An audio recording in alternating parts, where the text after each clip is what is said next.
Illumineers, we are here ready to bring you all the excitement from the Enchanted Citrus Clash in sunny San Diego. I'm Rebecca Quest, and I am joined here by Garrick, who has come all the way over from the East Coast to join us here for some CCQ fun. Are you ready, Garrick? I'm so ready for the Infinity format here in Disney Lorcana. It is so wide open. There are so many different strategies that you can play, and I am so happy to be here in the Enchanted Citrus Clash with you, of course. Some other amazing broadcasters will be joining us throughout the weekend. JDZ Quest is here. Brent Mukai is here, as well as Liam from the Illumineers will be joining us remotely. So it's going to be a ton of fun, and I can't wait to see what happens in this huge first ever North American CCQ for the Infinity format. Yeah. Now, last weekend, you were casting another Infinity format tournament over at Inc., which is super fun to watch. But I feel like the Infinity format is changing on a daily basis, it feels like. Like you said, the field's wide open. What are you excited about seeing today? Well, I'm really excited to see what changes players make after last week's event. Like you mentioned, they got to see what was able to take that tournament down and some other tournaments that were going on out there. So I'm sure we have some of the top players in the world here at this event, and I know that all the players out there are going to try and attack what seemed to work last week. So I think we're going to see a ton of different decks. Yeah, which is really exciting. I actually love it when the meta is really diverse like that, because it makes it much more interesting, you know, much more exciting. And hopefully we're going to bring you all some really fun decks, some really fun games this weekend. Yeah, and I would like to give a huge shout out to all the sponsors that are supporting this event. That's so important. We have our premier partner, that is Top Choice Gaming. We also have Tier 1 Gaming. The Lorcana Goons are out there supporting Infinity Cards, Secret Stash of Cards, Trader Sam's, Salty Ducks. That's a local team here as well. Shout out to Lorcana Fran as well, who makes these gorgeous foil mats. Lorcana Luke, Kraken Dice, Marcus, Mando's Bounty, Tria Arts, 4 Terabytes, and Nakoshi. So huge shout out to all of the sponsors that are supporting this event and making this stream and this tournament possible. Yeah, it's an incredible event. I got a chance to walk around. I know you were as well, Garrick, and there's a ton of stuff going on.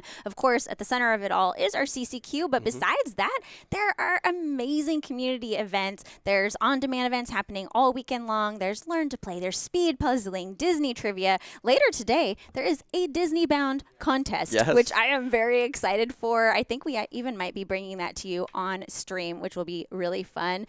And we have an entire artist alley, you know, so it's not just one, it's not just 2 artists. There are, let's count it. We got Rachel Elise, we've got Brianna Garcia, Kendall Hale, Heidi Neuenheifer, Brian Wise, Casey Robin, who I love her art. She's the one who did the Cinderella Ballroom sensation, both the regular and the Enchanted art. And we also have Caitlyn Rob with us, and she is the voice actor for Minnie Mouse in the house. So there are tons and tons of things going on. We have vendors. So even if you're not, there's a ton of people here that are just attendees that aren't playing in the main event, and people are just ready to have a good time. And speaking of a good time, do you know who's ready to have a good time? Who? It's Brent Mukai. Brent Mukai is ready to have a good time, and he is out on the floor and is going to kind of give you all a sneak peek at what is going on out there. I'm really excited that we have this new walking cam that we're going to be bringing you floor coverage all weekend long. So we are going to bring that for you later, and Brent is going to be giving us a sneak peek at what is out there. Yeah, we do have that walking cam, which we will be bringing to you all a little bit later in the tournament. We're going to be walking the show floor, talking to some players, seeing what the vibes are out there on the floor, as well as showing you, you know, the vendors, the artist alley, and all of that. So you're going to get like an in-depth, behind-the-scenes look at what's going on at the Enchanted Citrus Clash this weekend. So that should be a ton of fun. But we do have some amazing players out there that we were talking about. Ed Chu is in the building, the North American champion. Tiago from World Class Cards, Sky repping Maelstrom. But we also have some amazing local teams out there as well. Yeah, Emperor's New Crew is here. Lorcana Goons is represented. Ink Pass. We have the Salty Ducks, who's also a sponsor. Non-Inkables is in the house, Tian Hu. So there's some really, really fabulous teams, not only global pro teams that you know, but some incredible local players. And we know that these players are super excited to be playing for some incredible prizes. And we also have an incredible prize wall, which is super fun. But today, we're all about that CCQ, Garrick. Yes. Yes, we are going to be playing that CCQ. There are about 200 players out there today, and we're going to be doing 6 rounds today. And then if you make 12 points, that means you're going to get into that day number 2. We're going to do 2 more rounds of Swiss and then cut to the top 16. So it's a pressure cooker out there, but these players have prepared all week and even further beyond that to come to this event. They knew it was coming up. There are so many cards in the card pool, so they needed that time to get ready, locked in, and yeah, and try and get that championship. There's a lot on the line. We got that CCQ invite, we got 10K, and we are ready to dive into the Enchanted Citrus Clash with round 1 coming at you. We are so excited for this first round. We got a spicy deck that we pulled off. Yeah, there is an incredibly spicy deck out there that I think everybody will enjoy seeing. It is a deck that is supposed to be teched out to beat what I think a lot of people are expecting to be one of the best decks in the room, and that would be that Amber and Emerald Dogs deck, whether it has the Snow Fort in it, whether you're playing the Chernobog list that Kurt Spice won the Ink Inc event with last week, or whether you're playing something a little bit different. That Amber and Emerald does so many things so well that I think a lot of players in this tournament are going to try to attack that specific color combination, and I think that's what we're going to see here on the first feature match of the day. Yeah, we got Dawn over here on our left, Jesse on our right. It looks like Jesse might even be playing that Amber Emerald deck that you were just talking about. It is so strong. It does so much on just 3 ink usually, which is wild to me. But Dawn, I'm not going to give it away. I do know the ink pairing that he's playing, but I want you all who are tuning in to be surprised, because there is going to be some fun things about to go down. And like you said, we heard from the player that they teched this deck specifically for this Dogs matchup. So it'll be really fun to see if this deck does what Dawn wants it to do. Yeah, we're testing it here live, first round. You know, this is what you wanted to see. This is the matchup that you expected to come into this tournament to go up against. And right now, you have the chance to show the world that your deck is the deck to attack that meta and get things done. I'm really excited to see what they're able to bring here, as we're able to take a little sneak peek at the hand, and it looks like Dawn is considering altering about half the hand right now. Yep, and that altar, of course, being so important in Disney Lorcana, able to put back, if you're a newer player, you can alter up to 7 cards out of your hand and redraw, really making sure that you are crafting that opening hand to be exactly what you want. Of course, now this is closed deck list right now, so these players don't actually know what the other player is playing, so that always makes it a little tricky on game 1. You don't know what you're facing off against, so really a lot to consider there with that opening altar. Absolutely. When you're altering in Disney Lorcana, you do have so much leeway to try and go for your most optimal lines, and this game is very consistent. So when you're going into a blind matchup like this, you want to just go with what your deck does best and what you can do most consistently against every single matchup.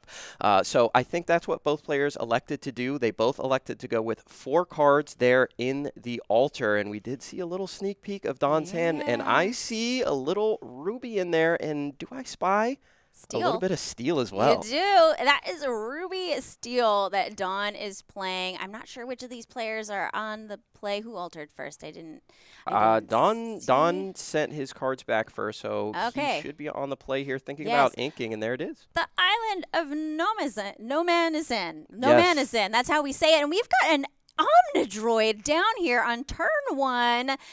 That was not something that I expected to see this weekend. Omnidroid version, I'm not sure what version this is, but version 5? Version 8. Version 8. Just a little 2/2 guy. And then Jesse putting Ursula into the inkwell. And we have dogs. We do have dogs. We got Lady Decisive Dog coming down. So we do have that deck that Dawn has teched his deck against. Yeah, and what you want to do when you're playing against the Dogs as a Ruby Steel player, usually you like to challenge in and gain benefits from doing so, as we do see the Scrooge McDuck come down onto the board, one of the best cards from this new format, and coming into the Infinity format as well, that Ghostly Ebenezer. Every single time you boost this card, it gets an additional strength and willpower, and I think it's going to be integral. We're going to see this card a lot throughout the weekend to battle battle against the Dogs deck, especially the Snow Fort versions, which are so resilient. Yeah, of course, Ebenezer Scrooge, that ghostly Ebenezer, excuse me, you can boost him, and then he gains strength and willpower for every single card under him. And if you don't keep that Scrooge McDuck in check, he can get real big. We have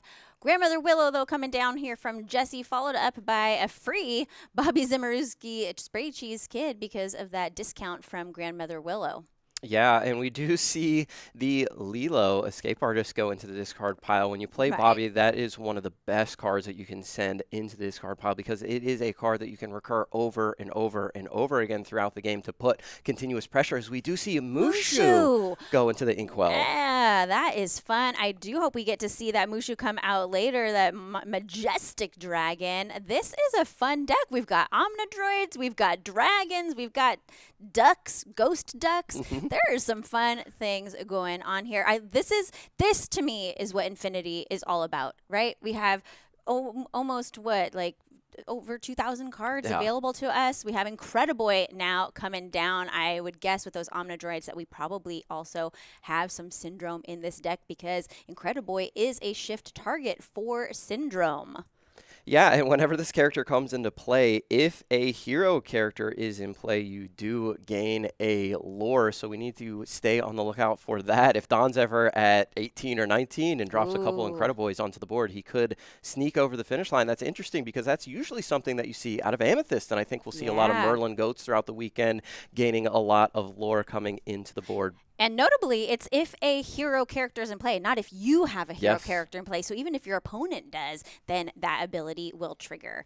We're back over here now to Jesse. He is thinking here, what's he going to do? I bet anything Jesse was not expecting to see a Ruby Steel deck like this today. So probably a lot of thoughts going through his mind. We're taking a look at the hand here. We do not have a song to hit off of Ursula Deceiver's ability, but he does get to take a look at John's hand. The Ursula, I think, here was very important. Like you mentioned, Jesse not expecting to see a Ruby and Steel deck against him in round number 1. So what this Ursula provides is the opportunity to take a look at the hand and see what Don might be playing. And he does see cards that Don has already inked, but it's always worthwhile to take a look, especially at Steel decks who might be running that all-important Strength of a Raging Fire, as Don does find a Maui Hero to All in his hand now. Yep, we had another lady come down, and I also spied in Jesse's hand that he has a Chernabog in his hand. So not all the dog decks do. We did see Kurt Spice win the event last weekend with that Cherna Dogs deck, though. So Chernabog making an appearance in Jesse's deck. Will we see that come down later? I always hope so. I love seeing a Chernabog hit the board. Such a big character, a 9/9 that quests for 3, and you might think it has anti-synergy with the Lilo, but when you have things like Grandmother Willow out on the board, you can put that Lilo down before you put the Chernabog out onto the board, as the Manazan comes down onto the board. Manazan. So this location is a 6 willpower, 1 cost to move, and robot characters, so all of those Omnidroids get 1 strength and 1 willpower while they are at that location. And once during your turn, whenever a character banishes another character in a challenge while at that location, you get to deal 2 damage to a chosen character. So we got a little ping damage going on here. Plus also there's that 1 lore on there, and 6 willpower is kind of a lot for a dog's deck to have to deal with. Absolutely. I think this is going to be an absolutely massive card in this matchup. Now, Jesse does have the option to get those tramps down onto the board and help challenge into locations a lot better, because the tramp does provide additional strength when you challenge in, so that can be an option for Jesse to get out of the situation, as he does play the Nani and finds another one of those Lady Decisive dogs. But right now, that Omnidroid is a 3/3, that Scrooge is a 4/4, and that board is looking pretty tall on Don's side, but Jesse's is looking so wide right now. Don needs to figure out a way to get rid of some of these characters before they start questing for too much, but Jesse has a big problem because right now, I mean, he might have two big problems. He's got two Chernobyls in his hand. Oh, does he have two? Yeah. Oh, that is rough. That is for the dog's deck. See what I did there? So, yeah, two big uninkable characters and no street smart dog that he's able to bring down. It is very wide, but gosh, if he starts turning sideways, you know that some challenges are going to start to happen here. We do see Jesse go ahead and quest. We are questing for 4 here, and we are passing the turn over. Now, leaving those characters open to some challenges from Dawn.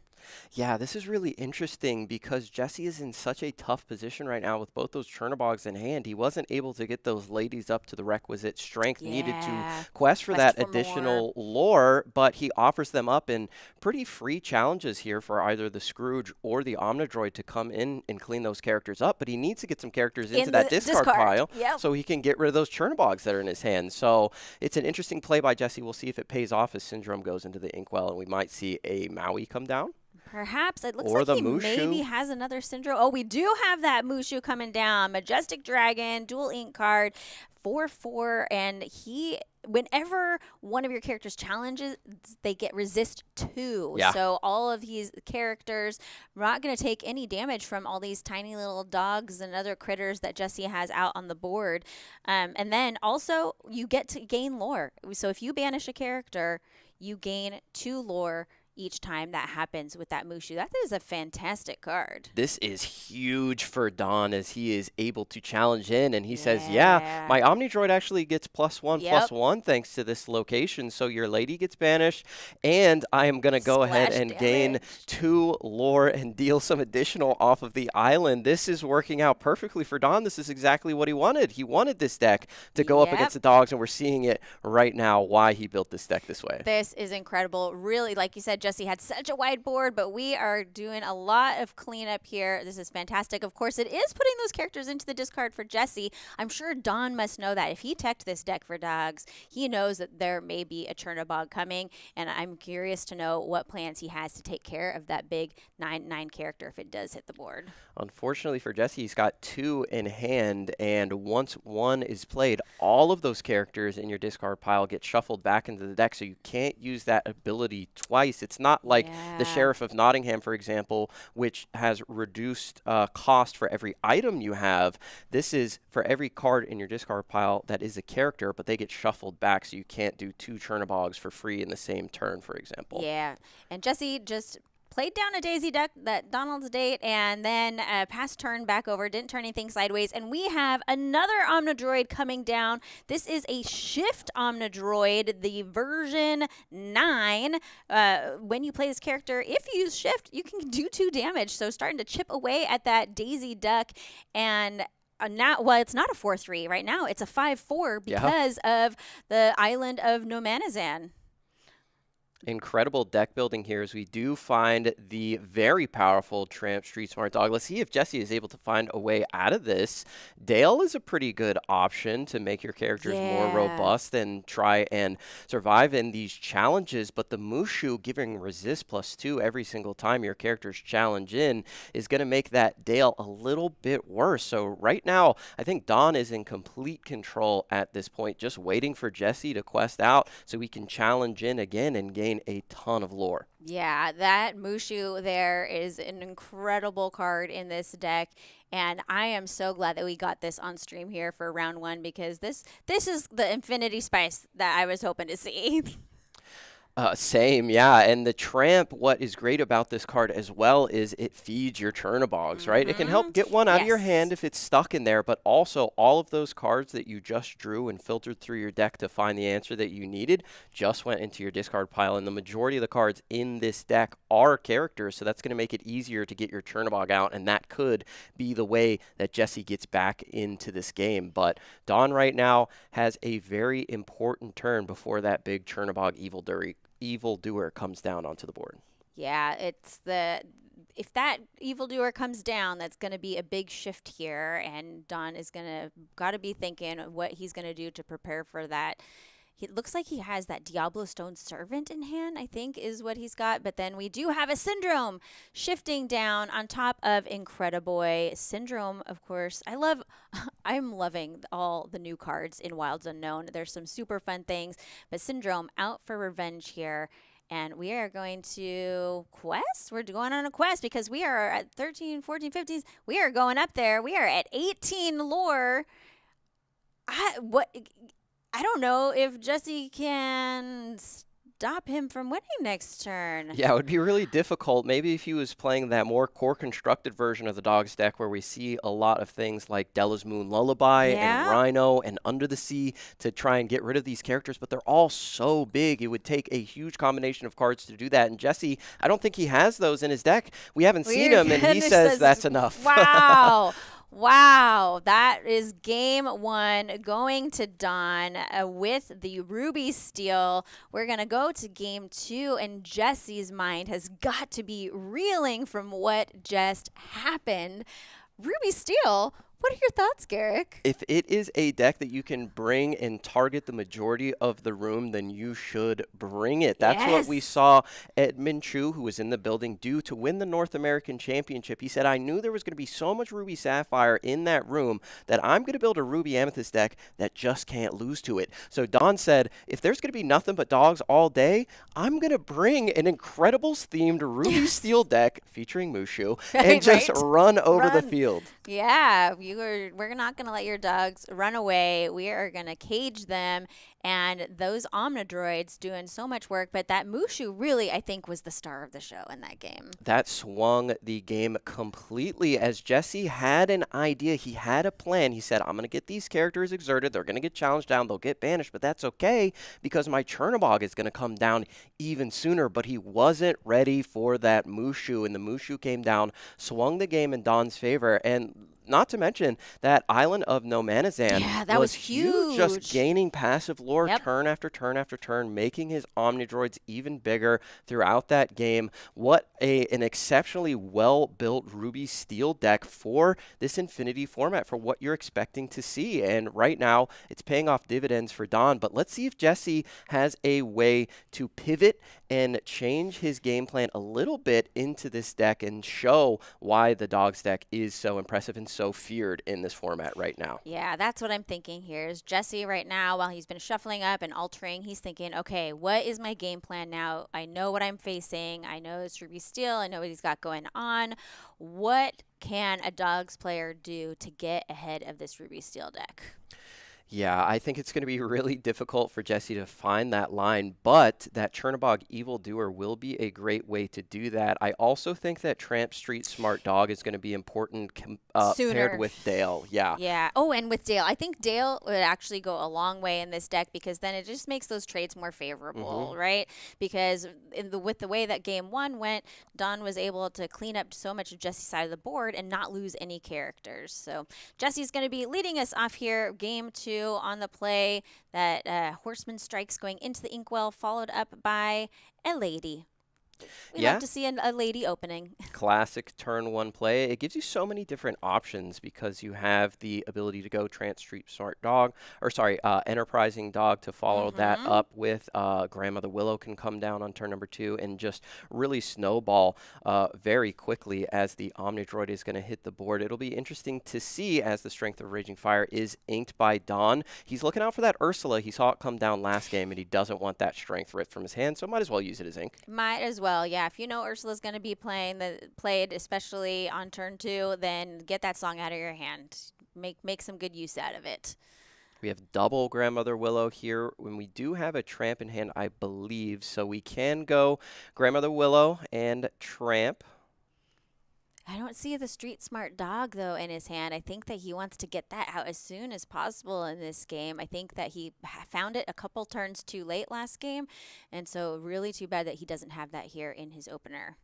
Considered inking the Lilo there, but we do go with Finnick. Here is the Grandmother Willow, and we should be following that up with the Tramp. We're going to boost up and Quest. That is a classic opener for this deck. And he says, I need to get to 20 before you start getting Mushus down onto the board. Yeah, and that actually might be the game plan here. You know, last game we saw Jesse kind of holding back, not turning his card sideways, but maybe this time he's going to press press on the gas a little bit more, try to really, really, push the limit here on what he can do before Dawn can run away. It is risky, though, because we saw that Omnidroid version 9 is in the deck. He can shift it for 2 and challenge into the lady here for free.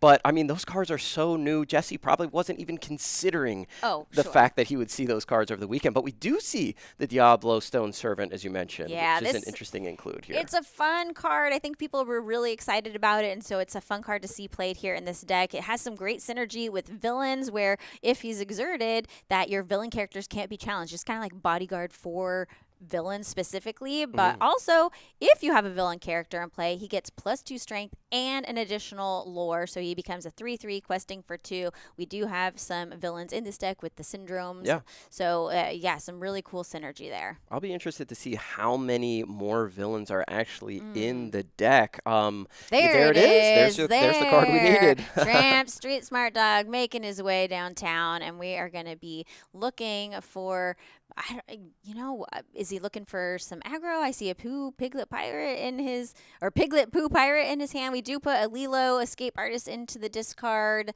Yeah, but I think getting that down here sooner in the game is going to go a long way for Jesse here in game 2.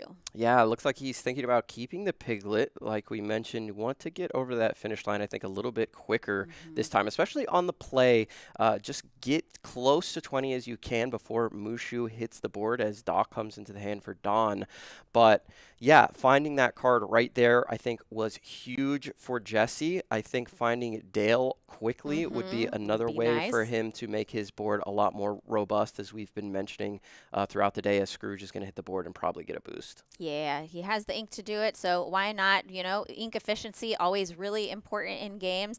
I've said this before, but I had a player tell me once that it's the player that's able to most efficiently use their ink and spend the most ink that is usually winning the game. Maybe, maybe not, but it's an interesting concept to think about. Yeah, when playing trading card games, I think it's always very important, and especially in Disney Lorcana, to use all of that ink and present as many different threats onto the board, or play songs from hand or actions from hand to use that ink as efficiently as possible. That way you're not leaving anything hanging or anything that you could have done that could have helped propel you to that 20 lore hanging in the air. Yeah. Now, last game, I know that we saw Jesse go really wide, but because of that the island of No Man is in, we were able to clean up. Because of the Mushu, we were able to clean up. But this game, I feel like Jesse is starting to get such a wide board, and Dawn not yet having the tools to keep it in check.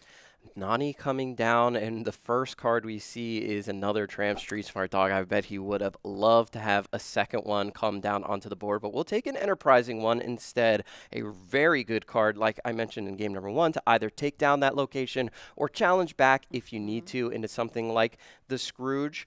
Right now, again, we're really wide, but we're getting closer and closer and closer to that all-important Mushu turn. So I think Jesse needs to start getting some lore before that happens. Yeah, Mushu comes down on turn 5 here. We have 4 ink, which we are exerting all 4 ink, and not sure what we're going to play here. I'm not familiar with a Ruby Steel Incredibles deck, if you can imagine. And Angel Experiment 624 coming down onto the board. An amazing card to use against the dog strategy. We've seen that be so popular in core and coming in here in Infinity as well. Yeah, and of course her ability, the good aim, where you can choose and discard any card out of your hand to deal 2 damage. It's like any card in your hand becomes an immediate fire the cannons. So such a great card. We saw a lot of Angel action in the last set, and she hopefully will continue to see some action here in Infinity. Right now, it looks like Don is considering questing here with his Scrooge McDuck. We challenged into the Lilo Escape Artist. We are taking 1 damage back there from her, but putting Lilo into the discard where she could come back, but, maybe trying to keep Jesse from questing. Yeah, that's for sure. And we also quest here with the Diablo, which means that the Scrooge McDuck will not be able to be challenged as he is a villain. Yes. So that's great synergy there. We have the Scrooge and the Syndrome in this deck. And Scrooge is an uninkable, so you can almost guarantee that he's going to hit the board at some time. Yep. Yeah, I had not even thought about the fact that Scrooge McDuck is in fact a villain. So that is some really fun synergy. We have Lilo coming back out onto the board here, and it looks like he drew another Lilo off the top for turn there. Right now, Jesse is in a tough position, but I think he needs to consider challenging in here. That way the turn 5 Mushu isn't as impactful as it was in that last game. If you can clear off the Diablo here and clear off the Scrooge as the Tramp Enterprising Dog comes down, that will be able to prevent the Mushu from having so many other characters on the opposite side of the board to gain all of that lore that Dawn did in the last game. Yeah, so Tramp Enterprising Dog, of course, adds the strength to another character. Yeah, we cannot challenge into that Scrooge McDuck, unfortunately, but you get +1 strength for every other character that you have in play. So we are able to take care of that Diablo with the Tramp Street Smart Dog that he gave the extra strength to. We're doing some math here on what is, let's see here. Oh, I missed that. So that was Nani that he used to challenge in, and then we're taking Street Smart's Dog into Scrooge McDuck. Yeah, I had to use the Nani to trade in with that Stone Servant, who is a 3/3 thanks to the Scrooge McDuck being a villain. Yes. So that's just such cool synergy. And that's a card that we typically see in the Emerald Steel list here in Infinity because there are so many villains in that deck. Ursula, Prince John, you can name them all. Pete is in that deck as well, but used to great effect here by Dawn in the Ruby Steel deck. And we still have the Angel out on the board. We always have the threat of shifting one of these other Omnidroids as it does come down onto the board. That is version 10. And this is a 6/6 Omnidroid robot, quest for 2, and while he has a card under him, he gets resist 2, a 6/6 character with resist 2, and we have we're using that Diablo Stone Servant to kick off that good aim ability from Angel to do damage. Yeah, that is a big character there, that Omnidroid. That Omnidroid is going to be pretty impossible to remove off the board unless you're able to get a wide board with that Enterprising Dog, but we've already used 2 of them, or maybe you could put a Chernabog down onto the board to go head-to-head or toe-to-toe with this Omnidroid and see if we can terminate it off the board, as Syndrome would say. But Dawn right now in a pretty good position, controlling the board really well with Angel, taking 1 there. Don't have resist because we do have 1 card in hand, and that 1 card is very important. It is the Doc Bold Knight in hand for Dawn. You know, if you're going to have 1 card in hand, that's not a bad one to have. And unfortunately, Ruby Steel, one of the reasons why that deck has never really taken off is because card draw is a problem for that deck. But Doc being one of the only ways that you can draw in that color combination. I'm so curious to know in his deck if he has any other ways to draw. We have a Lilo coming down from hand. And back over to Dawn's turn. Jesse not turning anything sideways. Yeah, Jesse just really between a rock and a hard place right now, between an Angel and an Omnidroid. Just doesn't really have much to do here, as we are going to put the Doc down onto the board, discard the version 9 Omnidroid, and draw some cards. But you mentioned how difficult it is to draw cards in this Ruby Steel strategy, but we did have the Hercules Young Rescuer, a card that was added to the game via Wilds Unknown. And whenever you play this character, you may discard your hand, just like Doc, and if you do, you may return a card from your discard to your hand, so you can use Hercules to get a Doc back from your discard, for example. So that could be in the deck as well for Dawn. That would be super fun to see. The other card that he drew off the Doc is that location that we saw in game 1, the Island of No Man Is In. I would love to see that come down. That did a lot of work for him, and that Omnidroid would then become a 7/7 if it was at the island. You know, do you get the name, the Island of No Man Is In? No Man Is an Island. No Man Is an Island. I love it. Shout out to Syndrome with the pun. Syndrome, one of my favorite villains in Disney Lorcana history. He's a great villain. Yeah. I would agree. He is a pretty great villain. I'm not sure if I would call him my favorite villain, right? but he is a good one. I love how sassy he is. He is pretty sassy.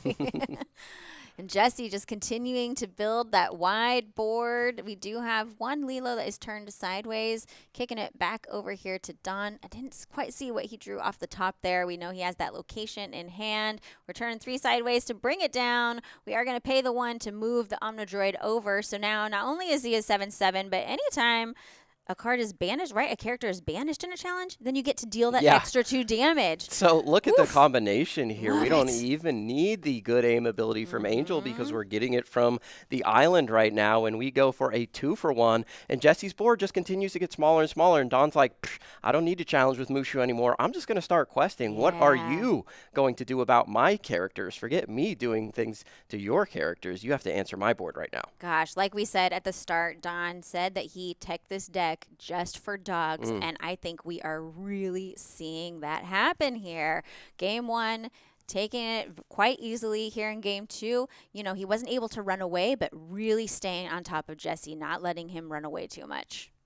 Definitely not. And this is such an, I'm going to say it again, incredible build here from Dawn. I love to see this in this format because it is so new, especially with the Wilds Unknown coming into the game. Infinity just gets more and more fresh as we do use the good aim ability to deal 2 damage to the decisive dog here. But there are so many cards in the card pool. You can build anything, and we're seeing an Incredibles themed Ruby Steel deck taking down what some would say is the definitive best deck in the format right now. Yeah. Now, I don't know about you, but I feel like I don't often see Rapunzel in a dog's deck, but he was able to heal up the lady there. That the 2 damage that Angel did was able to draw some cards off of that. It's lucky for Jesse, hopefully able to find some good cards here to get back into the game. Did find a Dale, which could definitely help. Right now, Dawn's only at 7, and Dale could be the card that swings this back into his favor. But unfortunately for him, there's a 7/7 with resist 2 on the opposite side of the board. So even if your Rapunzel has that 5 challenging ability thanks to Dale's ability, letting her challenge with her willpower, that's still not enough to get through the Omnidroid. Yeah. What do you think of the inclusion of Rapunzel in Jesse's deck? Oh, Doc off the top, but I love Rapunzel. I think it's just one of the best cards in the history of the game, and anytime I can see that card put down onto the board, it puts a smile on my face, and it is just a card that's just going to always have value in Amber decks, no matter what the deck is. And if you're playing something like Dale and you're playing Chernobog, you have characters with robust willpower that can take advantage of that Gleam and Glow ability coming from the Rapunzel gifted with healing. Excellent point. We're going to go ahead and do a little quest here with our Omnidroid robot, and we're in quest with Doc too. He did boost our Scrooge McDuck here for turn, so it's now a 4/4 character. So yeah, choosing to do some questing here, keeping that Angel upright though, so that we can hopefully take advantage of that good aim ability a few more turns. Right now, it's interesting to see that Dawn is the aggressive deck here, questing more, putting on pressure with that island. Right now, Jesse is going to have to do something, and Dale might be the card to get him back into this game. Going to make all of his ladies challenging for 3, his tramps challenging for 3, and the Rapunzel as well. But we need to keep in mind that when Dale comes down onto the board, it doesn't matter how much strength you give to the ladies. They're always challenging with their willpower. With their willpower. With willpower, which is, you know, she has 3 willpower, which is good. Unfortunately, those characters, besides the Doc, are big characters that Dawn has turned sideways. 7/7, a 4/4, and that Scrooge McDuck. So anything that Jesse challenges in with, I mean, the Rapunzel will survive if Jesse uses. Oh, we're going into the location here. So using our ladies to go into the location. Bringing that 7/7 down to now it's just a 6/6. Now it's just a 6/6. Yeah, I think that was really important for Jesse to get off of the board. It makes the Omnidroid a little bit more manageable, but that constant pressure, the constant pressure of the lore and the threat of dealing that additional 2 damage when the Omnidroid challenges in, I think was important to get off the board before you dealt with any of these characters. That island had to go. Yes, definitely. Oh, we are making some changes here. Of course, in Lorcana, that recently we had that change with the ruling of doing take backs, right? So now here we're choosing instead of. Okay. This is not going to get it done because of the resist 2 here. The double tramp is not going to work. You're going to have to give up. The Rapunzel would deal. Would deal 3, and that's still not even enough. Even if you went in with both tramps and the Rapunzel, that's not enough to get the Omnidroid off the board. You would have to do Rapunzel and Dale right? Yeah. That you'd have to, and then you're getting rid of Dale. That's the only way I think that you would be able to do it. So that Omnidroid, while he has a card under him, he has resist +2. So that's why it's the math was not math in there quite. Yeah, and you're seeing the power of the Omnidroid right now. And even if the Dale wanted to get active, right now it is still drying. So you have the option to that's right. still challenge in with the Tramp. You can still challenge in with Rapunzel into Scrooge if you would like to. And Rapunzel would still make it out of that challenge without being banished. So we do get a Strength of Raging Fire underneath that Scrooge. Yep, and now passing it over. So yeah, Jesse able to do a little bit of work. I think getting that location off the board was real important for Jesse, like you were saying. Step number 1. That was step 1. The Omnidroid still looming there. Dawn over here with 3 cards in hand. I'm actually surprised with how, with those docks, he's able to be, keep drawing cards. We haven't seen either, him ever in a top deck position, which is good.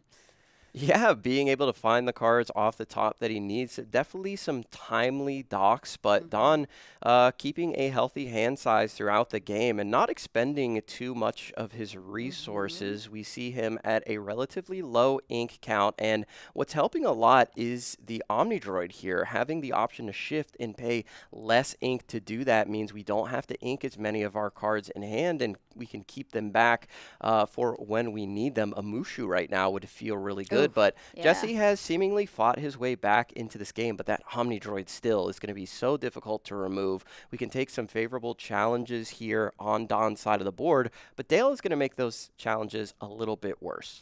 Yeah, it looks like we're going to use a good aim ability with the Omnidroid. We're doing 2 damage onto that Dale, and we got with strength now to finish him off. That is excellent. Having that strength in hand, we're going to finish off Rapunzel with a little challenge from Doc. And I'm sure we're going to do some questing here because that Omnidroid is just so big, difficult for Jesse to deal with. And Don keep pushing his lore total up. Just when Jesse thought he might be back in this game, thanks to that Dale, we see the Strength of a Raging Fire and the good aim combination remove that character off the board and swing things back in Don's favor as all of the dogs are being banished right now into that discard pile. If you're able to find a Chernobog right now. Yeah, that would be great. A Chernobog off the top would be great. Unfortunately, I think it's just an Ursula in hand. Oh, no. It is. Yeah, he drew that off the top last turn. He is counting. Oh, we got some Lilos that we can bring back. That's nice. But let's go. Chernobog off the top. We got a Bobby Zimmerowski. That's not terrible. You can look at another card. Yeah. It can help find a Chernobog. But yeah, here we got a Nala. Unfortunately, that is not Chernobog. That is a 0 for that quest for 1. Can't really use that right now. We are discarding the Ursula as 2 Strength of Raging Fire have been expended in this game thus far. I believe 1 inked and 1 in the discard pile. Or actually 3 have been used because 1 was off of the Scrooge and 1 was played from hand. So Ursula probably not super useful right now as Incrediboy is going to hit the board. And look, we're gaining a lore off of the Lilo. She's a hero, so we get some lore. I love it. Oh, man. This deck is so fun. I hope that Don shares this out on socials so that because I for anyone who's watching, if you want to beat dogs, there is some spice here in this Ruby Steel deck. We are going on a quest. We are now up to 17 lore and 2 lore represented by that 6/6 Omnidroid with resist to Jesse. Oof. With the fist bump, he gives it up. Congratulations to Don bringing the spice with Ruby Steel here to the Infinity CCQ at the Enchanted Citrus Clash, taking down dogs in round 1 with the Incredibles. Yes, with the Incredibles themed Ruby Steel deck, like I said, featuring Mushu, featuring Doc. But what was interesting to me is, did we see a single card in Don's deck that wasn't legal in the current core constructed? Like, could you have just brought that deck to a core like a local set championship? You might be able to play. You might be able to play that at set champs. I think you're right. I'm trying to think if there's any cards there that are simply infinity only. But I think you're right. That's which is so fun to see that you could bring this. Yeah, all of these cards I'm looking through. Oh, we did see a Maui Hero to all. Okay, that was was Maui. a card. Yep. Yes, that was the one. But you can play Dash instead, and that's more Incredibles themed. There you go. That's perfect. He is an inkable, but you know. But he can quest. Yes, he does. He does. But what a fun match. Yeah, I think. If the rest of this weekend is anything like what we saw here in round 1, I think we are in for a lot of fun, Garrett. Yeah, that was such a treat. Shout out to Don, again, for building a deck that could challenge into what is considered one of the best decks in the format and what he expected to see. And it paid off in round number 1, as that was the opponent that he was matched into. And it just seemed like the dogs didn't really have anything to go up against that deck. The Island of Nomanazan was so powerful, able to 2-for-1 multiple times throughout that match, constantly putting lore pressure on. Plus those Omni Droids, at any point you can shift on turn number 2, and he could have punished that lady for questing on turn number 1. But that big 6/6 with the resist 2 was incredible that entire match. I'm sorry, I keep saying incredible, but it was incredible. It was incredible. Yeah, all the Omni Droids. We had Incrediboy coming down there, and so much fun. It'll be really interesting to see how Don's run goes the rest of this weekend, how his matchups are, and to the other decks that are going to be here in the room. I'm sure that we're going to see lots of Amber Steel out there, Blurple. I know there's a lot of players that are going back to Ruby Amethyst as well in the Infinity format. So good luck to Don with that Ruby Steel deck, and we hope that you all really enjoyed that match. I know I did, and now all the dogs players in the room better watch out, because there's some Omnidroids that are coming for you. Yeah, there are some different versions out there, 8, 9, and 10, that are going to be coming for your Precious Lady and the Tramp cards. So make sure you have a Chernobog in there and ready to go to challenge into that big Omni Droid. But what an awesome match. I hope that Don is able to push forward and we see him later in the tournament and show that innovative deck building can get it done, as it looks like we are going to be pushing it over there to an interview here in just a second. We have Don standing by so he can tell you more about his deck from the mouth of the deck builder himself, as I believe JDZ Quest is about to give us the lowdown of what's going on with the Incredibles deck over there. Let's throw it over to JD, who is with Don, and hear all about our round 1.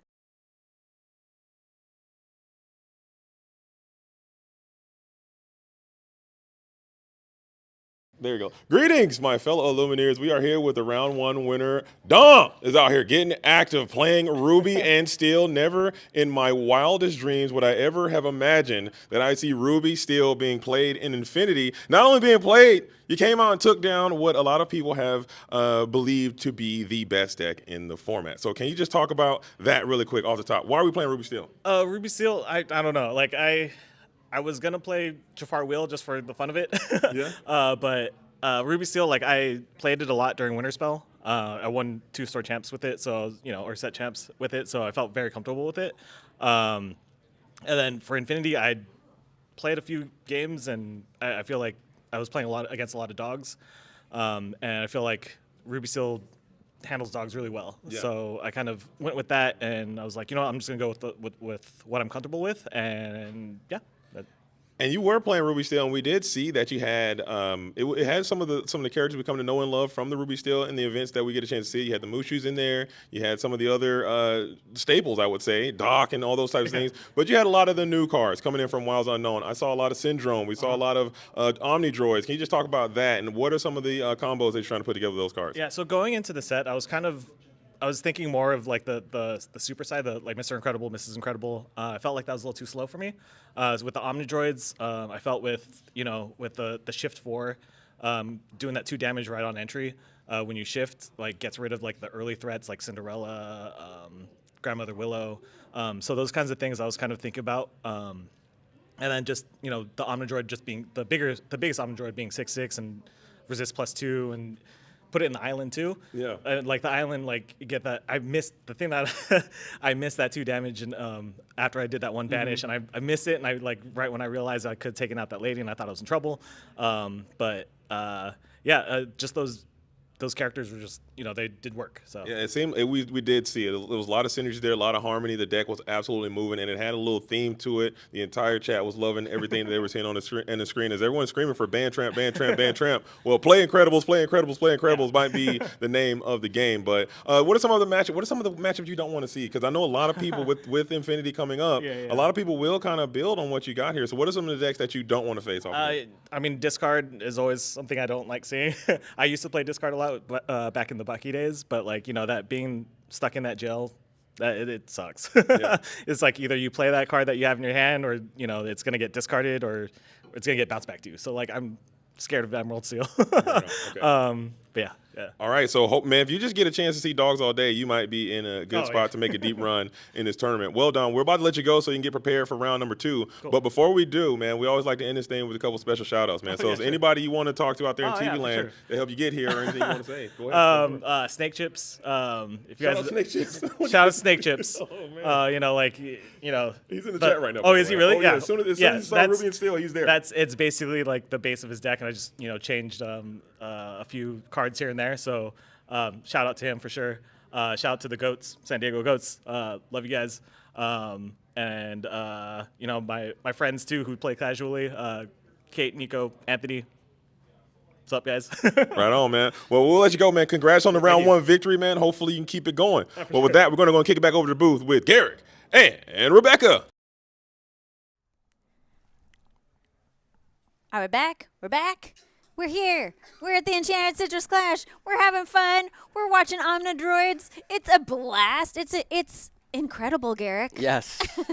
Yeah, it is. And we talked about it a little bit when we were leading into that match about how wide open Infinity is. And we're really proving that in game number 1. And by no means is the meta solved. And I don't even think we're close to solving the meta. And we probably are not going to even solve it by the time we get to Attack of the Vine. And then we're going to have a new influx of cards coming in. And Infinity's just going to change again. It's going to change again and again and again. And I think that's what makes it such a fun format. And I'm really glad that all of these CCQs now, and we're getting into the DLCs that are Infinity, to showcase that there is more to do in Disney Lorcana other than just core constructed. Yes. And I think Infinity, people haven't really been paying too much attention to it, and now I think is the time. If you were worried about all of your cards being rotated the first time when Fabled came into the game, well, now you're seeing that Infinity has so many options out there for you. You can re-sleeve all your favorite cards and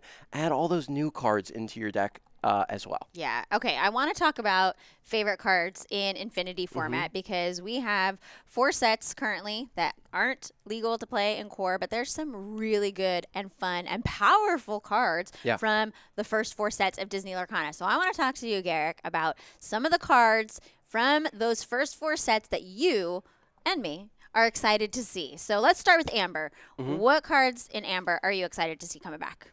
Wow, in Amber, I have to say that my favorite card from that color combination, or sorry, from that ink color, has always been the Rapunzel gifted with healing, and we saw it in that match.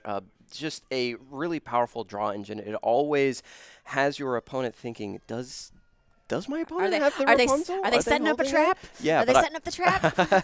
and that is the classic, and it adds a new layer to the game that forces your opponent to think about what you have in hand a little bit more. But I also love that Ariel Spectacular Singer. What about you? That's what I was gonna say. Is I'm an Ariel fan just because that's the princess I grew up on. So I love Ariel. I love the art, but that card is so powerful. Being able to look at the top 4 cards of your deck, find a song. Of course, we know that it's so powerful in Steel Song, Searching for Whole New World usually, or any of the other powerful songs that are available to you. Ariel Spectacular Singer by far is my favorite Infinity card from Amber that I'm excited to see come back. I think what's really cool about cards like Ariel specifically is she is just going to get better forever. As there's more songs available, right? And other ink color combinations as well. Man. Like there could be an Amber Sapphire songs deck one day that rivals Steel Song just because we're going to get more songs and more songs and more songs, and eventually there will be enough in whatever your favorite color is that Ariel will be a card that you're like, I have to put this in my deck. Yeah. All right. Now let's talk about Amethyst. I will start. There's actually so many Amethyst cards that I'm excited about seeing. Yeah. And so it's hard to pick one, but I think I would say Fox. Madam Mim Fox it's a card that I love to play with. The bounce mechanics is just so good, and we're seeing Infinity how powerful it is, and it's such.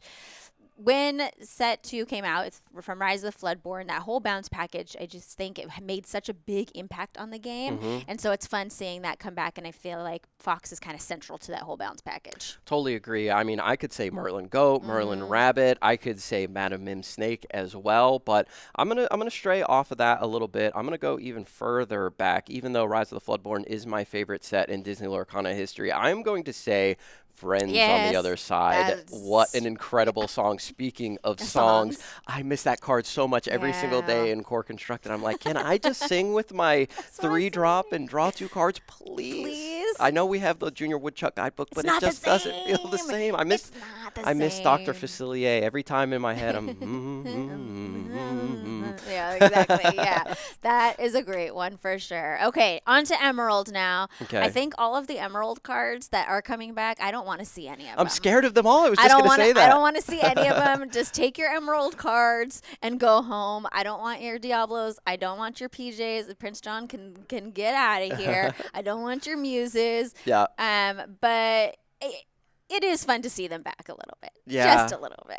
It is interesting to see them back in this new Infinity format where before they were so powerful and like unstoppable, and now it seems like those core decks of that discard package, or sorry, the core cards of the discard package are not as powerful as they used to be, mainly because they really don't challenge that well. They all have 2 or 1 strength and not a ton of willpower, but there are a lot of dedicated discard players out there. But if I had to pick a card that I really love from Emerald that I'm excited to see back, that is Kit Cloud Kicker. Ooh, that is a fun one to see. And he's a Diablo nemesis. Yes, he is. Yeah, bouncing back your opponent's characters with strength 2 or less, right? Yes. Yeah, such a great card. We saw Kit all over the place back in the day. Yeah, and I'd love to see him come back. I'd love to see him, get a reprint one of these days in Core. He's just so consistent. Just like, boom, I need that card gone. It's inkable, and it sets your opponent's tempo back so much. Yeah, just totally disrupting the tempo of your opponent. That is a good one.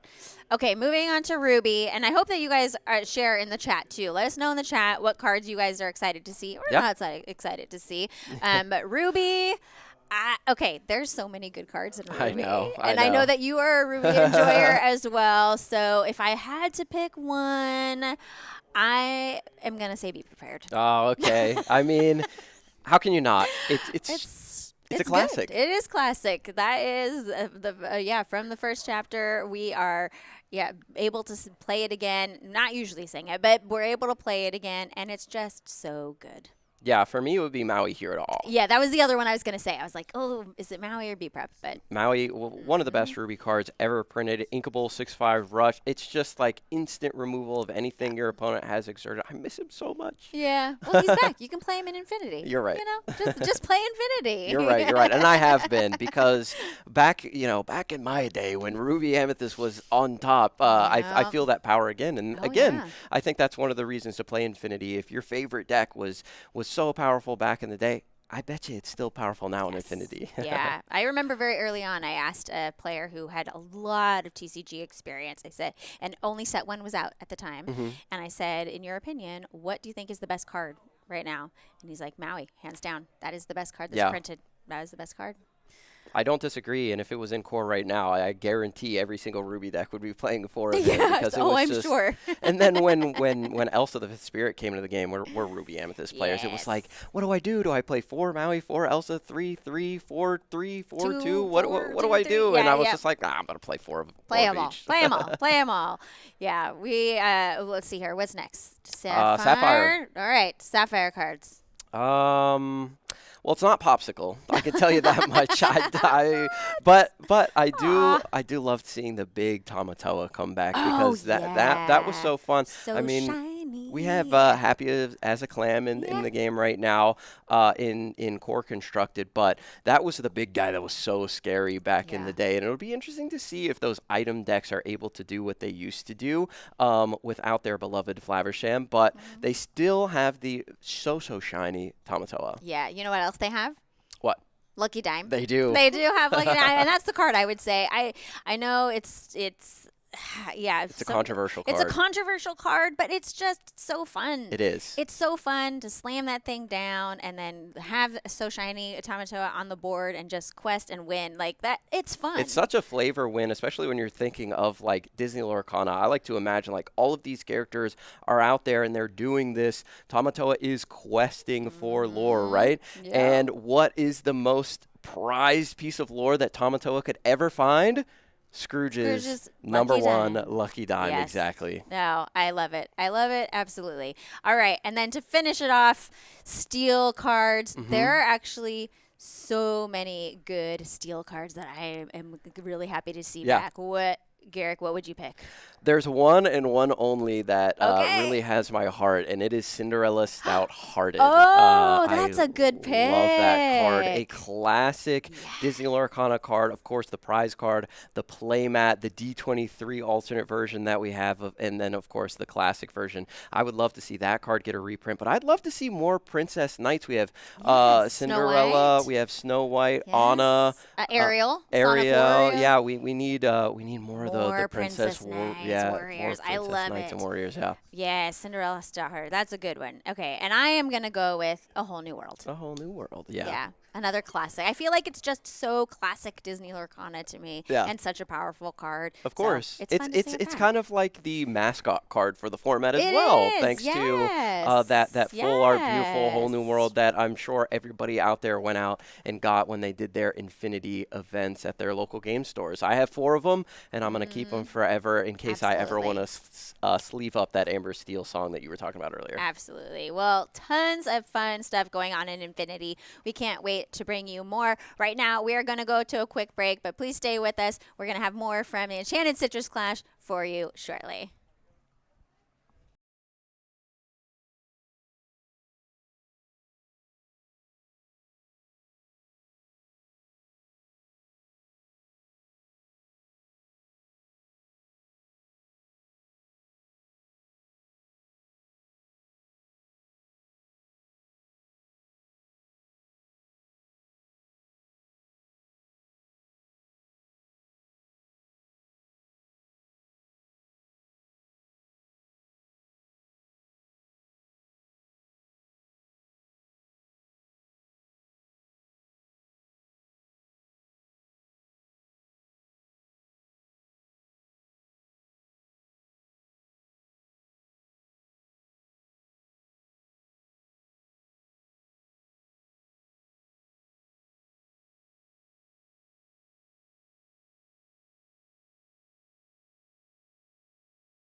Back, Illumineers of all ages. I am Brent Mukai. I am so happy to be here in sunny San Diego. I guess it's a little cloudier today, but I have a special guest for you all.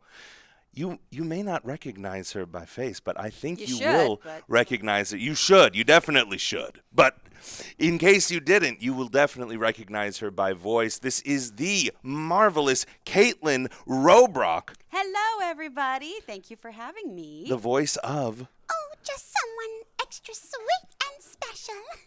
Who could that be? Minnie Mouse, of course, the voice of Minnie Mouse. Now, Caitlyn, you and I know each other. I mean, if we've taken how many classes together at this point? So many, and I still take classes. Absolutely. I mean, that's why we always see each other. We're always in there. You can never stop learning. Two voice actors here. You are playing the iconic Minnie Mouse. I mean, how has that journey been? How has that been? So, crown jewel, like. Yeah. Lifelong dream came true. Wow. And so now I get to have like new dreams. So it's like when you work on something for so long and then like, wait, I achieved it. Like, well, now what do I do? I never knew this. I never knew the backstory. So Yeah. how long was it that you were like Minnie Mouse? That's the goal. I grew up with Disney, of course. Grew up with animation of all kinds. Yeah. And then I worked at Disneyland for many, many years. I never knew. And way back in the day, when you're a newer hire, because I had hired in like November of '03. So like when you're new, you have to do your penance. You have to pay your dues. And so you would work mostly in Town Square, which is the very front of the park where you first come in, or Toontown, which is the very back. So those were the two like heaviest areas to work in. And I worked in Toontown a lot. Or I'm sorry, Town Square a lot. So we would see the parade constantly coming in. And there was just, back in '05, the Christmas parade was coming in. And at that time in the parade's history, Mickey and Minnie were ice skating on a float. And I had seen it so many times that while we were on our lunch break, while the parade was performing, the float comes in and they're saying their standard dialogue. And Mickey says his, and just kind of, for no reason at all, as I'm carrying my little lunch, Minnie responds with, Mickey, watch me twirl.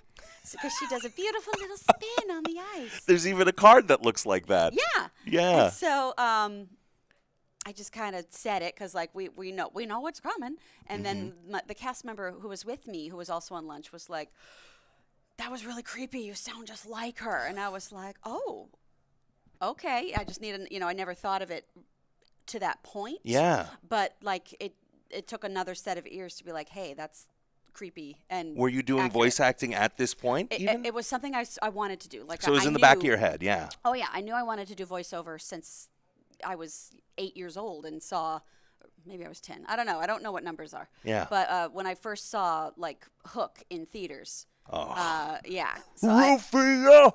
Rufio. I watched that movie and I knew, I want to be an actor like Robin Williams. Yeah. And then, a year or two later, Aladdin comes out and like, I want to be an actor like Robin Williams, but for cartoons. I didn't know. It's like, that's something you can do. Like, that's a thing. He's talking and they're animating to him. So I knew that's what I wanted to do for years, but I wasn't sure how to go about that. It was just kind of that amalgamous thing of like, well, I know I need to take, I think theater training is the best training. Yeah, of course. And I just assumed you had to be on Broadway to do voiceover because so many amazing voice actors were Broadway performers. Of course. So I thought, okay, I'll move to New York. I'll do some Broadway shows like you do. Just dabble. Yeah. And then do voiceover. And no, Broadway itself is its whole massive career. Right, And as of I course. as I was training and studying and learning, I realized, okay, this pathway isn't for me. The other students in this class, they want it so much more. They're so dedicated. Yeah. This is their dream. It's not This is a vehicle for you to get to voiceover in your brain, but So, for them, that's like, this is what I want to do, and period. it's like, if this isn't a viable option, and if it's not making me happy, even the bad parts, seeing it as a challenge to of overcome course. rather than a weight, I shouldn't pursue this further than I have. But still, all that training absolutely helps. Theater training, stage training, singing, it's the best training for voiceover. So I came back from New York, and at that point, I knew, okay, Minnie is something I'd love to do. I just don't know what to do with it versus any other voiceover. And then by that point, voiceover classes were starting to kind of be a thing. Like Bob Bergen had an amazing class. Richard Horvitz had a class. Yeah. Shout out the legends, Yes. the greats. Yes. Porky Pig. Yeah, you're talking. Yeah. So they were doing classes to teach you, okay, you should be an actor right off the bat. Of course. Before you even take these classes, learn how to be an actor and how to respond with acting. That way these classes can direct your acting the way it needs to go, can refine it to make it vocal only. Yeah. Which is why stage training was so important because, you have to act for the very back row of the mezzanine who can't see you. They can't see your face. You're just kind of a blob. basically. So sell it with your voice, and then Hope Levy, Marilyn Oh, Wisner, yeah. you know. So like, I just took as many classes as I could, and I got real lucky and met my friend Lee, who introduced me to Bill Farmer, who's the voice of Goofy. Goofy, of course. And he did my first demo because he had just started his demo production house. Yeah, Toon House. So Shout outs. Yeah. So he did my first demo, and then he walked me into his agent, and I auditioned for them. I showed them the reel. I had booked Mr. Pickles at that point. Wow. Which is its own crazy story. Yeah. But at that point, they're like, okay, we're going to take you on for commercials, but you still need to work on animation. I was like, no problem. And it's been 13 years now, 13 and a half years Yeah. with AVO, and I've booked 3 commercials maybe.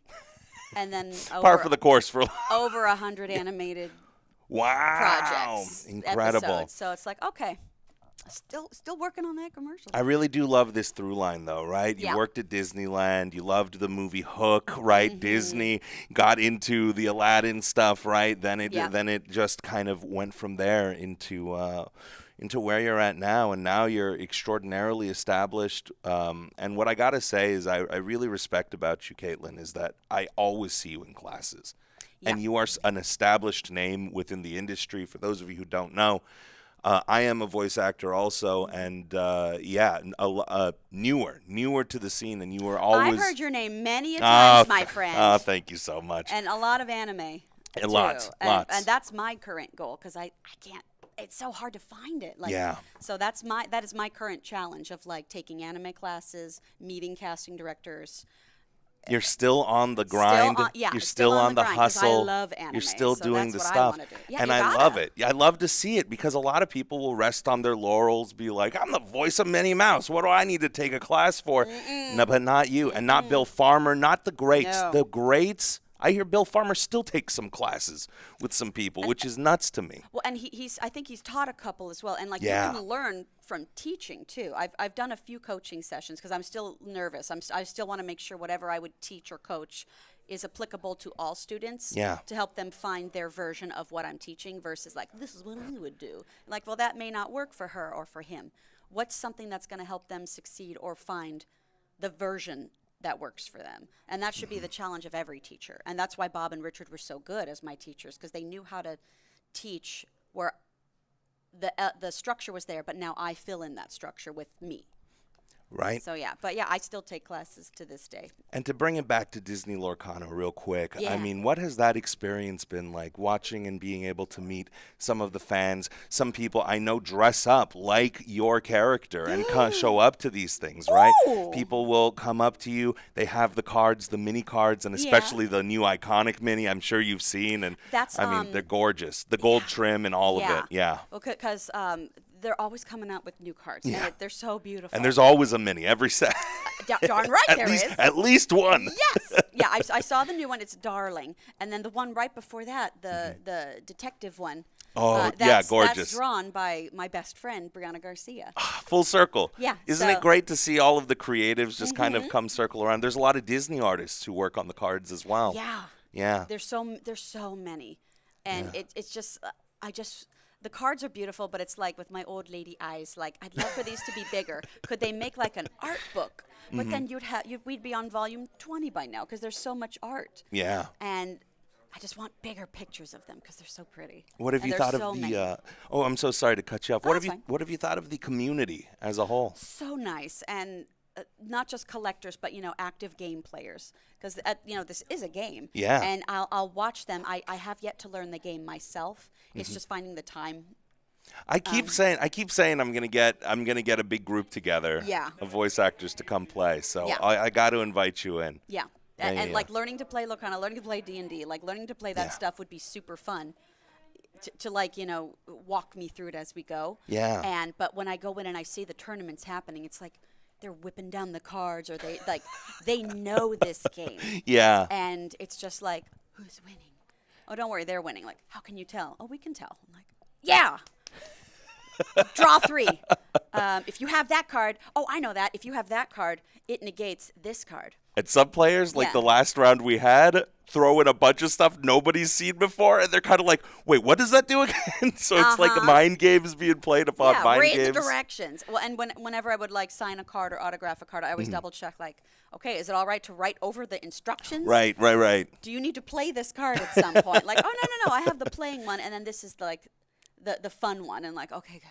I am personally so happy to see you out here laying the groundwork for, I hope, Bill Farmer. I hope that, some of these big characters, the voice of Mickey, the voice of Donald, right? Even the voice of Oswald, right? The voice of some of these characters that even Patrick Warburton is probably 6 or 7 different cards between Mayor Windancer and Kronk. And, so I would love, even Bob Bergen, right? As Rudy in Emperor's New Groove. There's a card. I would love to see more voice actors, and you are a trailblazer being here. I'm sure that many people are happy to see you. Is there anybody or anything you'd like to shout out before we conclude our little interview here? Put me on the spot. Nothing direct, but we're in San Diego. For this We are in San Diego. Citrus Fun, and this is my hometown, actually. I never knew that. Yeah. You're from San Diego? Yes. No way. My parents still live up in Claremont. That's where we're crashing. They're in Europe on a river cruise without me. Not a jungle cruise? No. How dare they? Just river. Just a river. But yeah, so like, well, then we'll take over the house. And I was excited because it's like, we'll play with the dogs. And like, the dogs are elsewhere. Because they're gone for so long, so the dogs are staying with our friends who also have a dog. So it's that they're on vacation. Gotcha. Well, So it's just us and the ants. we're thrilled to have you here. And if you are looking to get any of your Minnie Mouse cards signed, you're in the SoCal area, come on down. Point Loma. Yeah, Point Loma, Liberty Station. We're here in San Diego. We're getting it done. Caitlyn Rob, you have been amazing. If there was anything you'd like to say to the fans, the Disney Lorcana fans, the Minnie Mouse fans out there, the Disney fans in general, as a little closer here, is there anything you'd like to say? If you play with your heart, you're always a winner. So win! You heard it here first, folks. You heard it here first. Oh my gosh, I'm so high. I love coming to these Lorcana events and seeing you here, dude. I'm just so happy. Thank you so much for your time. You're welcome. Thank you, everybody. All right, yeah. You're good to go. Where do I go? You can stay here. We can just make this the podcast. We'll just make this the Enchanted Citrus podcast right here. Yeah. Citrus is vitamin C. Lemonade is so good. Yeah. If you want to put the headset down, you could just walk back out to the door. I do want to make sure. The parking lot. Yeah. Just hang out, chill. Do our own little fight club thing. Maybe do a little fight club, little crab fishing out here. Play Pogs. Yeah. Remember Pogs? Pogs. Yeah. This is turning into the nostalgia podcast. You pulling out the Pogs? Come on. If anyone has a Skip It, I'm so good at Skip It. Ugh. And like, I was not coordinated for that Skip It. well, I would skip so fast it would kind of fly up and it whacked me in the back of the knee and I took a dive. That's everybody. And I dented my leg bone and I was too embarrassed to say anything, so now I'm permanently messed up. Good thing voice actor, right? Not ballet. I don't need no legs to talk. We don't need no legs. We don't need no legs to talk. In fact, if you notice, you've never seen me stand up. My legs are gone. I don't got no legs. I traded it all for this wonderful voice. The only legs I believe in are turkey legs. Get yours at Disneyland now. Yeah, spend money. Yeah. Thank you so much, Caitlyn. I appreciate you. Thanks, guys. Yeah. Have a good one.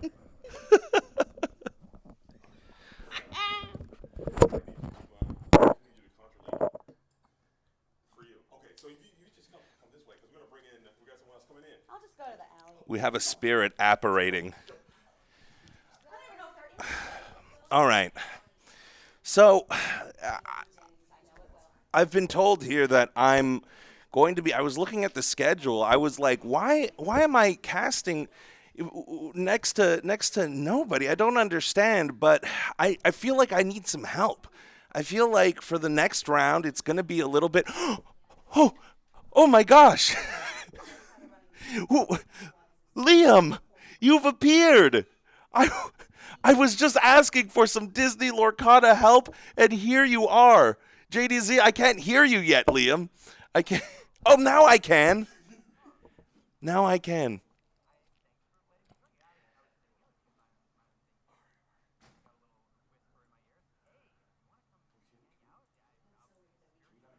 Enchanted Citrus class, and I was like, absolutely. And here I am. Yeah, I heard that you were in the well, right? You were in the well, and you heard the whisper down there, and you apparated. No, I've just been sitting here. No, I've been here. I joked. I've been here the whole time. I've been watching all morning. I'm not gonna lie, Brent. I just have to say, listening to you, talk to Caitlyn there, like I cried. Like I cried when she did her voice. Because hearing her voice, like just out of the blue, talk about Lorcana, hearing Minnie Mouse's voice, I know what that character means to my daughter, who's sitting right out there, actually watching Mickey Mouse Clubhouse right now. Like I can hear Minnie Mouse in my living room right now, as my daughter listens to that, and like I don't know, it just reminds me what emotions we all have wrapped up in these characters and these cards in this game, and that was a really fun interview. So thank you for that.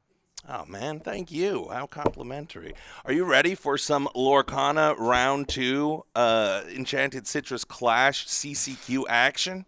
I don't know, Brent. I was not ready for round 1. I wasn't ready to see Omnidroids and No Manus Island. Around, so no Manus Island.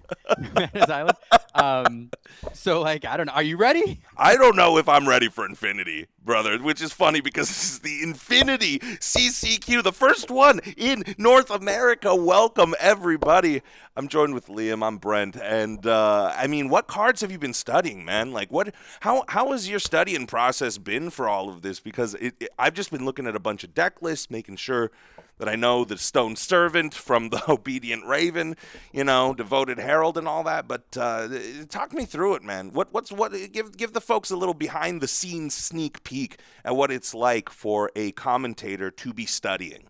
Oh, I mean, it's tricky, in Infinity especially, because I truly believe that this format is not solved at all, and won't be for a long time. I think there's a lot of spice which we haven't seen, and the other interesting thing about it is, normally in a format where you have 3, 4, or so dominant decks, like A tier, S tier decks, it's kind of easy to predict how people are going to attack it. But this format is so wide open that it is just completely impossible to predict. So to answer your question, normally what I've been doing is I've been looking, well, number one, at tournament finishes recently, and we haven't seen a lot of Infinity in the past.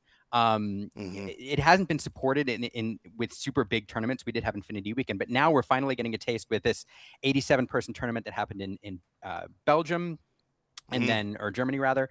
Then you had another 41-person tournament in Belgium. You had Ink Inc last weekend, and so finally we're getting a taste of what people are doing. So I've been taking a look at the top decks, talking to players, trying to figure out where things are at, studying decks that I haven't and cards that I haven't seen for a year. But yeah, I mean, it's really just diving into tournament results and interviewing people and talking to people. That's the big thing. I could go on and on about this. Sorry, you asked a quick question and I could ramble forever. No. That's exactly why I'm asking. Round 2 has not started yet, to my knowledge. We are, we got to fill a bit of the time here. But as I say that, we got round 2 up. Liam, you vamped just long enough. Here we are. It is Dylan versus somebody that you might know.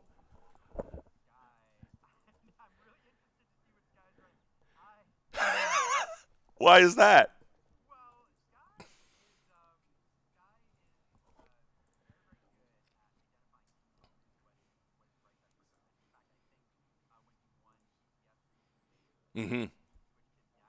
Midnight, he's like, he woke up and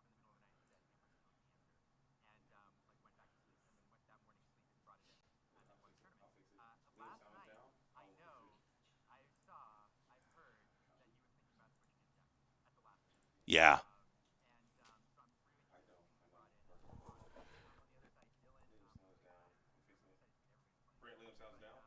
It was interesting because he is a player who's been on a tear ever since season 2.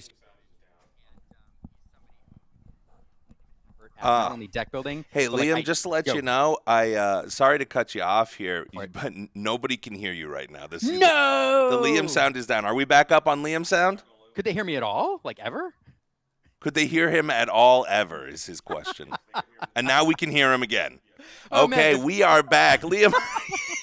if I'd been talking this whole time just to you and you've been like sitting there listening, people are gonna think you're crazy. I would have loved that. Oh man. Me just hi Twitch chat. Hey, what's up?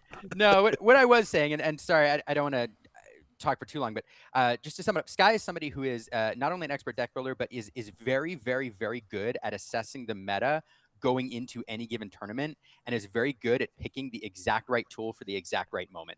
And so I'm interested to see what he's picked here based on how he's assessed things coming into this weekend. I have a little bit of insight. I don't know that I want to spoil anything, but I've heard that it's a little bit different. Unless he, in fact, did last night actually go out or this morning and buy a whole new deck. I believe that he is on a little bit of spice here. We will be seeing it. I'm excited to. I do not know what Dylan is playing either, so both of us are going to be a little bit surprised here, Liam. I hope we're both ready and locked in and laser focused here, ready for it. But the players are going to start drawing their cards, and we are about to see the altar start. Ooh, yeah. You've seen what I'm seeing? Is this the switch? I think this is the switch. I think this might be the switch. So it is Emerald Amber, but it looks like Sky is doing the discard version of Emerald Amber, or the Under the Sea with the Kita, right? Like I'm seeing the Shift Kita, I'm seeing those lines. I'm seeing a Chromacon.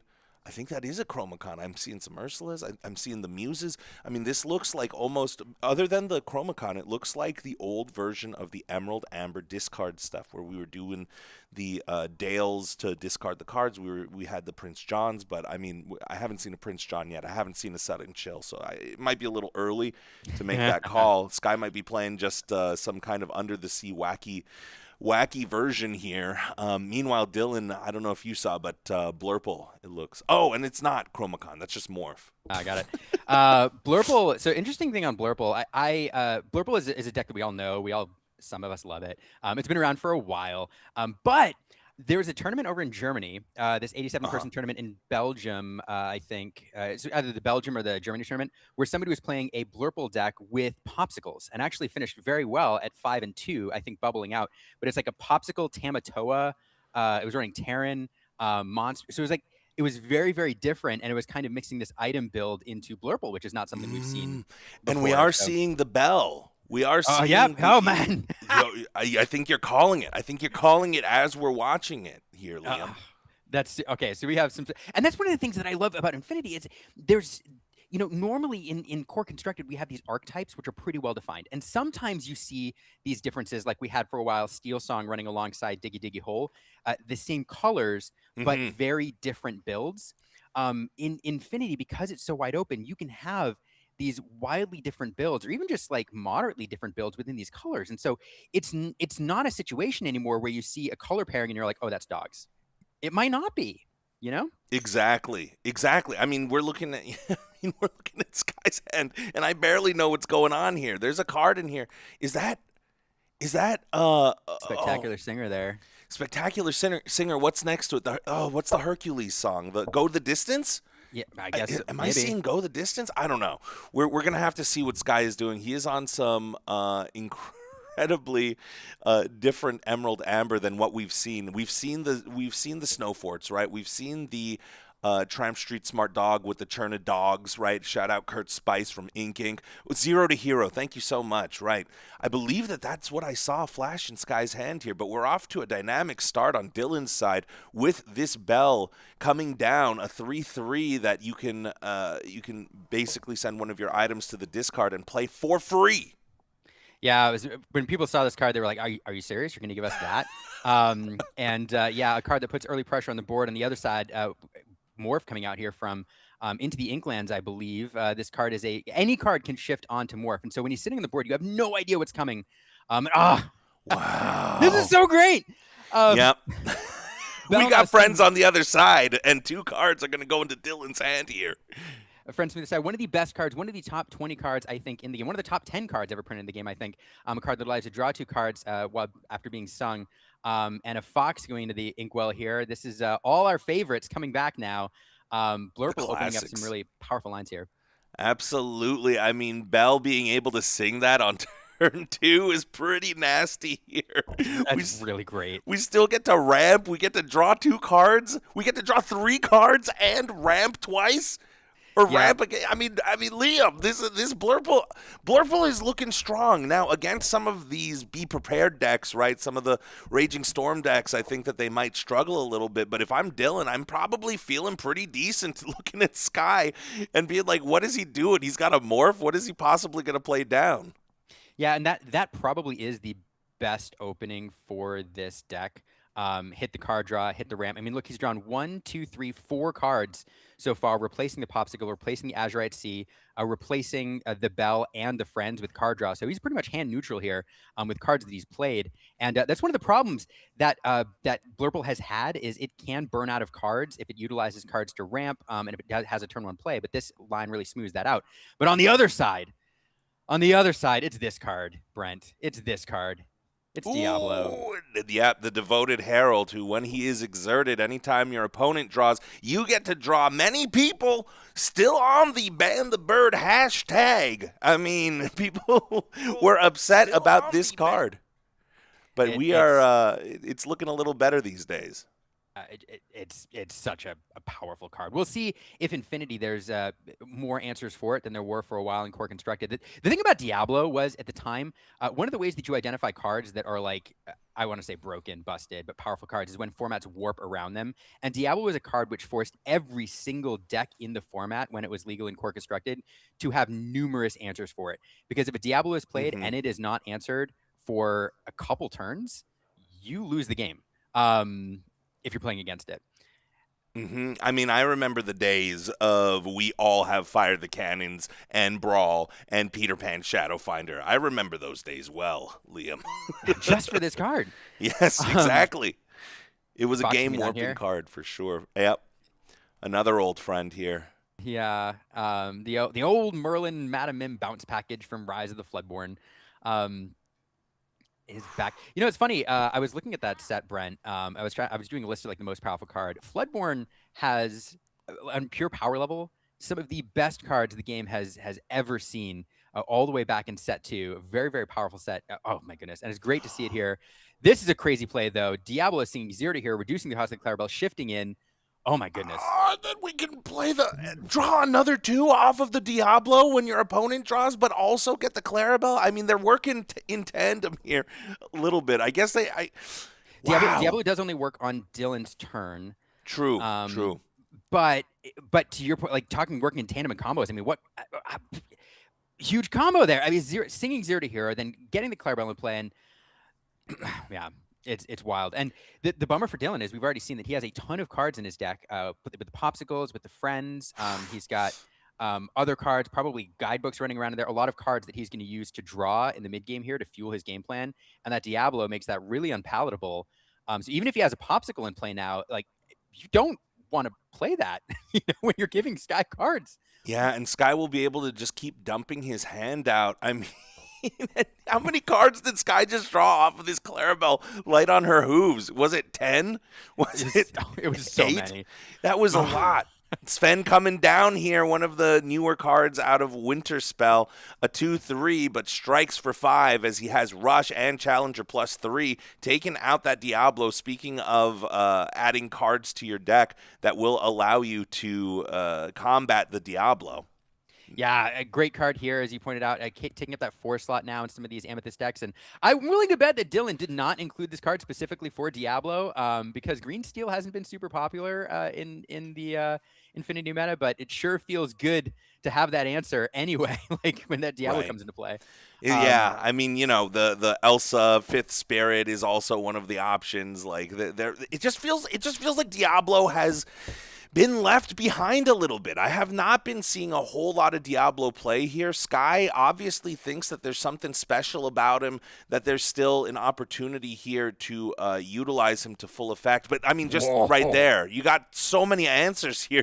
Diablo comes down. It's like every answer. Make your choice. Yeah. Everything but Merryweather. I know. 2 Elsas, 2 Hades. This guy's basically saying, okay, so you're saying whatever I play is in trouble. Literally nothing is safe here. That's now it is very top heavy though. So the thing for Sky, he knows. All right, there's Hades that can answer a single target. There's an Elsa. Now there's a Sven on the board, but there's an Elsa and a Sven that can combo to answer a single target. So Sky's like, I need to dump just a whole bunch of answers on the board here. I need to go wide as much as possible because you're going to be able to target any single thing I have. The other thing that he knows though, like that answers some ink problems here. Now Sky, knowing that Hades is going to come down, probably choose that Clarabelle eventually. Knows that he can take that into consideration. Dylan's going to ramp him here shortly, which will help a bit.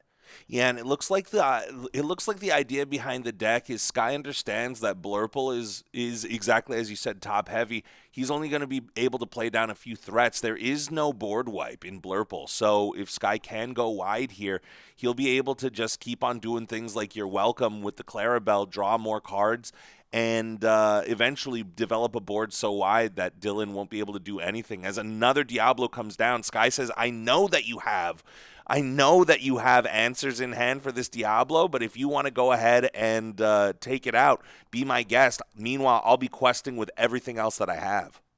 Yeah, I mean, he's got two big draw engines there, and so every time he drops another one, and Dylan has to spend a whole turn answering it, whether it's Diablo or it's Clarabelle, like that leaves the other one protected. And it's a great point on the game plan, Brent, because that's the way you've always beat Blurple, and that's the way Amethyst Steel beat Blurple. Amethyst Steel was so good against it because it was a value engine, drew a lot of cards, and then in the end game, it just went wide with like mid game and early game characters. And Sky is following that game plan here to a T. Definitely. I mean, Diablo's going to be taken out. Clarabelle is one of those cards that when you see it come down and you are an Amethyst deck, you are like, uh-oh. Because so many of your cards are going to allow you card advantage, keep drawing, but it only works in your opponent's favor. Sky showcasing also that when he does go wide, it works so well with the Clarabelle because he's going to be able to get all of those cards back. So he's going to sing Akud Edamudi here. We're going to be able to pay 2 less for the next character we play. Sky with an important decision, it looks like, and a wealth of opportunity here. Wow. Flashing back to set 1 here, Morph singing Be Our Guest. Gonna pick a character. It's Akita coming down. Yeah, the really 3/5 card. Ugh.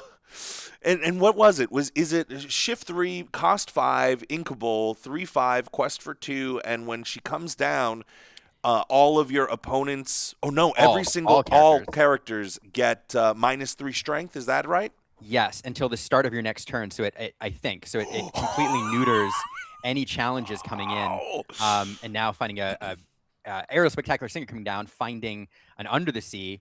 So we're just what a fun mashup here.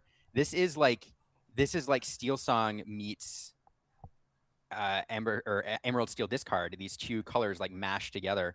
It definitely feels that way. A slight grimace on Dylan's face as Sky basically shows him the answer for every single character he has in his hand, other than maybe the Demona. So I mean, if you're Dylan here, what do we do? Are we prioritizing Demona so that she can't get under the seed because we have a wealth of characters to sing it? I mean, Sky is doing exactly what he wants to do against Blurple, it looks like, and Dylan is.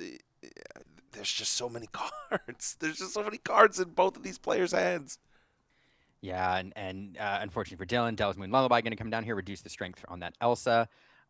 It's value. Like Sky has so many cards, and this is the thing about what Sky is able to do here. There's so many cards in Sky's deck that allow him to do way more inks worth of things on a turn than he should be able to with his resources. If you look at his inkwell, it is not big, but because of cards like Ikuda Demudi, because of the singers. He can do probably 2 to 3 times worth of ink things in a turn than he should be allowed to. And with all the cards at his disposal, and a lot of them are low to the ground, like this is what the board state looks like. And if you're Dylan, I mean, what's the answer here? You gotta start finding things to contest these characters, but you're just not going to be in time. I mean, Sky has so many of these 1-drop, 2-drop characters also, and that's what he's banking on, is that unless Dylan is able to get rid of this Clarabelle light on her hooves, Sky is going to be able to just keep dumping out his hand I mean, something Dylan's probably thinking about is putting Hades, right, onto the Clarabelle, but then you're inking Sky up to 7 ink. You know that Hades is going to, both this Elsa and Hades are going to be going down to the bottom of the deck next turn because Sky will be able to play both and sing under the, play both the Kita and sing the Under the Sea, and it's just like... Yeah. And it just feels like a low tempo play. It really does. Like there you called it, Brent. Here it comes. I think the Clarabelle, I mean, is the only choice, even though it inks Sky for 2. But I mean, the nice thing for Dylan is a lot of his removal does allow him like 2 character swings in board states, so he can remove a character while establishing a character, and that's what you have to do. It's just when you spend an entire turn to do that, it just feels. Yeah, and you've inked him up twice. You've essentially ramped Sky up and given and now every Ursula. turn, Sky's like, "What do you got now?" Every single turn, Sky's the last card, the friend's on the other side. But like, I guess Diablo's not in play anymore. But yeah, it hits the friends. Yeah, you got a song now. You got a song now. Sky says, "No friends for you." That's right. Oh. Wow. This Emerald Amber deck, I mean, what a color combination. You might say that 60% of the time, it works every time, Liam. I mean, Sky is showcasing exactly how powerful it is as the Kita is going to come down. I mean, do I even have to say it? We're going to sing Just with Cinderella. The Ariel. Why not? Wipe the board. Sky has the board wipes. Sky has the ability to empty out his entire hand, keep filling up with the Clarabelle. He's got the Diablos just in case he misses with the Clarabelles. I mean, what can't he do here? I don't know. Yeah. I don't know. He's doing all the things. So this is a color, a combination. Those of us who've been around for a while remember back from, I forget what meta it was, but it was Toronto DLC. Diego Saz actually won the tournament with this Under the Sea Kita variant. So this color combo and this style of deck has been played quite a bit before. Now back then, as you said earlier, Brent, like there was a discard variant where you ran the Prince Johns, the Muses, things like that for that control, but we haven't seen those here. This is just a value engine, which is like I'm gonna use these powerful draw engines to draw a bunch of cards. I'm gonna do a lot of stuff. I've got some board control, and I'm just going to basically cheat by doing way more inks worth of things a turn than I'm supposed to do. And Dylan's here like I got 7 ink. I can do 7 ink worth of stuff, and that's what I'm gonna do. Yeah, I mean, some of Sky's best finishes, I believe, have come from Amber Steel. He's no stranger to the Amber package, and Dylan's with a wry smile here just kind of says, "I'm gonna scoop. What am I gonna do? You got game on board basically, or close to it. I mean, so many characters that Sky was able to deploy there, and I'm starting to see the strategy that will probably work extraordinarily well, I bet, into a lot of these Emerald Amber mirrors, where with the dogs, with the turn dogs, with all this stuff." They're saying, well, I can get a lot of value. And Sky says, yeah, well, I got a bunch of singers. I got a bunch of songs that will allow me to cheat out a bunch of my best value characters. And we're just going to see who wins it. But at the end of the day, Sky's the one who has all of the combo to basically wipe your opponent's entire board with that Kita as well as Under the Sea. Yeah, it's tough. This is a tough thing for Blurple. And so this Sky's deck is not an aggressive deck. It is not trying to run under Dylan the way that typical aggro decks are. What it's kind of doing is the dogs thing, where it's trying to establish some key pieces on board, whether it's morphs to sit there and be targets for shifts later on, whether it's that Diablo to start drawing you cards, whether it's that Cinderella to serve as a singer. And it's just building up these key components of its engine, these combo pieces, and then slowly it just accumulates value and takes over the game. So it's just a tough ask for Dylan here. The key for him, like he's going to want to try to establish that bell early again to try to prevent any early sneaky lure, or to try to punish that Cinderella if it sings early. And work his way, make sure that he finds those turn 4 or turn 3 if he hits the ramp tempo pieces, like Sven. Tigger, if he's running them, would be another great card. He needs to get into the Elsa, but he has to be removing at least one character every turn after turn 2. And on the play, it's going to be easier. So we'll see if he manages to do that. Yeah, I mean, that Sky looked unstoppable that game. I'm not gonna lie. If I'm Dylan, I'm trying to think. Okay, cool. I get the bell out. I'm able to sing that early. Friends on the other side, accrue some card advantage. I think that the immediate answers for both Diablo and for Clarabelle, Light on Her Hooves, is going to be one of the toughest. Because they're almost opposite problems, right? Here you have a big body character that you don't want to ink because Sky's probably going to be shifting onto it. You don't want to give him additional ink when he's already outvaluing you in so many ways. Yeah. And Diablo is, how do you answer it before your third or fourth turn when you get the Elsa down after you've ramped? It's a lot. It's a lot. If Sky's able to get both the Diablo and the Clarabelle, or even just the Clarabelle, it's going to be very hard for Dylan to overcome. Yeah, it's interesting because Clarabelle and Diablo are two must answer cards. And the way you answer them is slightly different. There's a world in which if you think Sky's going hard for the Clarabelle, you perhaps even double ramp and try to hit that Hades early, or find some sort of answer, let it go. Or if you think that Diablo is going to come online, you have to make sure to prioritize the Sven on turn 3 if you hit the ramp. So Dylan hopefully has the option to go both routes. He's going to try to see which lane Sky's going to take here. Looks like Sky's trying to figure it out too. He's got a choice to make here because he has Diablo. The one-cost Diablo, Obedient Raven. He's also got the Cinderella Ballroom Sensation, or has the Clarabelle that he can shift onto, and he elects to take a look at the hand so he can absorb all of the knowledge here. Ooh, Tipo. So okay. We see some good pieces here. He does have the ramp, but he has that Sven as well. So Sky taking a look knows that early Diablo here is going to be punished. On the play, Dylan has the advantage there because he can ramp this turn, and then if Sky gets the Diablo online on turn 2, Dylan's able to punish it immediately with that Sven. I don't think that I saw a Diablo Devoted Herald in hand, though. So we are going to pop the popsicle, put out the bell. What is it? Apprentice Inventor? Yes. Apprentice Inventor. And I don't know if you saw either what Sky has in his hand, but he's got a little extra spice. He has a Bend to My Will. Oh, no. Oh, no. So at the end of everything, that's a game ender. It's amazing. It's an absolute game ender. And here Sky is doing something so smart. He's playing the Clarabelle and the Diablo, and he's essentially saying, I'm going to make you guess. I'm going to make you guess what you want to target here.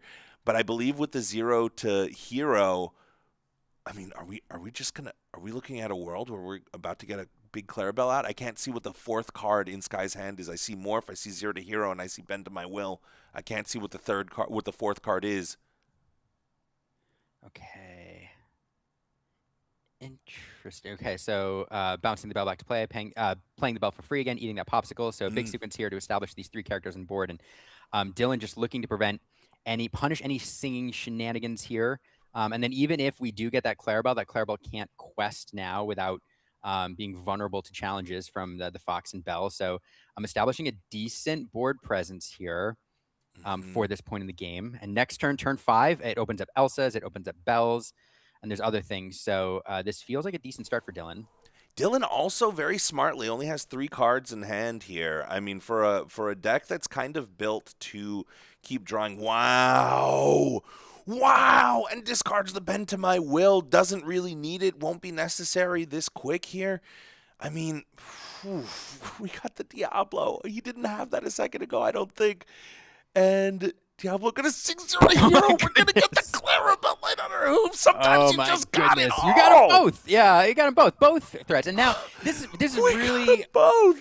Really frustrating because now Dylan has 2 cards he has to answer. Now, to your point, now Sky's drawing what?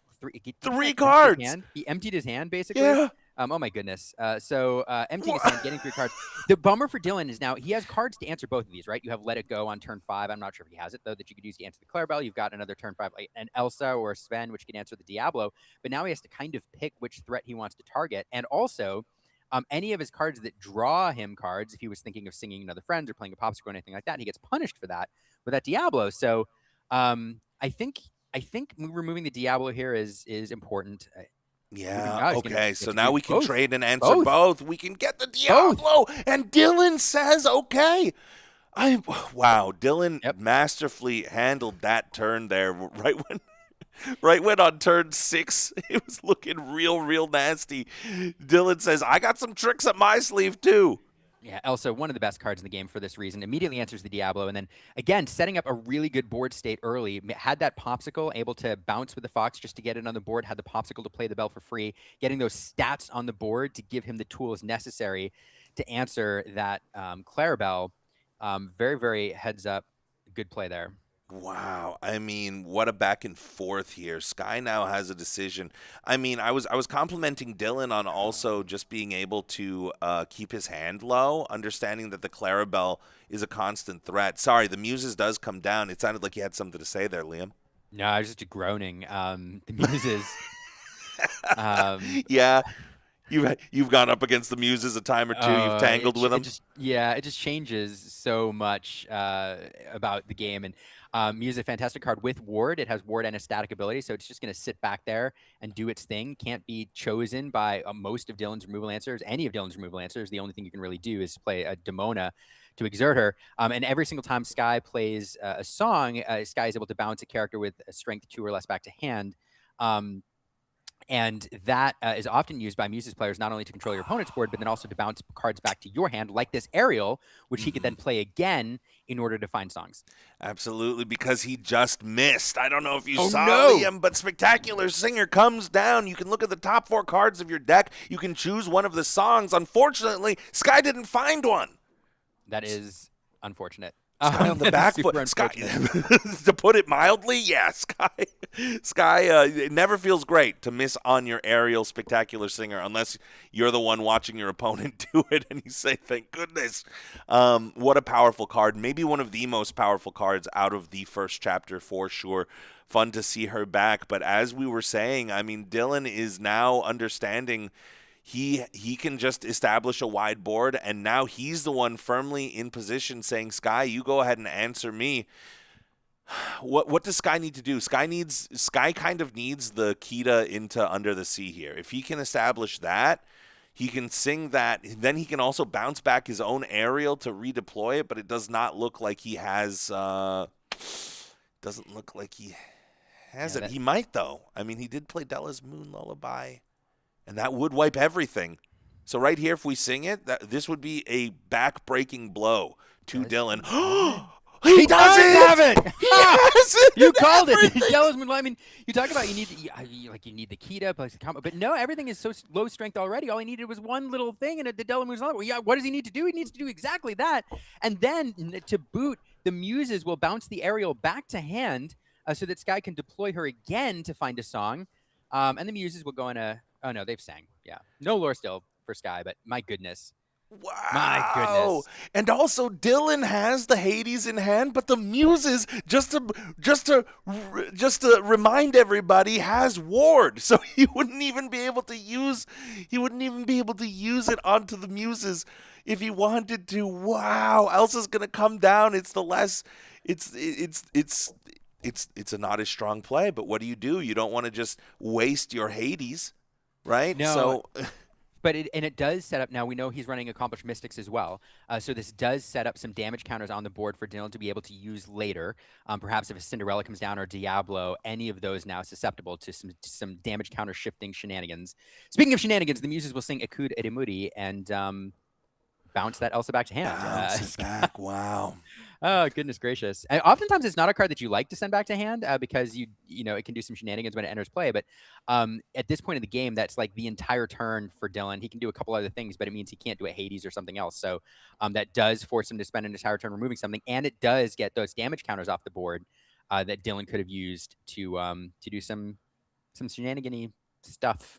I mean, Sky has proven that he knows how to build a phenomenal deck that can attack the meta, and he's doing just that. He's showcasing exactly how powerful it is to really understand what the answers are needed in the current meta. And I mean, it just looks like he's got an answer for everything that Dylan is trying to do. Yeah, and certainly not. Oh goodness gracious! You're welcome. His own aerial. Send it back to the deck. We'll shuffle the deck, and this guy will draw 2 cards. It's you're welcome is a great removal tool, but it's also that emergency outlet, right? That emergency lever, that handle that you pull sometimes when you're like, I don't have what I need. I'm gonna turn it into 2 cards at the expense of a little board presence. So Sky's gonna do that here, and I'm wondering if he's gonna bounce his own muses back to hand, because if he doesn't, then you sort of leave Dylan in a position where he's able to take it out, because he knows, because he just bounced back the Elsa Fifth Spirit, right? Yeah, it looks like Sky is going to do exactly that. Wow, just heads up play all around here from both players. This is round 2, Liam. This isn't the finals right now. No, and so at this point in the game, usually empty boards. This point in the game, Dylan's at 8. I think they sneaky little real estate there coming out. Dylan building a manor there. It's normally at this point in the game, you'd think the match favors Blurple.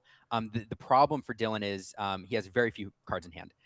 And even when he does have some cards, a lot of them are top heavy, and so he's only able to do 1 or 2 things a turn. Where Sky, the longer this game goes on, if he can establish one of his draw engines, he's able to just flood the board. But this manor's a problem, Brent. This manor's a problem for Sky, because his deck is not built to deal with it at all. Emerald and Amber are decks that, will definitely. Did he just play 0 to hero with no effect triggered? I don't understand that.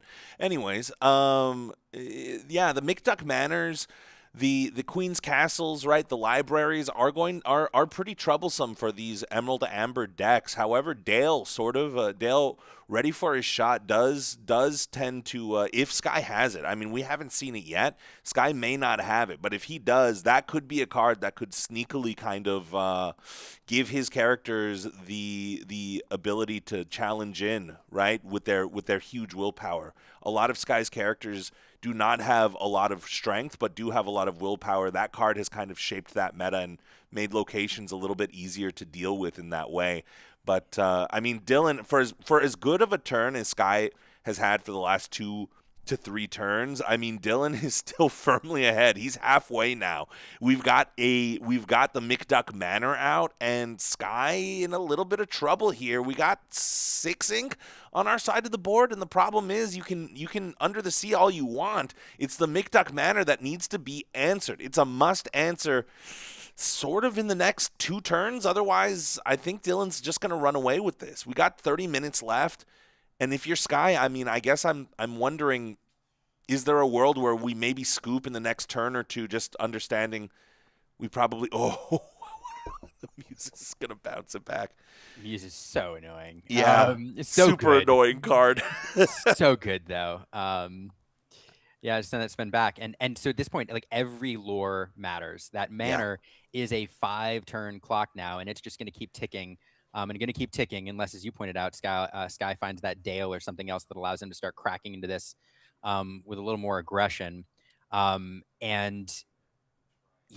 forcing Dylan just because that Sven was questing. That was taking another turn off the clock. Goodness gracious. Sky's deck is not built to deal with this manor. It's just it's a problem. It really isn't, and especially, and we have not seen Adele yet, and we don't have the deck list. I don't think he has it in there because it does not really. If I'm being honest, it doesn't super do a whole lot, right, for his deck. I mean, he's trying to interact with all of the characters that are coming down, and I think Dylan's found a slight weakness in the build that Sky has created, in that it is not going to be effective at dealing with these high willpower locations like McDuck Manor. Dylan wasn't able to get any down last game because Sky just kind of blew him out of the water with the Under the Sea and the combos, but now I guess we'll see 0 to hero. Yeah, and It's he going to be played some. 2 Akuda Demudis. We used 1 to bounce the muses back to hand because it was exerted. Digging was what Sky was doing. Then to protect the muses from being challenged by that Sven, the muses bounced themselves back to hand. He played it for free, best of those 2 Akuds, sung the 0 to hero, nothing else to do, and just doesn't have the answers in hand. So just unfortunate. If he could have established a Clarabelle there, like that would have been great. Clarabelle answers that McDuck Manor in a couple turns. Unfortunately, Dylan probably has a bunch of Hades in hand and things to deal with it, but that's the problem this guy's in right now is any single card that he plays that does not have ward is going to be immediately answered by a Hades. And so all Dylan has to do is just rally the troops around this manor. Sven just standing at the gate guarding it. As long as nobody tears it down, that McDuck Manor is going to win the game. Yeah, Sky, I mean, we're looking at Sky's face here. That is a man deep in thought, looking for any path to victory here. There's one card that he is going to ink. It's going to be the Clarabelle, light on her hooves. Do we go wide here? Is that the play? Do we... Oh, for the Clarabelle. And then we sing the... Oh! You know, that is the answer. That is, if we say it's not Belt to deal with it, I mean, there is one card in this deck, really, that answers that location cleanly. It is You're Welcome. There You're you welcome. go. Yeah. A lot of people forget that you can use it on anything, essentially, that doesn't have ward. Sorry, you had a point you were going to make.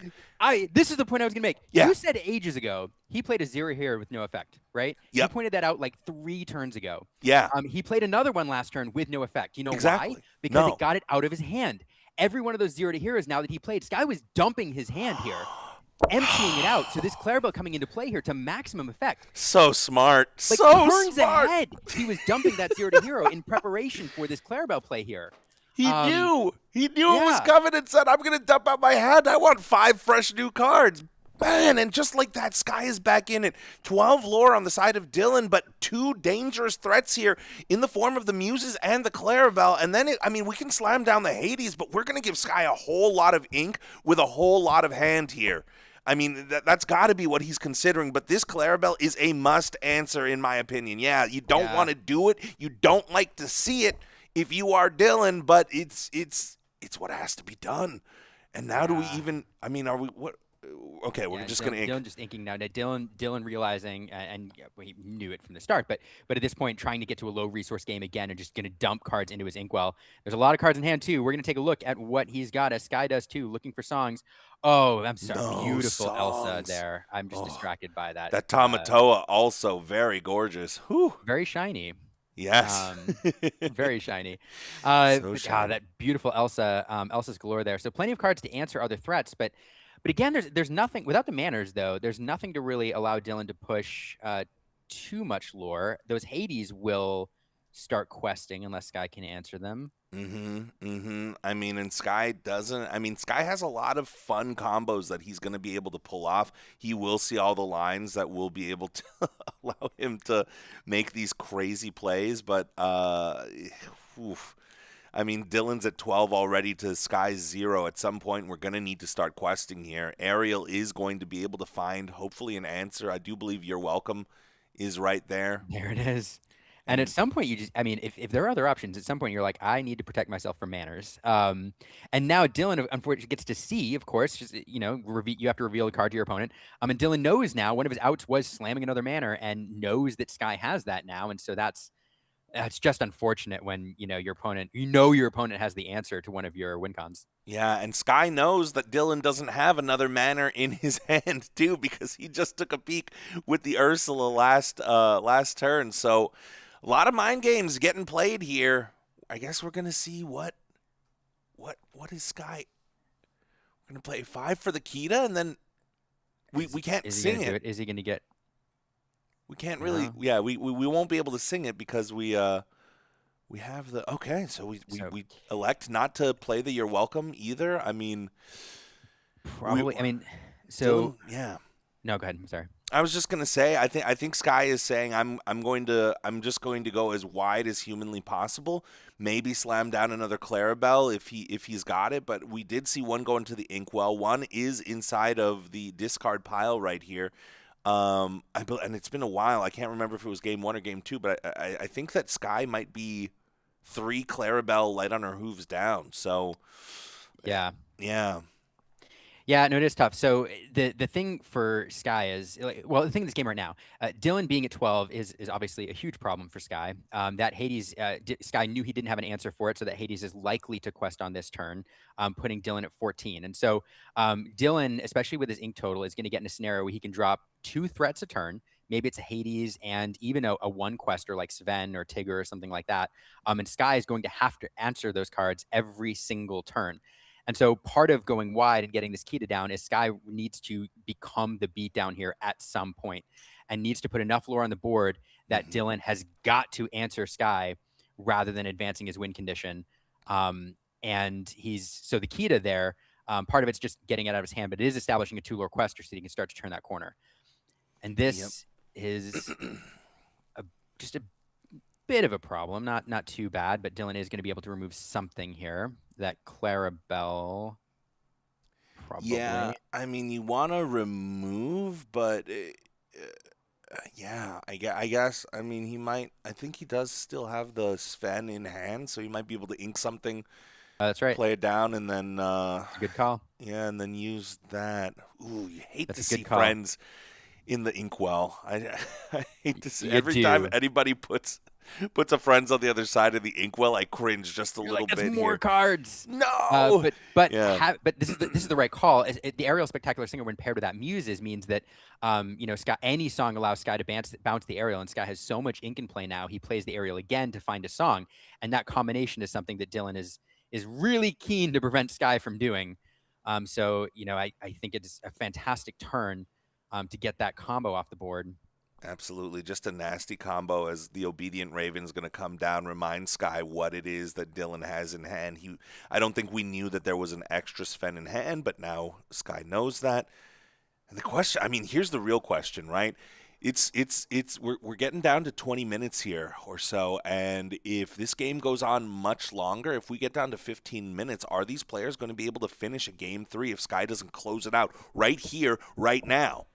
Yeah, I don't know. I don't know. I don't know. But it is a consideration for sure. I don't know if and I've been there, man. I've been in there. There's so much to think about. You're looking at the board states. You're trying to remember what your opponent has. You forget about the time sometimes. And I want to bring that up because one of the worst things you could do here is forget about the time and not be able to play a game 3 if Sky isn't able to bring it back from 14 to 0 here. So sometimes the best thing that you can do is say, you know what, you're kind of ahead. But looks like Sky's got some determination in his eyes here.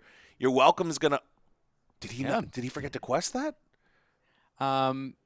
He played it this turn. He played it this turn. Came in this turn. Right. So getting a couple cards out of it. So getting information and a couple cards. Friends is great. Pay 3, draw 2 cards. Your welcome says pay 4, draw 2 cards. Also pretty good. But Sky just looking for answers here. Look how much ink Sky has, by the way. I think he's got more ink than Dylan because Dylan's. Look at this. He's got an embarrassment of resources to work with here. Yeah, he just needs more cards. And taking a look, damage counters on the. Wait, why did we take the damage counter off? Because the Kita had come into play and reduced the. No. Oh yeah, because the challenger worked with the. Yeah, and the challenger overcame it. Yeah. So it's because the Kita had everything reduced. Is why. Yep. I forgot about the challenger and Sven. I was like, that doesn't make sense because they both would have. No, but yeah. But it didn't matter either way because he played the Sven that turn, so he avoided the Kita altogether. That's as true. well. But the damage counters though in a deck that's running Bells, Accomplished Mystics like that, those damage counters can matter. So now here we go. So that Kita going to shift in and reduce the strength of everything. Kita. Yep. And sometimes people forget that Floodborn can shift on top of Floodborn, and you can just keep stacking those up, and it's a great way to cheat things out. And there it is. We're gonna sing Under the Sea is going to put the cards to the bottom of Dylan's deck. We are going to bounce back. Well, I didn't see what he bounced back. Oh, he bounced back. He bounced back with his the own Muses. Kitas. Both the Kitas. Son of Diablo by Odin's Raven. The devoted herald comes down. These cards have been indexed together. I do not think I've ever seen a Kita bounced by the muses after None of the Sea. I'm sure it happened a bajillion times. I don't remember that combo though, and getting both those Floodborn back in the hand feels really good. And now Dylan taking a look here, trying to figure out probably how many Clarabelles are in here, how many Under the Seas are in here. It feels like you've played them all so far this game. That was a phenomenal turn. My goodness, Brent. Turn. But it's still 14-0 with 18 minutes left here. 2 cards in hand for Sky. And here's the thing, that Diablo Devoted Herald is great. We are going to be able to draw an additional card in a turn or two, but we know that there is another Sven just lurking there. So the second that Diablo turns sideways, Dylan has the answer waiting, and Sky knows that. So what do? How do you bait out the Sven somehow? Or do you just say one card is good enough? I just want to... I'm paying 3. I'm getting 1 card back, and... Here's and the that Sven comes down, yeah. And this Tamatoa, another fun inclusion here. This card, of course, we're used to in Ruby Sapphire builds. It's not one that you usually see run in Blurble, or like ever in the previous metas. I'm sure some people worked in it, but it certainly wasn't in the standard meta builds. But this deck making use of him here, bringing back those popsicles. So it's fun to see kind of Blurple mashed together with this item synergy that we see in these other colors. Speaking of mashing, Sky mashing a bunch of characters on the board here. 2 Kitas coming out with Clarabelle, going wide here, and Sky saying, I am the beatdown now. I'm going to try to make you respond to me. But that does leave a bunch of lore available on Dylan's side of the board. Now Dylan's going to be able to push even closer to victory here. We're going to get up to 17, and we're only going to be left with about 15 minutes. Are these players going to be able to finish the game 3? That's the question that I have, as Sven is going to initiating the take-back rule here, because, wait, but the Challenger 3 would allow him to take out the Diablo, wouldn't it? Double Kita. Right, but yeah, that's true. But Challenger 3 adds 3 to the 0, doesn't it? Or am I mistaken here? No, it does, because you can't go negative. It doesn't. Okay. So, yeah, you can't go negative.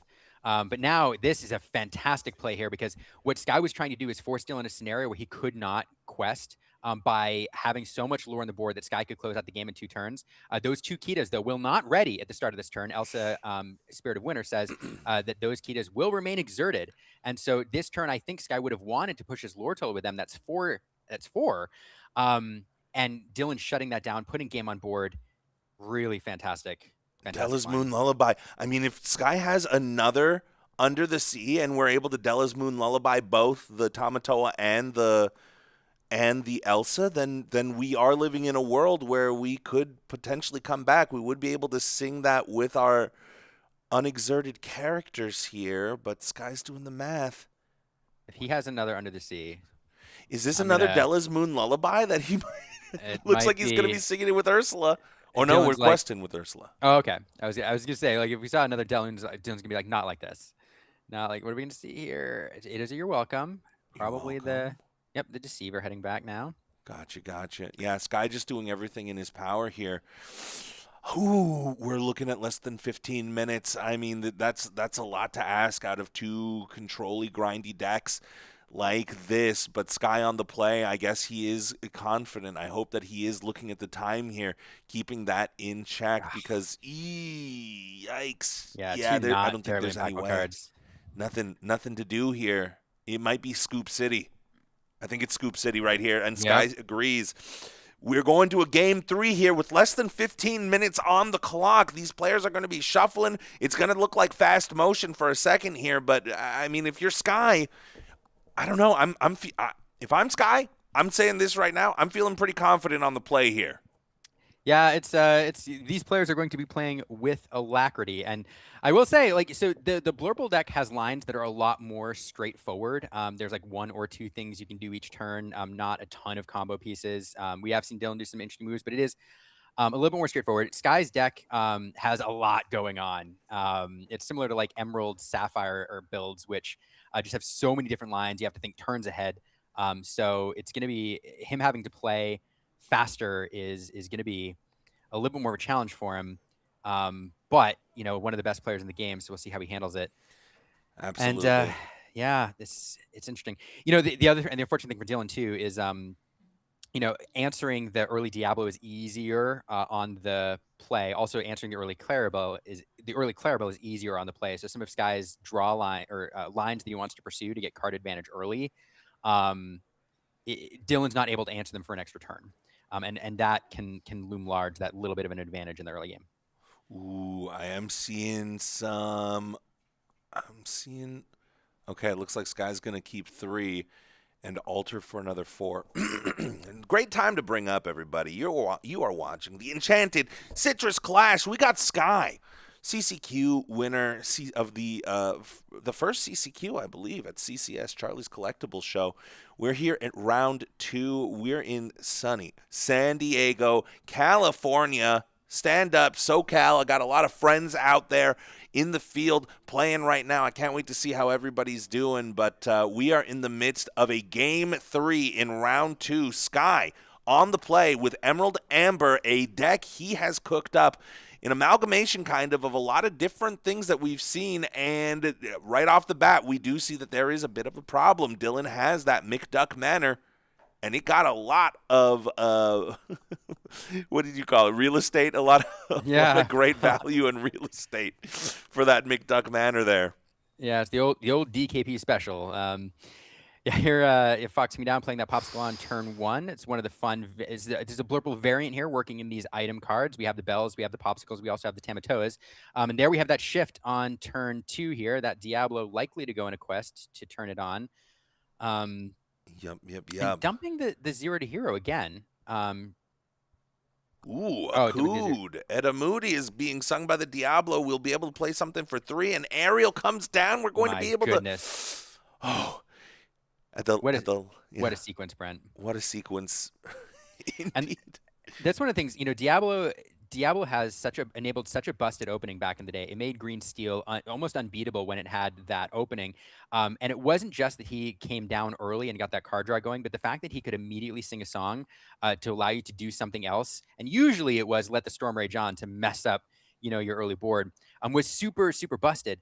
And this line here, though, Diablo into a Kuda Dumadi, a line that's only possible in Infinity, and now after Winter Spell, into the Air Spectacular Singer is just a ridiculous line. Very powerful opening. I don't know, really enjoyed seeing that. You get another character down, a Singer 5. You also get to search the top 4 cards of your deck. And Dylan is going to ink both McDuck Manors here. I don't know how much I agree with this. It's at some point you have to do what you have to do. And unfortunately, he's got at least one Hades in his hand, which is an uninkable brick until later. Really needs to get to that Elsa or something to answer the Diablo. Sven, hopefully this turn. And Sky just inked, quested Diablo, and passed. He's going to get another card off of this, but if there is a Sven looming off of the cards that we got, I don't see it. So we are safe for one more turn as Merryweather, the 4/5 with Ward, comes down. One of the new cards out of Wilds Unknown. And you are not looking at a miscut, Liam. You're just looking at a nice foil. I was about to make a miscut joke, but no, these. Sorry to jump the gun on you. It was good. One of us had to say it. These cards show continuous art in the foil version. And we know this is the foil version because Dylan's deck is blinged almost to the max here with Enchanteds, etc. Now Diablo going to sing Della's Moon Lullaby, reduce the strength of that bell. Can't choose the Merryweather. Yeah. Does have the ward. Something to also consider here is like that Diablo is so good at also singing songs. And Sky has a bunch of 2-cost, 3-cost songs that he's going to be able to keep on using, like Akud Edamudi, like the Della's Moon Lullaby that we just saw here. And Sky looking down at his deck, the fact that he inked, quested, and passed last turn means that we do not have the hand that we are probably looking for here. Kita's going to come and hit the inkwell. The muses are going to come down, and it's going to be a pass. But we both know, Sky, all of us know, because Sky looked at the hand with the Obedient Raven, Elsa, 5th Spirit incoming to take out this Diablo. So now Sky's draw engine is about to be busted as well. Yeah, it'll feel really good to get that Diablo off the board because Dylan has a bunch of cards like that Popsicle, cards that he wants to play to draw cards. We are going to challenge that Obedient Raven, and I'm willing to bet that Merryweather is eyeballing that Oh, Bell's going to sing Friends from the Other Side. Take a look at cards before we make our decision here. Yep. All that ink is exerted. Merryweather is available still. Get that Spectacular Singer off the board. It feels really good. Again, that combination Muses with Aerial Spectacular Singer is something we've seen Sky leverage before. So getting that combo piece also off the board feels really good. Really impactful turn there. Extraordinarily impactful. Sky is at the crucial 4 ink here, where he will be able to ink and then play down play down the Clarabelle shift line and refill his hand up. But Della's Moon Lullaby is going to, I don't know who he chose. Oh, gotcha. Della's Moon Lullaby is going to hit Bell and then choose the 5th Spirit. Yep, and Clarabelle Light on her hooves. We had to ink one in order to play it, but we're going to sing it onto the Wow. Can't sing it on the Merryweather, unfortunately. So that Bell going back there, that gives Dylan 2 cards. And Clarabelle plus You're Welcome is a combination that Emerald players have been playing ever since those 2 cards were available together. I think they both came out in Shimmering Skies, so almost as if they were meant to work together. It feels terrible to give your opponent 2 cards, but a little bit better when you're going to draw 2 off of them. Yeah, I'm wondering why Sky elected, because he did do the Della's Moon Lullaby. I'm wondering why he didn't bounce back with the Muses, the Bell instead of the Elsa 5th Spirit, because now with the combination of Merryweather and the Elsa 5th Spirit, we know for a fact that this Clarabelle is not long for this world. We're going to be able to take it out. I guess Sky's also saying he's got so many cards in hand, the possibility that he also has a Sven or another Elsa 5th Spirit is probably pretty huge. And interesting, Dylan says, I'm going to let you keep this Clarabelle for one more turn. He doesn't have enough ink to play down the Hades, but instead is electing to go wider? Yeah, those Muse is just a frustrating card. There's all sorts of shenanigans. So Dylan said, I'm just going to get that off the board. It does leave that Clarabelle open. Now, Sky has been digging for answers all game. I think we've seen with some pretty low tempo turns that his hand is not ideal. Look at this top end here, though. Hades, both Elsas. Yeah, I mean, not taking care of that Clarabelle, I would have thought that was the much bigger threat, and we'd trade the Merryweather and the Elsa 5th Spirit play. But Dylan instead saying, I'm going to utilize all my ink here, let you Clarabelle for one more turn, and let's see if Sky is able to fully use it. Now, Akut Adamudi giving you a card, allowing you to draw an extra card, usually pretty good, but when you have the Clarabelle out there already, it's actually a bit of a detriment. You'd actually kind of prefer to just empty out your hand as quickly as possible. But Sky is going to...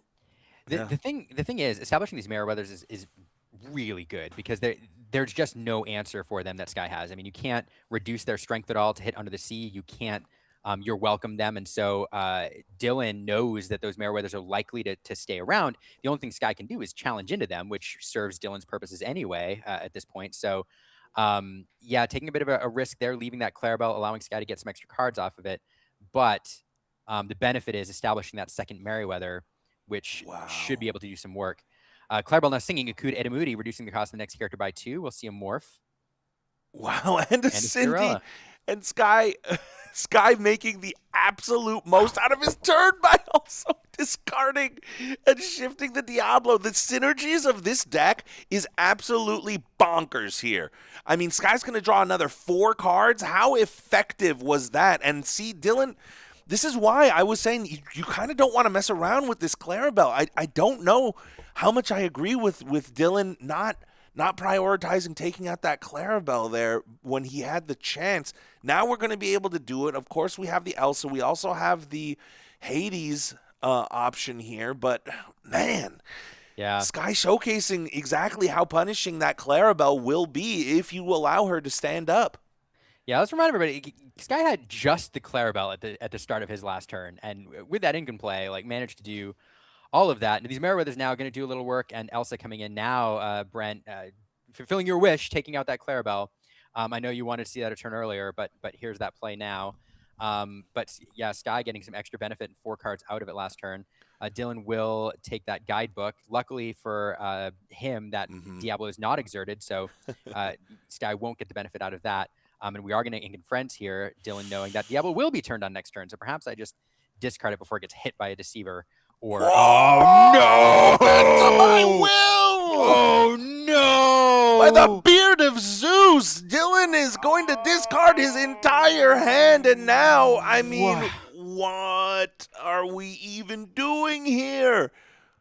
This is absolutely brutal. This is absolutely brutal because insult to injury here. There is no evasive character on board. And Dylan, I mean, when you have no hand, you hope to draw into something like a guidebook. You hope to draw into something like a friend, something that can give you a little extra ink. A Tamatoa here, perhaps, to pull back the popsicles. There it is. But when you play those popsicles, you know what's happening. Yep. Sky's getting a card off that Diablo. So which is one of the things that makes Diablo so frustrating is you shut down your opponent's line, or you punish your opponent for pursuing their lines back into the game. Here it is. Dylan going to play the popsicle, draw a card. Sky going to draw a card. Oh, Sky missed the trigger, I think, off of that Diablo. I think he did. And it's understandable. Look, I mean, these Diablos, I can barely We haven't played keep track with Diablo for a while. Diablo has been gone for a while. Right? It's been a minute. Sky will maybe look back at that later, but still a full grip of cards to Dylan's 2 in hand here. Cinderella looks like she will sing a little something. Oh, okay. We're going to sing the... Oh, no. She's going to quest, and then we're going to play it out. But I do want to direct everybody's attention to the clock here. Exactly what I was talking about, 2 minutes and 20 seconds left. Now, the way that this works is after that clock hits 0, we will be into turns, and the players will have from turn 0 up to turn 5, that many turns to quest 220. And it's got to be on both of these players' minds right now. Sky... taking that note, I guess, and questing his Diablo. Will these players be able to finish? That is the biggest question, because to be able to play off all of these combos is incredible. But if you run out of time, then it's going to be bad news bears. I don't know. There's no other way to put it. Yeah, no, bad news bears indeed. Both players here, you can notice, like, kind of picking up the pace, trying to play rather quickly. And it did feel, like that game might be over when Sky did that bend in my will. Again, guidebook going off here on Dylan's turn. That should activate the Diablo as well. Sky not seeing it. Sky forgetting about the Diablo triggers. Popsicle as well triggering. Yep. That's 3 cards. Oh, that feels bad. Guidebook coming out again. We're going to draw more off the guidebook. We're going to draw more. Sky. 5 cards. Ooh, Sky. Oh, okay. Yeah, and look. Sky's a CCQ winner. He's also qualified second place already. in Richmond. He's doing all of the right things. This goes to show anybody on any day can forget these Diablo triggers. I mean, shout outs Wonderland. Luke has admitted wholeheartedly that when he won in Seattle, he won the whole DLC, missed many of his Diablo triggers, remembered that he had missed them, and has talked about it publicly. It can happen to anybody, y'all. I mean, we hate to see it here, and these players are in a bit of a rush mode too. Like, this is big stakes here at the Enchanted Citrus Clash. We are going to play down the Kita. And we can sing. We have just enough to sing the Under the Sea. Goodness. But we only have 20 seconds left. We're only going to have a few more turns to be able to do anything. Will Sky be able to go from 6 to 20 in the next 3 turns, essentially? We will find out. Dylan has managed to draw a lot of cards. And if that timer is correct, it looks like we're going to go into turn 0 with Dylan here, unless he passes really quickly before the buzzer. I don't think he's going to. I don't think so either. No, we're going to play Tamatoa Happy as a Clam. I'm going to pull back those popsicles. It's going to take a moment here. And you see the counter coming in there. Thank you to the judges for indicating to us what turn we're on. Sometimes they don't. But this will be turn 0. Sky will be turn 1. It'll go back and forth until the 5th turn, which will be the end of the game. Giving Sky effectively 3 more turns to quest to 20 here. Oh, boy. Okay, we are in the dangerous scenario here where Dylan is at 5, Sky is at 6, and listen, this is round 2. If both of these players are 1-0-1, right, which means 1 win, 1 draw, it doesn't mean it's not the end of the world here, but the difference between a win and a draw, pretty freaking huge, I will say. As Sky looks through his discard here, he has a little bit of extra time now. We don't have to rush quite so much because when we get to turns, it's when the turns are over. So Sky will be able to take a second here, breathe through, and think about his play. He has a full grip of cards, and he already bent to willed his opponent. As he considers the play lines here. I mean, it is funny, Brent, like, because you go from those last few minutes where you're like, play with all the speed. And once you get in turns, like, the time doesn't matter, other than you're holding up the tournament. Like, you can take as much time as you want because it's not burning the clock. So Sky able to think through these lines here. But yeah, this is a clock. And Dylan, again, the bend of my will was so punishing, but Dylan managed to draw into the Tamatoa into 2 guidebooks, and leveraging both those popsicles, they're just refilling his hand. And now plenty of options. He has friends in hand too, so many cards. Clarabelle gonna come down. He has so many more cards in hand though, and yeah, I guess we're going the classic Diablo shift line. I mean, showcasing that even just an obedient Raven is going to be a problem. And Sky not drawing off of that Diablo, not even going to make much of a difference here because he is going to draw quite a few cards off of this You're Welcome Clarabelle combo. One of the premier combos we've seen since its inception in set 5, right? Yep. Absolutely. So getting that Tamatoa off the board feels really good here. Sky, 1, 2, 3, 4, 5, 6, 7, 8 lore on the board. That is enough to do it if Dylan doesn't have too much control. Again, Sky has 2 more turns to close this out, so just trying to dump as much lore as possible on the board. Back over to Dylan now. We'll draw a full grip of cards here, will Sky. And Dylan Dylan, as bad as it is, I don't think can win. But he can play the keep away game, which is, can I keep Sky off of 20 lore for the next 2 turns? That's the big question here. Clarabelle's going to be exerted from this Elsifith Spirit. We're also going to Merlin Crab in. Oh, it's the first Merlin Crab we've seen this game. I missed this little guy. Merlin Crab gives challenger +3 upon entering play, allowing Dylan to crack in there, remove that Clarabelle. That feels really bad, partially because of her ability, but more because of her 2 lore. Really, really wanted her kicking around. And that Crab now, extra annoying because he will enable you to use his challenger ability again when he bounces back to hand, if he does, or if he's banished. Or if he's just banished, he can challenge into the key to play out something else with Rush, right? Another Elsa comes down, then that Elsa can take out something else, potentially, whatever Sky plays. There a lot of options here, and again, the stakes are not who can get to 20 here. The stakes are, can Sky get to 20 in this turn and 1 more turn after that? And the math here is so tricky. Sky is trying to figure out, step 1, how much lore can I put on the board this turn? Yep. And once I know that, I know where I need to get to this turn, which lets me know how many spare singers I have to do other things. Sky's shown there's so many songs in this deck that can draw him card, find him answers, find him other characters. Singing a Cood is always great because you can find a character, dump it out for free. And so all of this math going on right now, trying to figure out, what is he likely to remove, but importantly, how much can I stick? Right, and the math becomes even trickier once you realize things like if you do elect to sing a Cood at a Moody with one of these Cinderellas, that means that you're 1 more less than you would be. Yep. Is it better to just deploy a whole lot of threats? That's, I'm sure, what Sky is thinking here. If I'm Sky and I have a whole bunch of little guys, I'm going to just deploy every little guy that I have. Oh, Fox is a card you hate to see over there. Plus that Sven. One of the reasons it makes Fox so frustrating is because if you do have Akita or another card, Delamoon's Lullaby, or something that'll reduce the strength of your opponent's characters to kind of insulate your board, Crab gets around that. So any card that enables you to bounce Crab back to your hand powers up that character again for a challenge.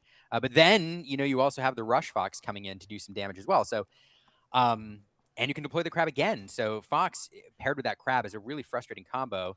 But here's exactly what we're talking about, Brent. We're going to sacrifice 1 lore here to look for a character.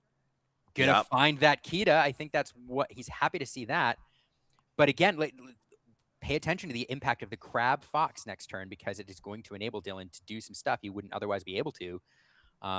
Plus, he also has that Sven there with his challenger. He's also got the Sven. I mean, does he have enough ink? He's got enough ink to deploy both Sven and the Madam Mim Fox.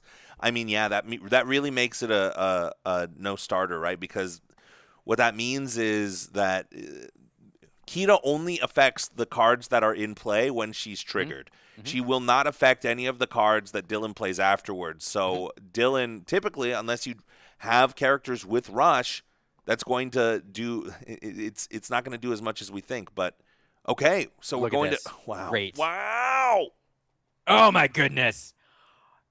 What did we just double 0 to hero, allowing him to play the Clarabelle and the Kita. Look at all those threats on the board, and we're going to see that Fox Crab do some work here, but my goodness, Dylan has a lot of work to do.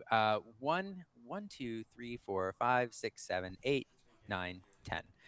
Now, his 10 lore on the board, unless I'm mathing wrong. 1, 2, 3, 4. and needs to take out 3 lore. Oh, no, more than that. Hold on. 1, 2, 3, 4, 5, 6, 7, 8, 9, 10, 11, 12. 12. Yeah, okay, That's yeah. absolutely right. So then that be means public math. we have to take out 5 lore on board, and with that Kita coming down, I don't know how possible that is. But Sky, really the crux of Sky's deck is this 0 to hero card. It's kind of insane. I mean, obviously we also have the Kita and the Under the Sea. I mean, I guess there is no crux. I guess there's a bunch of cruxes to Sky's deck. There's so many different threats he's going to be able to deploy. Sorry, Liam, what's up? No, sorry. I was just thinking these lines. I think there may be a line. I'm trying to think through it quickly. So the crab, like neither of the characters on the board can challenge as it is. So you have to enable at least like 3 challenges here, and I think you can do that. Crab bouncing back to hand with the Fox. You can give challenger to the Elsa, allowing her to challenge. Then you have the Fox in play, which can challenge on its own. Then the question is, the problem is you're just a little ink short because you'd love to be able to deploy the crab. Yeah, you have so many of these effective removals, but you just don't have the ink to play them all. We're at a paltry 8 ink here. Yeah, on the side of Dylan. Yeah, because the fox coming in, if you can see that takes out one thing. Yeah, and you can hit. Yeah, but let's get to these. So you have the 2 Lorcana, which you can hit. That's obviously the biggest threat. But then you need 3 other. You need to hit 4 other characters. I just don't think there's enough. And Crab there wasn't going to do any challenging anyway. You might as well sing. Yeah. Try and look for more. I mean, if you can find. I mean, even if you find 3.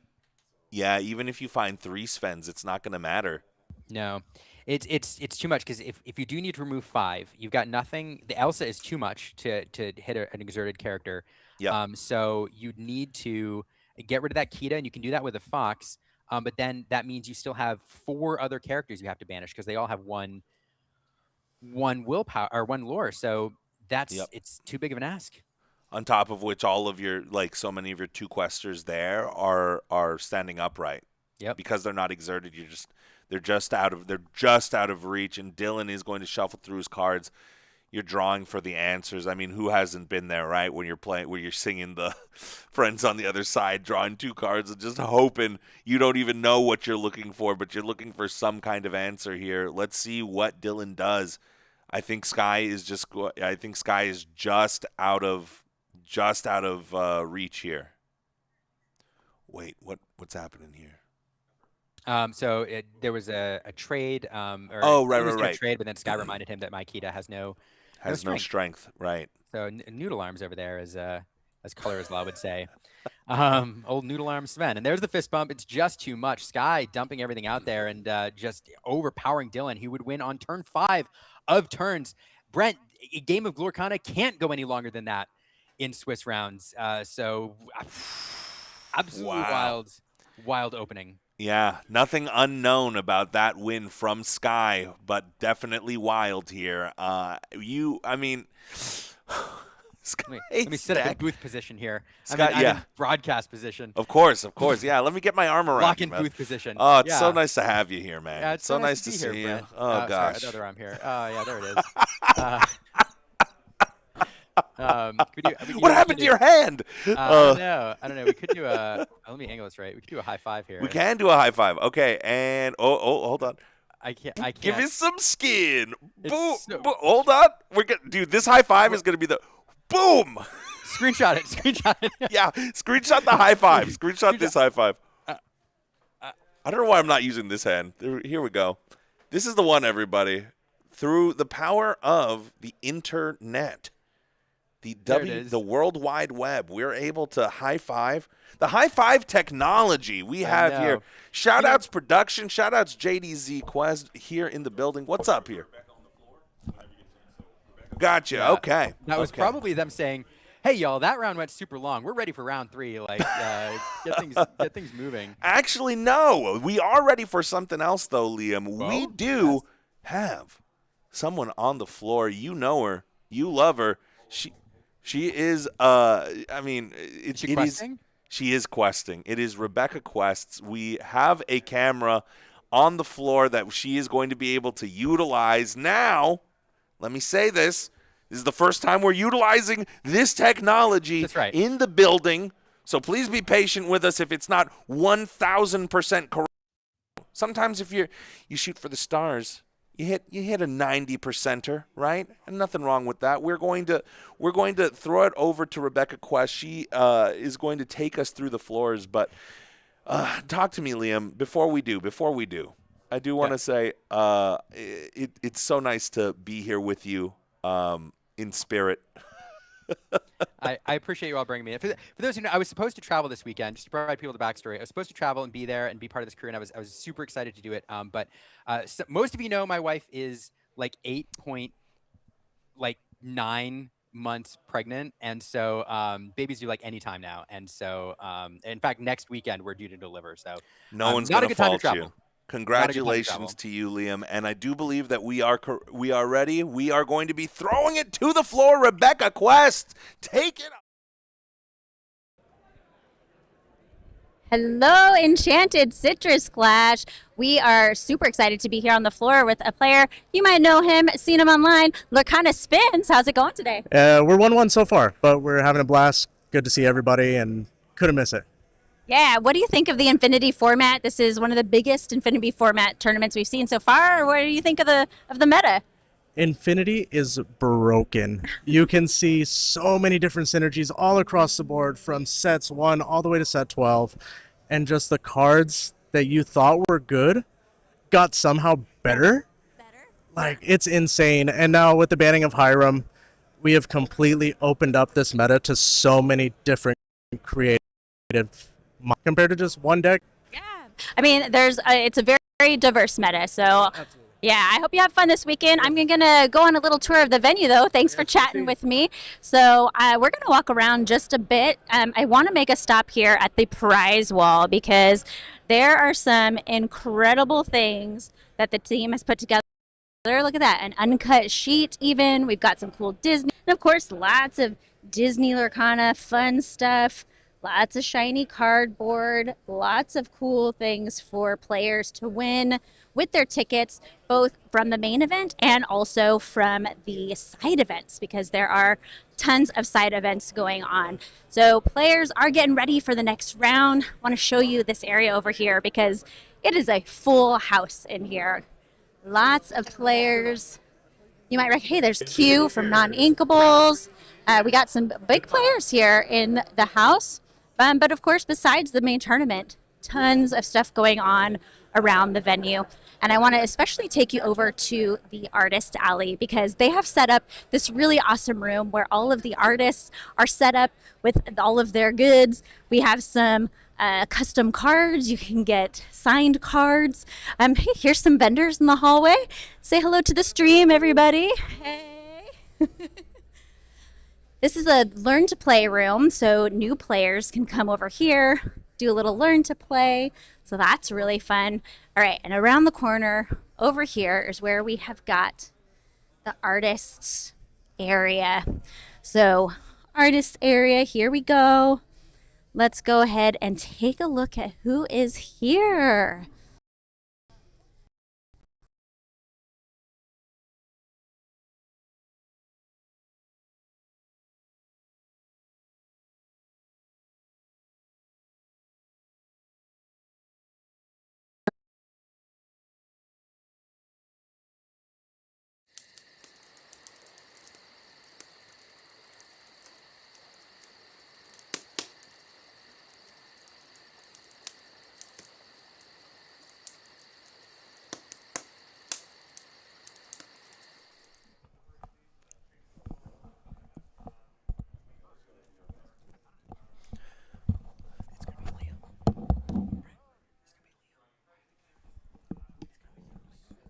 SWB audio capture, not registered.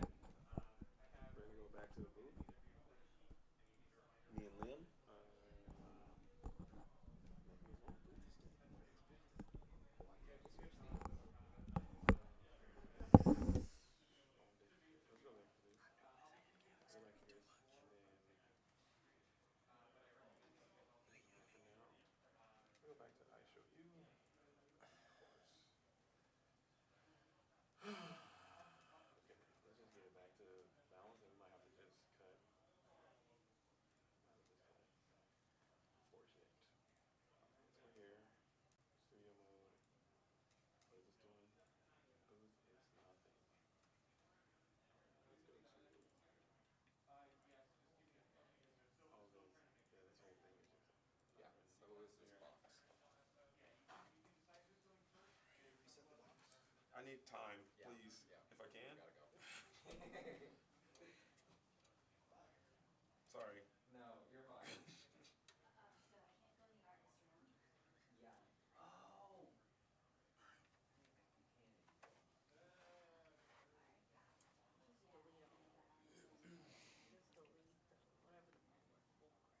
Yeah. Sorry, guys. No, you're good, man. Just gotta ixnay the hand cam. Yeah. That might have to go, dude. That's what I said. I said just Drop off the things from the- just delete. Did you restart the whole PC? No, the stream's still going right now, I think. It is. It's just on the Be Right Back screen. Okay. That's good. Yeah. No, you're good, boo. I went You're into saying. the artist room. I wanted to show the artist area, and I think that was out of range of the Wi-Fi, and so then it disconnected the stream for the hand cam. I left it, and it was just saying, no, thank you. So, okay, yeah. It came up the screen that said that if you want to connect the Wi-Fi stream, and How's that round though? All good? With the remote? Wasn't bad. Yeah, I had to remember what Zero to Hero does. Play a Floodborne for free, right? So I guess for whatever reason.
Greetings, that's how you say my fellow Seekers. We are back. Sorry for the technological indifferences. We joined you here live in round number 3, and we had to resolve some issues. But we got 4, right? Joining me, 4 none other than Soul Park was on a roll. What an amazing match we had in the last round. But here we have Ruby Amethyst going up against Amethyst. This is the version, as the players have been calling it. It can get over the finish line very quickly, and Ruby Amethyst is a deck that has traditionally struggled. You have a bunch of cards already, right? You pretty much have but right now, with Jeb Farnsworth as well as the Scrooge Duck, it's a lot easier to set on the back.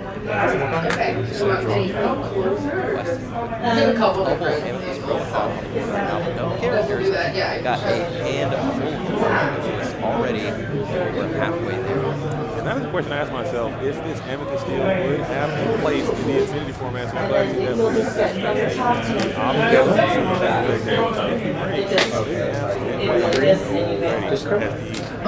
body shots, okay. 2 for Nala, 1 from Nice. Kicking it back on over to Robert now. A handful of cards going into that 6th turn. Yeah, Roberto here trying to do what he can to stay in this run. Right now, Lewis looking on the approach right now. Already has 6 more on the board. Can get up to a mighty 19. So we need to find something here. Elsa the 5th Spirit is a nice place to start. Exert that Nala. Now we can get challenging in with Maui Hero to All, for example. Maui Hero All, a nice text, a nice.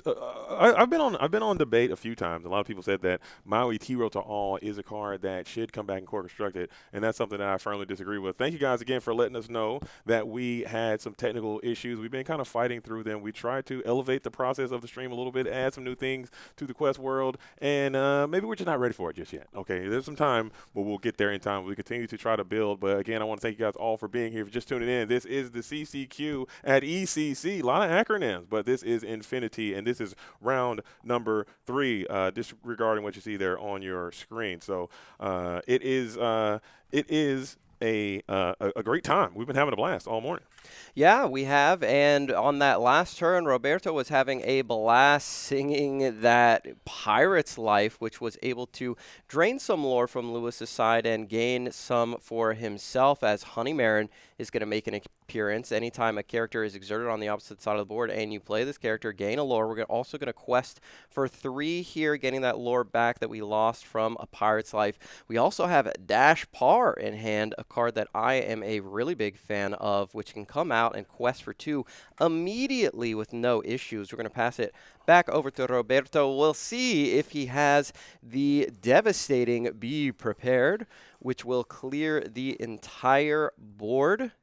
Something that he is going to want to do to prevent all of these unexerted characters from questing. If they were able to quest, could get all the way to 17, and Lewis potentially with cards in hand that could end the game, such as Honey Marin mixed with Gathering Knowledge and Wisdom, or that Giant Crowbar, which we just saw get challenged down. But no, Be Prepared. Maui Half Shark is going to be the card on the board, which can help us stabilize if we are able to clear the board here, which we can by challenging in with the Merlin Crab into that Maleficent. Merlin taking 1 damage back. And we do have a Pirate's Life, which we sing with Jeb and Elsa. That is a great use of the cookie there. A character that has Reckless and Evasive, but with nothing on the board to challenge, can be a good singer at Singer 2. We also drop a Chernobog Followers, and it looks like Roberto is out of cards in hand. But luckily for him, he has multiple copies of A Pirate's Life in the discard pile. And right now, Lewis has 4 lore in his hand, but not enough ink to deploy it all, as we are going to look for some more options as we draw. I know you guys are hearing a lot of Garrick right now, but JDZ was working on some technical issues, but he is back. You know what, Garrick? I wasn't going to say anything. I was going to let you ISO and cook while you saved the show. As you did mention that, be prepared. I think that is another quality card that I forgot in Infinity format, how exactly good that card can be. Lewis now is in this very, very promising and precarious position of being so far ahead in this lore race. The Pirates Life have done quite a bit of the heavy lifting to kind of keep this aggressive lore galore player. Shout out to the cousin Katie, who is keeping that thing in the ethers. I don't know how you feel about lore galore, but we are able to really splash some. And here's that dash par. It's going to come on in immediately. This character is the first glimmer in the game of Digital Lorcana that can quest on the turn that is played. Also, having that rush keyword while questing for 2. So it is an incredible addition to this very unique lore galore strategy as we are on our way to a victory style position. I love how all of these incredible cards are coming into the game and making a splash in the Infinity format, and I love calling them incredible cards because that's what they are literally, and you know, it adds a nice little spice in there, a little pun, never hurt nobody. And you might have thought, hey, Lewis probably is going to get stalled out by this Maui Half Shark because of the copies of A Pirate's Life sitting there in the discard. But he says, I have so much lore coming onto the board and in my hand that it really doesn't matter if you take 2 away from me every single turn. I'm going to gain that back in spades. So right now, Roberto would need to get that Pirate's Life back, sing it, and probably board wipe here to stay in this game. We know Lewis has that quote-unquote burn in his hand, that lore, that just extra cards that he has. You can say lore galore, man. I know you're anti. You're anti lore galore? I just don't. I just don't know how I feel about it, to be honest. But it might just be the move. Okay, it'll work at some point because as a burn does fit, but we just don't burn in Digital Lorcana, so it just feels quite bad. Lore galore just seems like something that anyone can do. But Maui Cow Shark, speaking of a little bit of lore galore, this character has the ability to gain some lore for each action that is played. So with Roberto having access to these Pirates' Life, if you can manage to reduce Luis's lore enough while also increasing yours, you're going to put yourself in a position to walk away with this thing. Check in the hand. We have that Nala, and I believe that's another Amethyst Chromacon is in hand. So we might be taking this Chernobog's followers on a quick little trip to the discard pile to maybe cycle. Maybe we can find another immediate lore gaining card, maybe some more actions. I think right here we probably need to sing A Pirate's Life and play Be Prepared. Yeah. That might just be the move we need to go for at this point, because we do have the Will-O-the-Wisp at the bottom there. If your opponent is able to gain that 2 lore from hand, that 1 from the Wisp, which is not in the discard pile. Hopefully Roberto knows that it is down there, hiding behind his deck, as A Pirate's Life is going to come down. And we're paying a full retail value, though, so we're going to vocalize that Pirate's Life instead of using that Sing Together ability. So Be Prepared now is off the table for Roberto, who is staring down just a Honey Lemon. Honey Lemon questing is still very problematic, so certainly you would have to probably send that Reckless Cookie in to take down this 2 cost 1/2 character. Merlin Crab finds his way down to Nick. Well, I love seeing that Merlin Crab being played these Merlin days. Crab is back. I love the cards from the Sword in the Stone. As we see, the card goes to the top of your screen there. The Will-O-the-Wisp is still in the game, so the game should just be over.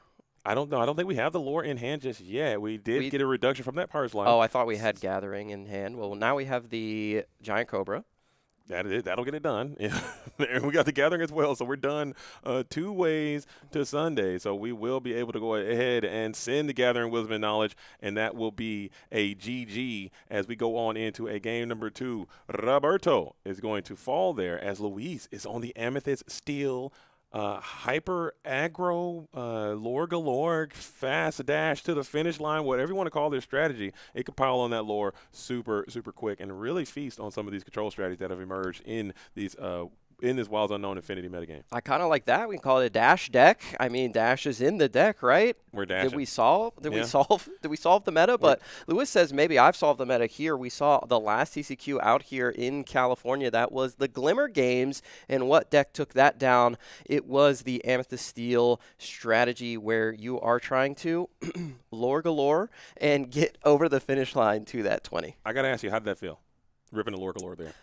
It does come off the tongue very nicely, but Yeah. I'm going to be honest with you. I'm kind of feeling Dash. You're feeling Dash? Yeah, Dash. But sometimes they may not play the Dash. They might be taking the Dash, but not playing the Dash. We are playing a ton of one-cost, low-cost, high-questing characters. We saw that Maleficent making her a dramatic return. We see that Nala, the Undaunted Lioness is in the deck. So you can really pile it on very quick. But I wonder if this strategy is playing a card like Hades looking for a deal. I mean, being able to remove some characters and or draw some cards, I think has some tremendous value. So we're interested to see how this deck is going to shake up in as we get longer in the tooth in this metagame for the Infinity format. I have to agree with you there. I think that Hades looking for a deal was the real reason why this deck was able to win a national qualification already.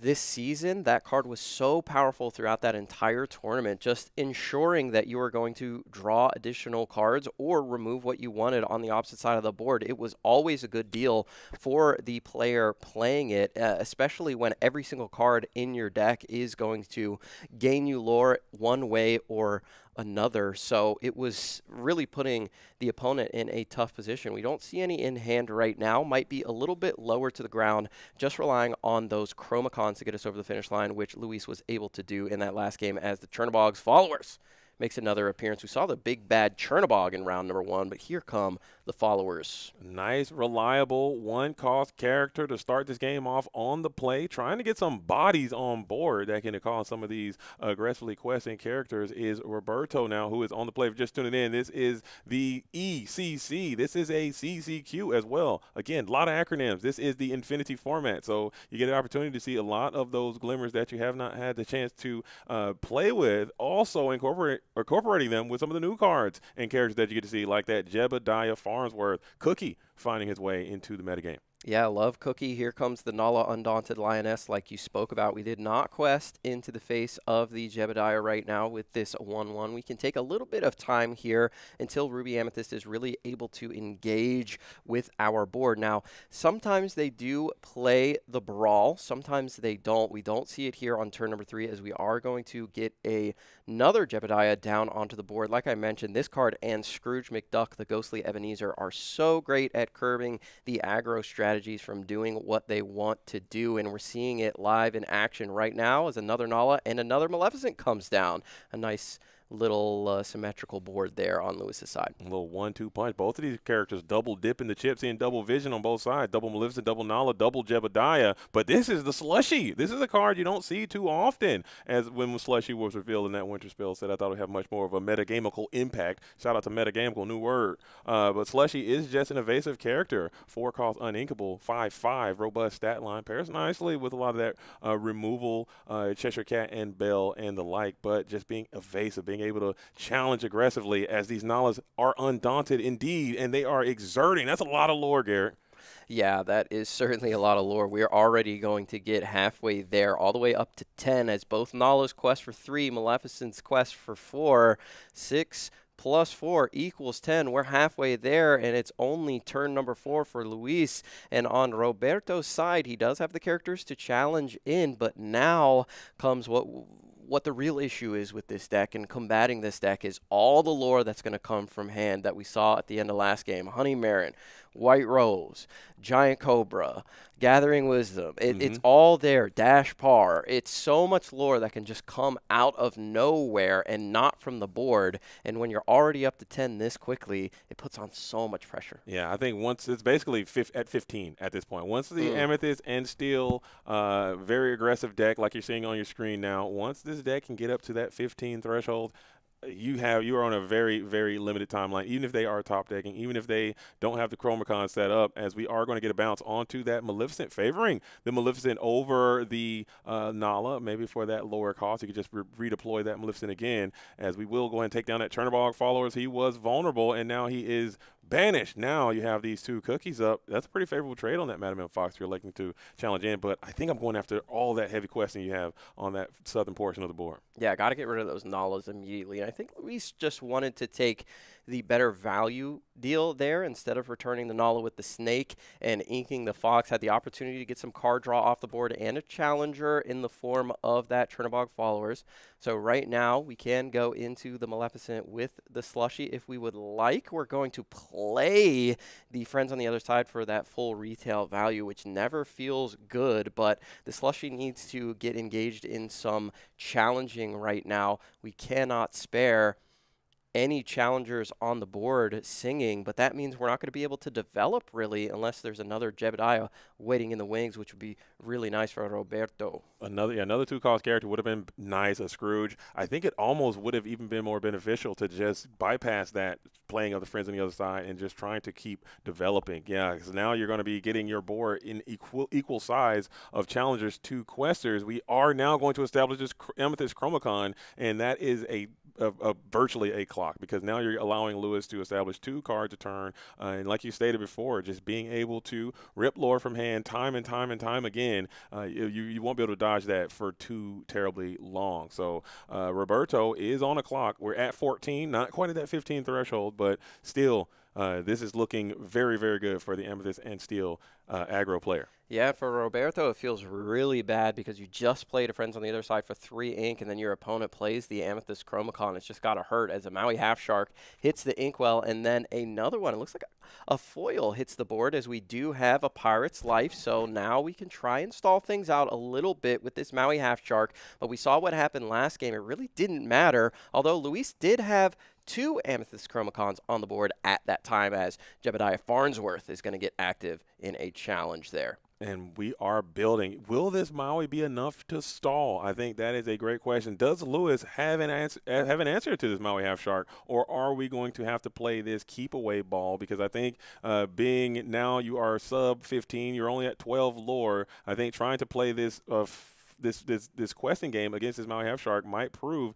dangerous. But Lewis says, I will not be denied, and we're going to go ahead and send this dash bar in and get that cheeky 2 lore as well, putting yourself back up to 16. So you are about to play this Power's Life Gambit. Let's see how it works out. I'm interested to see how it unfolds.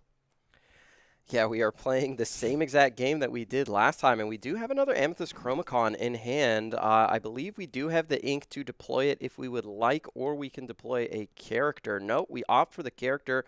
They're just off screen there. We move back in is that Diablo, the 0/1. If it is banished, draws a card. So we wanted that on the board. That's just more lore instead of the Amethyst Chromacon. Interesting decision, tough decision to make, as well, as both are going to draw a card, but one is going to gain immediate lore. Amethyst Chromacon, however, does represent future lore with cards in hand. For sure. And the Maui Half Shark does have to come on through and remove this dash bar. I think that's the correct choice to make. It will put more damage onto your Maui Half Shark, but the idea of getting that dash bar redeployed just seems too enticing. So, and you are going to get the opportunity to get your Pirate's Life back again. The trades are nice. Jebediah will do his duty to take down this this Madam M Fox. So now 3 characters to none, handful of cards to 1, I believe, and the Pirate's Life is deployed, so you're going the wrong way, as you're not going to be able to double gather out of this one. Yeah, but again, Roberto not able to develop more characters onto the board, having to pay 6 for that Pirate's Life. We're passing it back over to Luis, who has another dash bar in hand, and we'll see 2 additional cards this turn thanks to the draw for turn and the Amethyst Chromacon. We do find a White Rose comes into hand right now. We can get to 15, 16, or get to 17 if we opt to deploy the dash and quest, as another Diablo comes into hand. We are going to go for the White Rose. So I think we are just setting up the 1-turn win. Don't let that Maui Half Shark get a Pirate's Life back into the hand. But you need to remember that be prepared is always something that could come down at any moment, but Roberto not able to deploy it to its full effect last game. Yeah, be prepared. Also, Elsa, the Fifth Spirit, comes to mind as a card that very true. Roberto could easily play to engage with these Diablos and get that Pirate's Life back again. And there she is, right on time. Just the thing Lewis didn't want to see, as she is going to be deployed, and the Pirate's Life does return. So you will be losing basically your entire turn and getting double plussed on, as the Jebediah and the and the flurry and the slushy will be able to sing that Pirate's Life, and you're in a comfortable position because you didn't even need to quest there. You were able to sing that song, use that lore, and gain 3 due to the Maui Half Shark's ability. Yeah, that's the problem with playing the Diablo over the Chromacon, I think. You want a character on the board that's going to gain you lore, but also not one that's just going to let this Maui Half Shark get the Pirate's Life back over and over and over again for free, as we do find a Nala in hand as well as a Giant Cobra. So we are teetering on the edge here for Luis. A lot of lore available to deploy and a lot in hand as well, with both the Cobra and the Dash sitting firmly in the hand right now. I mean, you could still go for it. Maybe there's a world where you can do the standing tall method and just put a ton of characters in play, keeping them ready, and maybe getting a quest off. You can pile on, I believe, 6 to 7 lore a turn without questing, and hopefully your board is going to be stable enough to survive. But those exerting abilities, we saw Elsa. We saw maybe Elsa's do swing in bunches as well. You see one, there's definitely another one. So that's something you will have to concern yourself with, as if you continue to also, you're on the clock as well, as this Ruby Amethyst deck is starting to pile up. You're sitting at 13 if you're Berto, hanging in tough. Lewis there is in a conundrum. I don't know how to break this position down. Yeah, this is really difficult. I think that Diablos are the tough position to be in right now, again, because the Maui Half Shark can challenge into them for free and not get punished and get that Pirate's Life back. As we do finally get another Amethyst Chromacon and find a third one, it might just be worth it to keep deploying this over and over, but maybe you want to discard it out of your hand, considering that has 3 ink covering. That would be the ink required to play this Giant Cobra down onto the board. Will we get rid of the Amethyst Chromacon or the Nala or the Dash, as they are uninkable? Nala hits the discard pile, and we favor keeping that Chromacon. Yeah, are we going to ink it here, though? I don't hate that Nala as a choice in the discard pile. I think she is that 3 lore seems almost super enticing, but I'm afraid of these exert abilities. Also, I'm afraid of characters in general because, like you said, the ever-present threat of a be prepared, even out of nowhere. I think that can also just set you back so far. So I like the lore in hand. I think that's a great move coming in. As Roberto now has some decisions to be made. Can you exert again? You are also being replenished by that Amethyst Chromacon. Each player will get the opportunity to draw. You don't have to. Most people choose to, though. Yeah, it is a May, and Roberto has a very full hand right now. I was going to say if he has another Elsa, that is probably going to spell the game for him, but we do have Gathering in hand.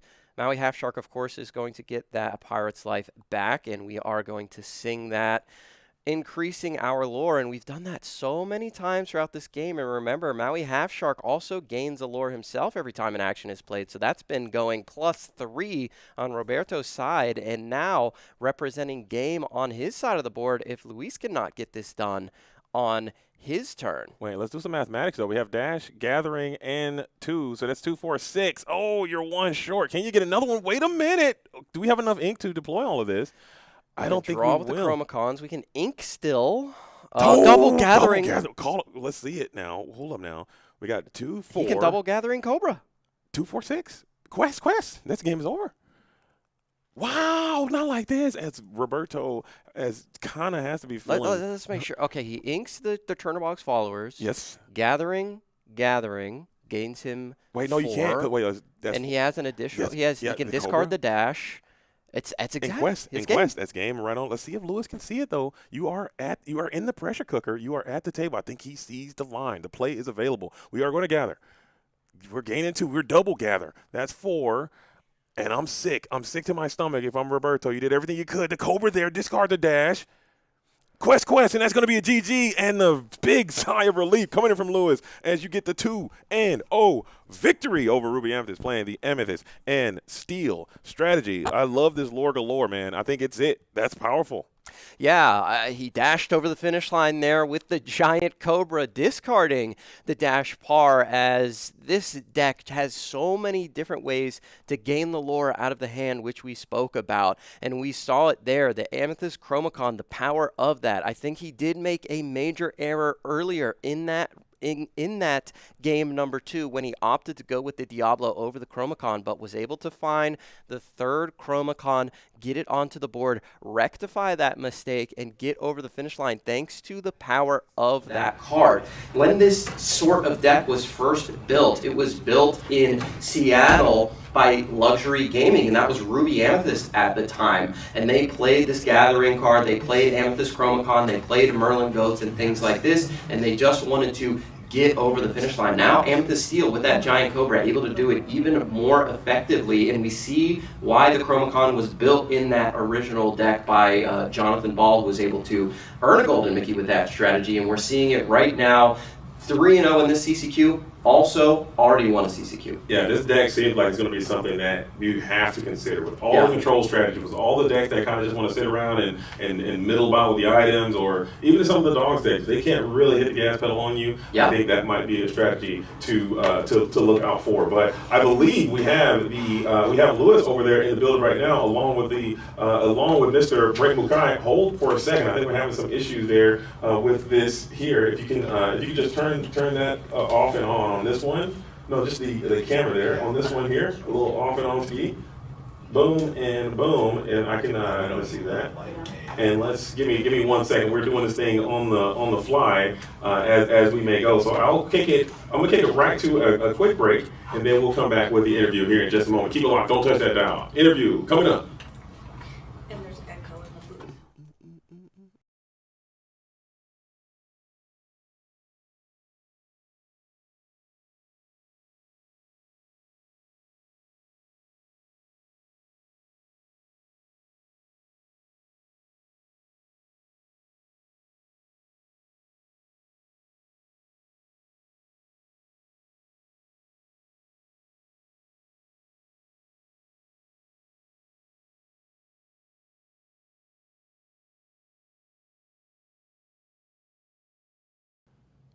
Yo, shout outs to production real quick. JDZ Quest in the house, production team holding it down. But let me just say I am excited here because we have the winner of the last round. Luis, how you feeling? I feel great, guys. Thanks for watching. It was a great game. Me and my best friend Roberto, we Quest for 3. Shameless plug though. Quest for 3 on YouTube. Lorcana. Oh, so you guys know each other? Yeah, we know each other. We test all the time. We've played decks together. We've both built each other's decks and getting better and better. So we knew what we were going against when we played, and it's just like who got it first, and he knew what to do. Pirate's Life, he already knows I hate that card. I despise that card, and just trying to dodge from the Maui Shark. But when you're trying to go fast and you're like, I can't take a turn off questing, you just have to go. And maybe the Pirate's Life won't do as much damage until you can burn off your hand. So. Right, and your strategy is all of the instant lore. Yeah. The whole deck is made of cards that are going to allow the instant lore. The dash from this last set, Wilds Unknown, is allowing you to quest for an additional 2. I mean, what made you want to bring this deck in particular to this tournament? Yeah, I think a lot was for such an early tournament in set 12 early in the season. People just want to play something you're more comfortable with, something you're used to. You can get the best plays from something. And the best I ever played was Sit Champs back in Return of Jafar. I was playing Purple Steel Burn. So I thought I'd bring it back again, and we thought we'd change some things, like adding in the Pocahontas that from set 11.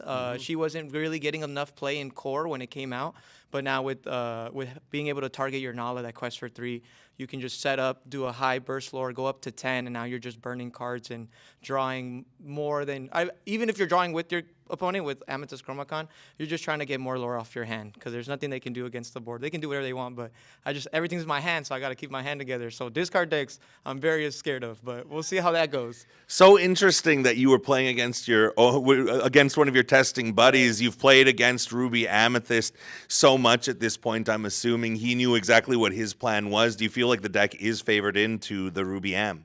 I think so in general, especially the Ruby Amethyst bounce setup with Scrooge. I just feel like, yes, they're getting cards. I just feel like when they're using their time to bounce, I'm just getting more lore.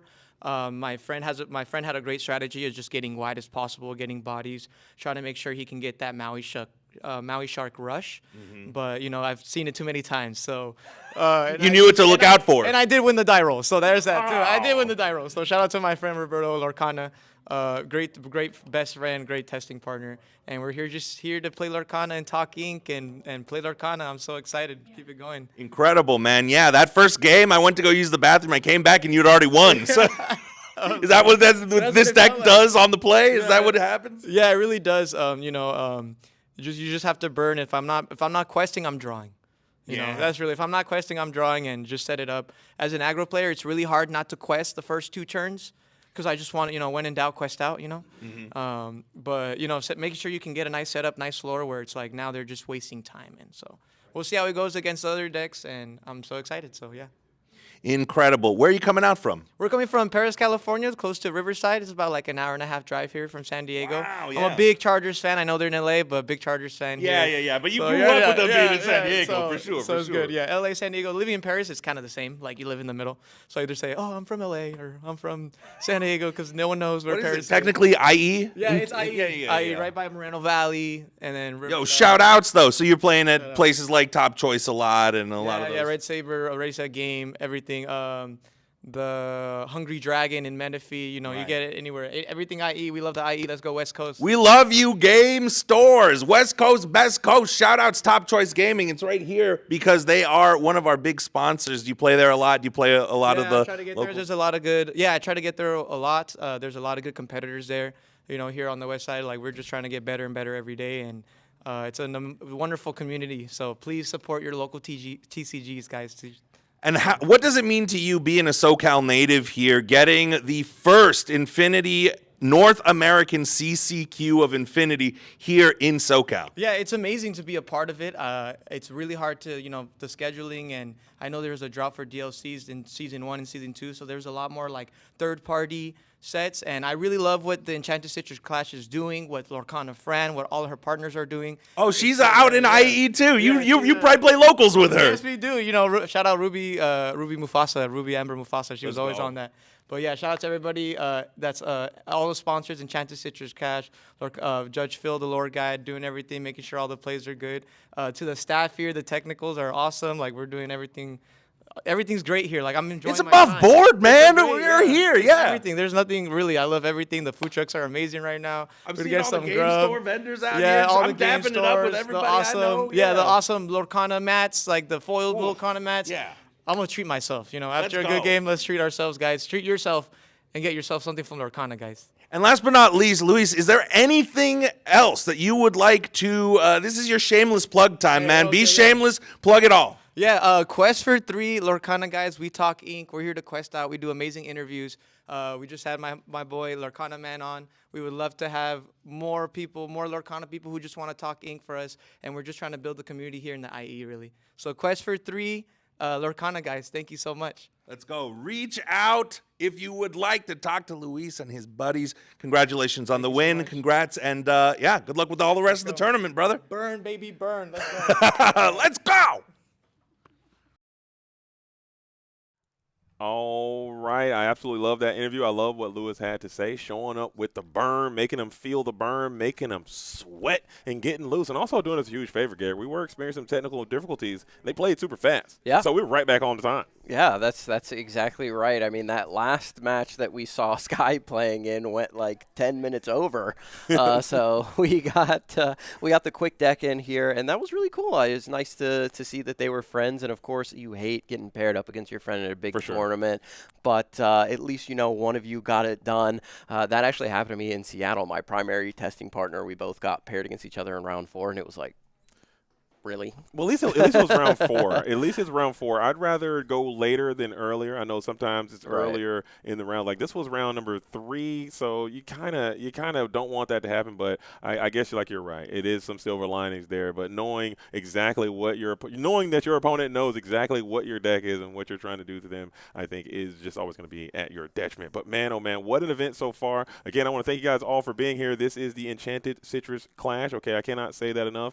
Shout out to everyone everyone who had a hand in making this event as spectacular as it is. And we tried to show you guys what's going on out there on the floor with our roving camera, but we're having some issues with it, so we might not be able to go back to that. So if you tuned in, you were able to see what we had to showcase. But the floor is beautiful. The venue is beautiful. They spared no expense. We have these really cool jerseys for the staff, and it is just really cool experience, Garrett. What are your thoughts? Yeah, it does really feel like a mini DLC. I came in and I told Phil, I saw our lore guide Phil out there. I was like, this is giving North American Championship vibes. I mean, the venue feels like that. There are so many great vendors out there, artists like you mentioned. We have the voice of Minnie Mouse in the building, for goodness sake. I mean, everything out here is so high quality. Really huge shout out to everybody that is making the Enchanted Citrus Clash what it is. And if you're not here, we wish you were, and hopefully they are able to put on another event soon and you guys can come out to that. But this is what I love to see out of the CCQs and from the community. When you get a CCQ and the winner of this tournament is going to be invited to the North American Championship, spare no expense, go all out, do what you can, and try to make it the best event for the community to watch out there on the stream, but of course everybody that comes to it as well, whether you're competing in the main event, competing in a side event, or just stopping by to say hi or maybe buy a couple cards. We want it to be a welcoming event for everybody. So that's what the Enchanted Citrus Clash is doing. That's what they're accomplishing, and I absolutely love it out here. Yeah, as you absolutely nailed it, Garrick, man. I couldn't have said it better myself. The vibe is 100% immaculate. These West Coast CCQs, I mean, everybody else, what are you doing? Okay, wake up. Ink, you get a pass. Ink gets a pass, okay? Listen, Ink will get a pass, but Glimmer Games followed by ECC, I think everybody else needs to really pick up the steam to really, I mean, because a lot of these CCQs, they will tend to, by their nature, attract some of the very best players in the game. You look out on the floor, we have, world's qualified players there. World contending players who played from the last season. We have nationally qualified players all on the floor right now because you are trying to pursue your goal of becoming a nationally qualified player, and you have to go to CCQs to do that. However, they are catering. There is learn to plays here. There is speed puzzling here. There's collections here. There's all sorts of activities to do, and I think that is very important for the community at large because the competitive players can only push you so far. You're going to need to be able to feed everyone who wants to enjoy this game in their own unique way. Yeah, you can do them both, and that's what we see at our Disney Lorcana challenges, and that's what I think we should see at the CCQs. So that's what I love to see, and I think that every single new CCQ that I go to, we're just leveling up over and over and over, and everybody is taking lessons from the other CCQs and doing their best to make it an amazing event for everybody involved. But as far as the gameplay that we're seeing out there, the first 3 rounds, we hope that everybody out there watching is enjoying it. We saw a lot of variety thus far. In that round number 1, we saw a Ruby Steel Incredibles deck, for goodness sake, and in round number 2, we saw Sky playing Amber and Emerald. No dogs, no discard. I thought it was Amber, Emerald, discard, no discard, because it looked like all of the hits you come to know and love. I was waiting to see waiting to see the Prince John. I was waiting to see the sudden chills and the You Have Forgotten Me's and all that stuff. We cut all that. You know what we did have, though? The one really big discard card that says just get rid of all of them all at once.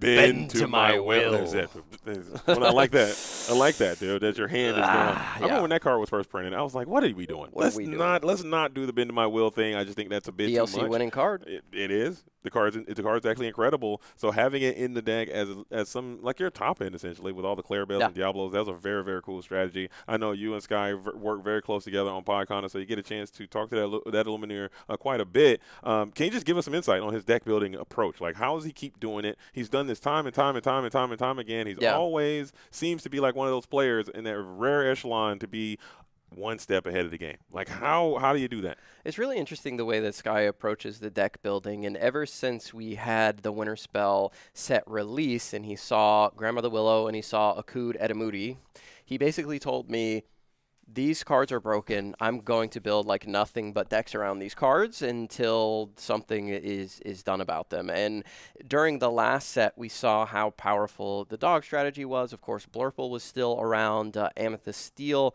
but Sky saw that Amber Steel had an avenue in there because of Akud and because of Grandmother Willow, and he wanted to play that card. So when he shifted his focus to Infinity, that's where he started as well. He said, I think Akud is an insane card, and it is going to cause problems in this format. So let me try and cause problems in this format. What is the best thing that I can do in this format early in the game? And he said, getting out a Clarabelle in this format seems insane, especially when you're backed up with things like Ariel Spectacular Singer and the Muses, Proclaimers of Heroes. So that's what he did. He started with Akud, and then he said, 0 to Hero seems pretty good as well, and we saw how powerful that card was at the end of that game. So that's how he's been approaching deck building. If you think a card is really, really good, try and build as many decks as you can around that single card, and you will eventually figure something out that really meshes and works well together, because I can't tell you how many lists Sky has sent me with Akud, Edamudi, and Grandmother Willow that are unplayable, but you have to get through those unplayable decks and those decks that quite aren't there to get to the gold. You got to keep mining, keep digging like one of those 7 dwarves, and then you'll eventually find the diamonds. So that's what you got to do if you want to be a deck builder. Absolutely, and he's an absolute grinder. He'll put in the work. He'll do the effort necessary to get to that ultimate finish line. So hopefully he's still doing well in this tournament. I'd like to see where he ends up. Also, we have Tiago is in the building as well. I'm not certain how that Lumineer is doing. We have Edmund Chu who is out there, and it's just a plethora of wonderfully talented West Coast Lumineers all over the venue and all over the space. A lot of creative decks. We haven't really seen too many dogs decks be featured here today. We saw one who got completely taken down. And we won't. We'll dig through the. How's those pickings? We're gonna dig a little deeper. We'll go through and find the cards required to get to the bottom of that barrel to ensure. But still, I think it might have to be featured on the stream. The deck is quite powerful. No, it is of course. I think we're gonna see it in the top 16. But we want to bring you as much variety, obviously, and we want to give all of you out there some amazing ideas to try out at your own kitchen tables or your own locals, whatever you're playing in Infinity. And I said it before when I was discussing this with Rebecca, but I think Infinity is such a cool format, and I think people really need to give it a try. It's not close to solved, and there are so many different decks out there that you can play and surprise your opponent with. We saw in the first 3 rounds a Ruby Steel deck. Like I said, his opponent was playing the Dogs deck, which just won the Ink event. Shout out to Kurt Spice, but had no clue how to play into this Incredibles deck, had to read every card that came down onto the board because there are so many cards in this format. You can surprise your opponent with some really powerful strategies that they're not going to be prepared for. And we just saw this Lore Galore deck, this Dash deck, this Burn deck, whatever you want to call it, just get over the finish line because there are now so many ways to gain lore out of the hand because of all the inclusions from the Infinity format. And we didn't even see a Merlin goat.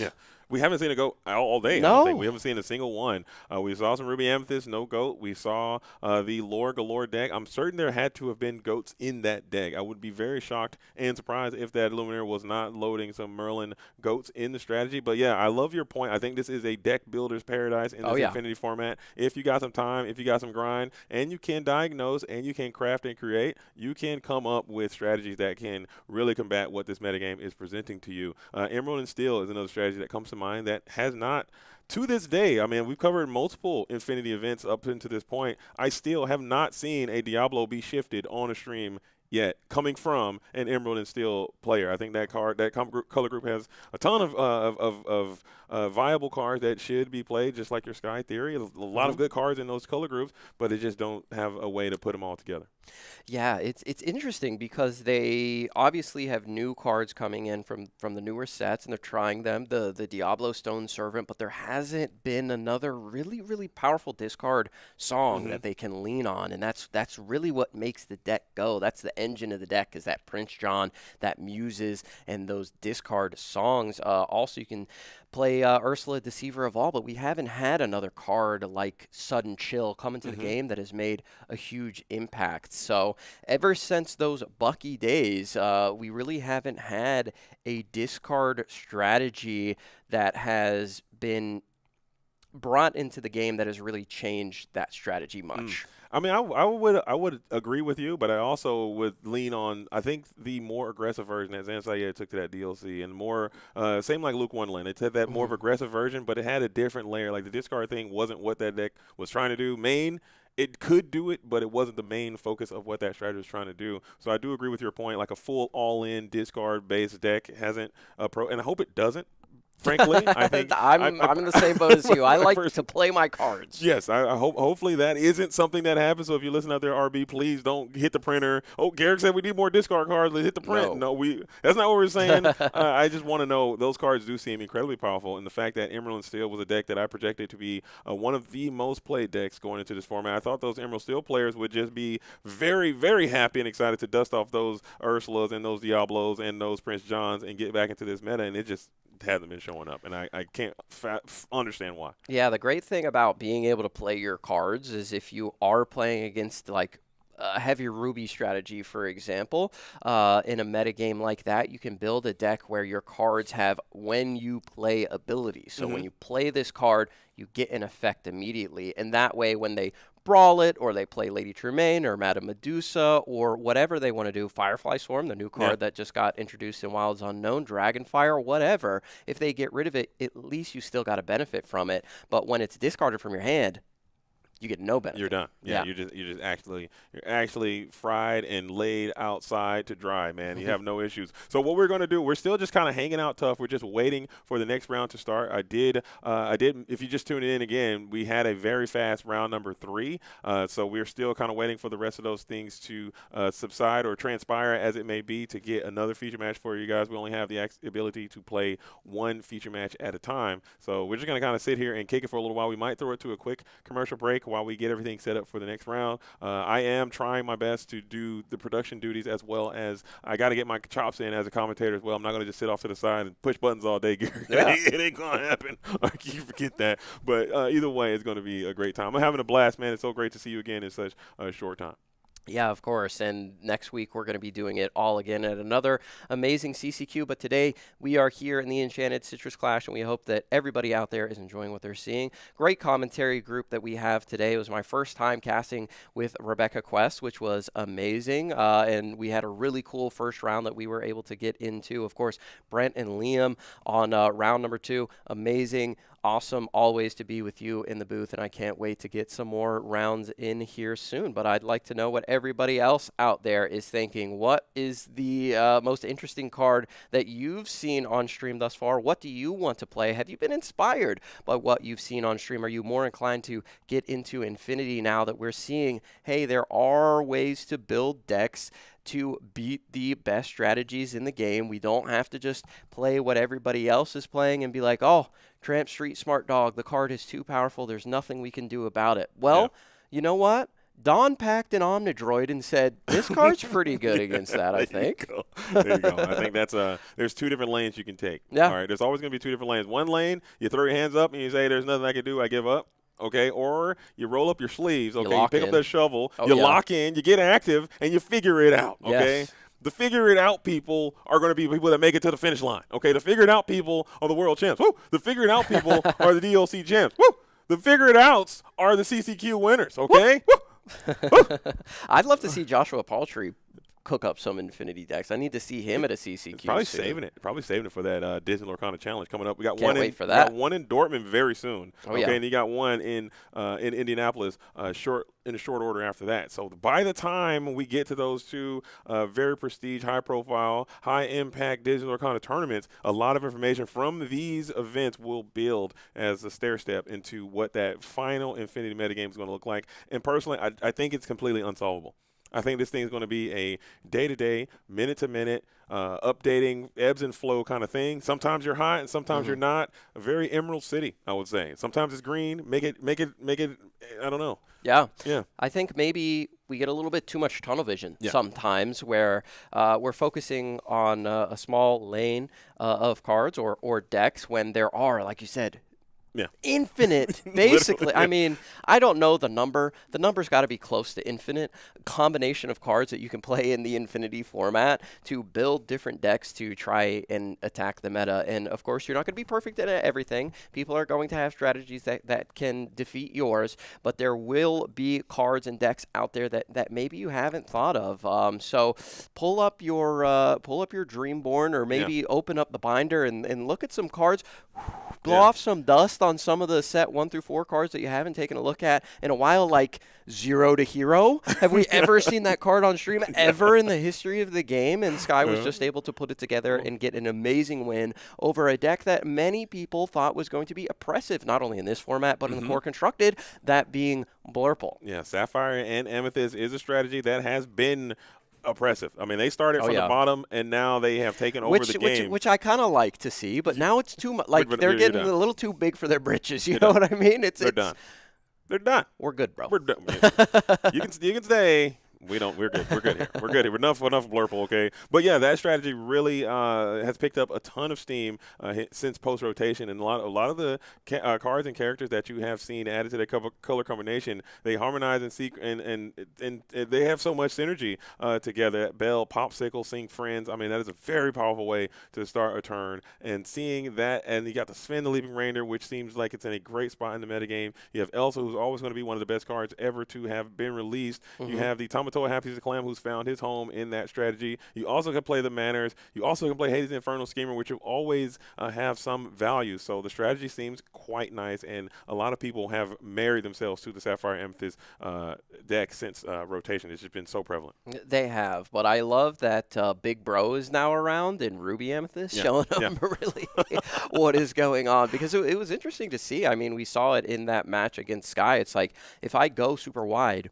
what can I do as a Sapphire Amethyst player? You have to slowly chip away at the board, because there's no way for you to just get rid of everything at once. You don't have a Raging Storm. You don't have a Sisu Empowered Sim League. You don't have a Be Prepared. You don't have an Under the Sea. So whenever a threat comes down, you have to get rid of it immediately with Into the Unknown, Let It Go, Hades, Elsa the Fifth Spirit, because if they just go too wide, you're not going to have enough ink, despite the fact that you're playing a Sapphire deck. You're not like one of these Sapphire decks of old that played the Fishbone Quill and could ink to like 500 and play a whole new world and play every single card out of your hand. You can't do that as a Sapphire Amethyst strategy, so you have to attack things as they come out one at a time. So it's interesting to see how all of these different matchups develop throughout a metagame, and I think that Infinity is just going to be that never-ending story of decks that come into the format, and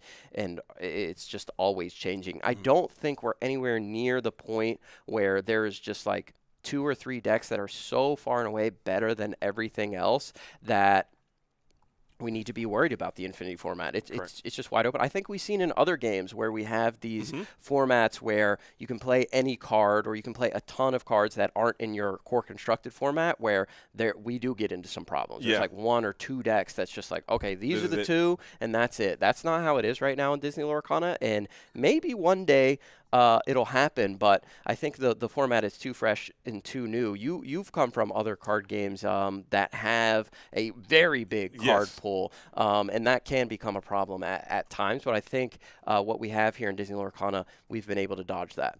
Yeah, I think that's another fair point. I think rotation is something that is a tool that we can also use to keep our game fresh and vibrant, but also having the opportunity to have this Infinity format. And I think in time, with the power level, power creep is just a natural thing that will happen in all trading card games. I mean, we can't avoid it. So core constructed will kind of keep that at bay. But there is a world where sometimes people enjoy to play that way and having the game in its purest, most natural form of this Infinity format. So I personally would like it to get to a point where you have core constructed and you have Infinity format. Both formats are very well supported. They both have their fans, and then the games almost feel like a different experience when you play it. So you have your sealed, you have your limited, which feels a certain way. You have your core constructed, which feels a certain way, and you have your Infinity format, which feels its own unique identity. And I think that's kind of where we are heading towards. Like, I've had the opportunity to play a little bit of core constructed as well, and I've been playing a ton of Infinity leading up to this event as I'm preparing to learn more of the ins and outs. They feel like you're in a different universe. Oh yeah, they feel like you're in a different realm, man. When you're doing the core constructed thing versus the Infinity thing, I'm like, okay, this is a lot. And it's not even necessarily like the power of the cards, because sets 1 through 4 I think are still at another level compared to everything else. Like some of those cards are just so strong. Diablo, the Devoted Herald, Be Prepared, for example, and we're still seeing the bounce package be so powerful. But it's the combination of cards. It's that peanut butter and jelly combo that you need to find here. But it looks like we are about to send it over to a community interview here. Rebecca Quest is standing by, so we are going to send that over to you right now for a special little treat. Standing by and standing here with two incredible players and two incredible Disney bounders. Who do we have here with us today? Hi, I'm Taryn. Also Snow White and I'm Gretchen. and rocking the Bo Peep today. I love it. Thank you. How is today going so far? How are you enjoying Infinity? How are the games going? I'll start with you, Gretchen. We're good right now. I had a draw, and then I got my last 2 wins, so we're 2-0-1. Fabulous. So it's good. Good. So far, so good. Taryn? Well, we lost our first 2, but I got my first win. So we're Nice. having fun. The event is amazing. Yes. Now, and I also have to ask you about a recent win that you had because you took down. It was at Saber Games, right? Hungry Dragon. Hungry Dragon. Sorry, excuse me. Hungry Dragon. Tell us a little bit about that event and your win there. It was so much fun. It was a Lorcana fan event, so like everything was Lorcana fan. yes, gorgeous and lots of side events and raffles. And it was a really fun day. The meta was so diverse. I like barely played against the same deck twice.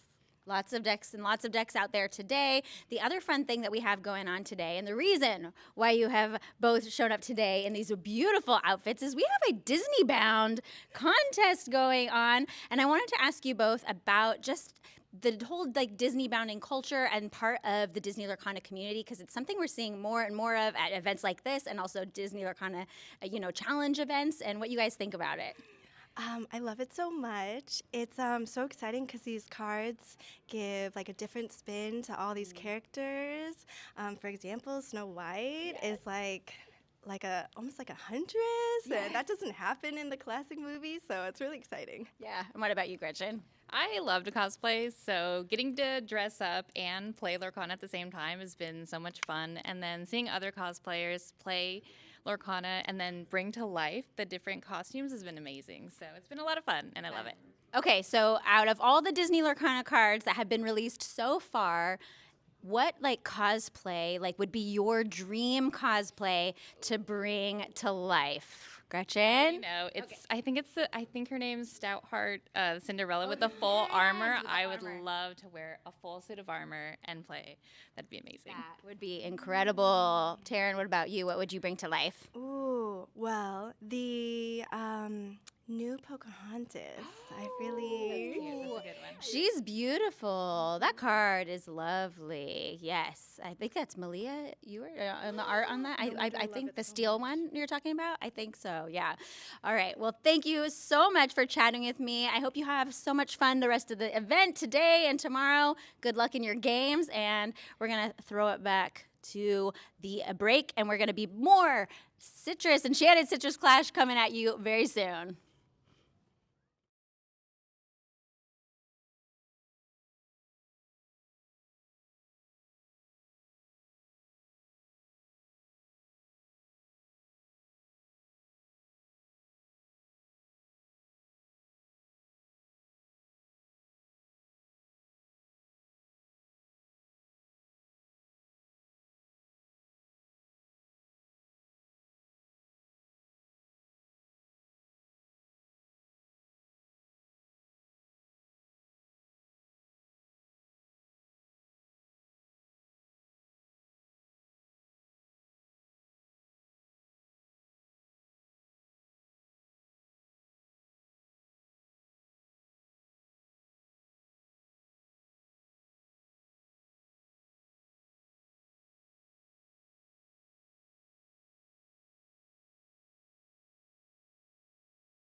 We are here in San Diego, sunny San Diego, at the Enchanted Citrus class, the very first Infinity CCQ here in North America. And I'm here in the booth with Brent Mukai, the Brent Mukai. And I'm here with the Rebecca Quest. My goodness, both of us California natives. I mean, how do you feel seeing this? I mean, you love it. Organized the Glimmer Games just a few months ago. What a wonderful turnout. Thank you. Up in NorCal. And then we come down here, sunny SoCal, San Diego, about as south as you can go. And we got another packed room in there. We do. Yeah, it is full to the brims out there with Illumineers busting out their Infinity decks. And I love to see these big events happening on the West Coast because I will be honest, I feel like the East Coast always got stuff going on, even in the South, like Texas, everywhere. And I'm like, come on, we got to get more stuff going on over here on the West Coast. And so it's so cool to see community organizers coming together, bringing these big events. The Glimmer Games was awesome, a wonderful CCQ. And now this one. So I think that the players out here on the West Coast really, really appreciate it. We're starving for it. We want more Disney Lorcana out here. Thank you so much, Ravensburger. Thank you so much, Disney Lorcana, for giving us the CCQ out here. I mean, I don't know about you, but I've been walking the floor a little bit. Yeah. I've been buying a little bit of stuff. Have you? I mean, you said yesterday I literally walked in here with cases. Not, excuse me, ladies and gentlemen, it was not case, it was cases, plural, that this man walked in with. Two cases. I want the buzz. I need the buzz. That's fair. That buzz, iconic. Okay, do you know Daniel from Family Quest? Of course. His daughter, Lily, pulled a Buzz Iconic from a pre-release pack at a pre-release event. Congratulations. I mean, incredible. Daniel and Lily. I mean, some of the most wholesome Disney Lorcana content out there. They are so wonderful. Yeah. We are so fortunate, I think, in the Disney Lorcana community to have such a wonderful, like, not just content creators, but the player base is so wonderful. We have so many incredible people in this community who are here bringing the Disney magic every single day. And I hear all the time that the community is what people, love besides just the game itself, but it's the community that really makes it something special. Speaking of the community, I mean, as the California locals here, I mean, I think we can shout out some of the teams that are here, some of the players that are here. I mean, first and foremost, we got to shout out our sponsor, Top Choice Gaming. There we go. For the weekend. They have a team. I don't know if you're aware, but I don't think I knew that, actually. They have a team. They're playing, and in fact, I was just talking to Adam Tetlow, who a lot of you have no idea who this guy is. He's not out here traveling. He's not a part of a team that's flying him out to, Europe and Asia and everything. All over the world, not a globetrotter. Okay. But he gets around, and he was in the top 64 with me, actually, in Vegas. Last season. I mean, he's just a guy who puts up consistent results, and he brought something very weird, very spicy, and actually told me he just beat Sky. Oh, no last kidding. round. He beat Sky. Well, he said that it was one of the greatest games ever that couldn't be seeded. I said, it's a shame we put him on round 2. We're not going to put 2 rounds of Sky out here. That's fantastic. I hope he continues to do well. Maybe we'll get some of that spice up on the screen for everybody to see. Absolutely. Infinity is just so wild. Yeah. I mean, Sudden Chillas, the Lorcana Cookout Boys, Hector Arano, 24K Hector. 24K Hector. I mean, so many members of that team out there. There's Emperor's also New Crew. Emperor's New Crew. Hey, that's your crew. Absolutely. You're just taking a team picture out there. Definitely not the leader of the crew. That's that would be Lorgane's Alvin. Yes. I hope it's okay that I say this, but I want to give a huge shout out to Lorcana duo, Monica and Patrick. They are not here at the event this weekend because they are expecting any moment. Any minute. Like literally any minute, a new arrival. Liam and Aaron can for sure relate they to can that. relate to that, of course. And we have some other fantastic teams. Lorcana Goons, of course, is here in the room. Shout out Kevin. Shout out Zach Stone. We've got Ink Pass, which is a team that you may have seen playing on the ICL. They're based up in Sacramento area. Locals to me. Okay. So some really fantastic Speaking team members. of that area, Tianhu, right? Tianhu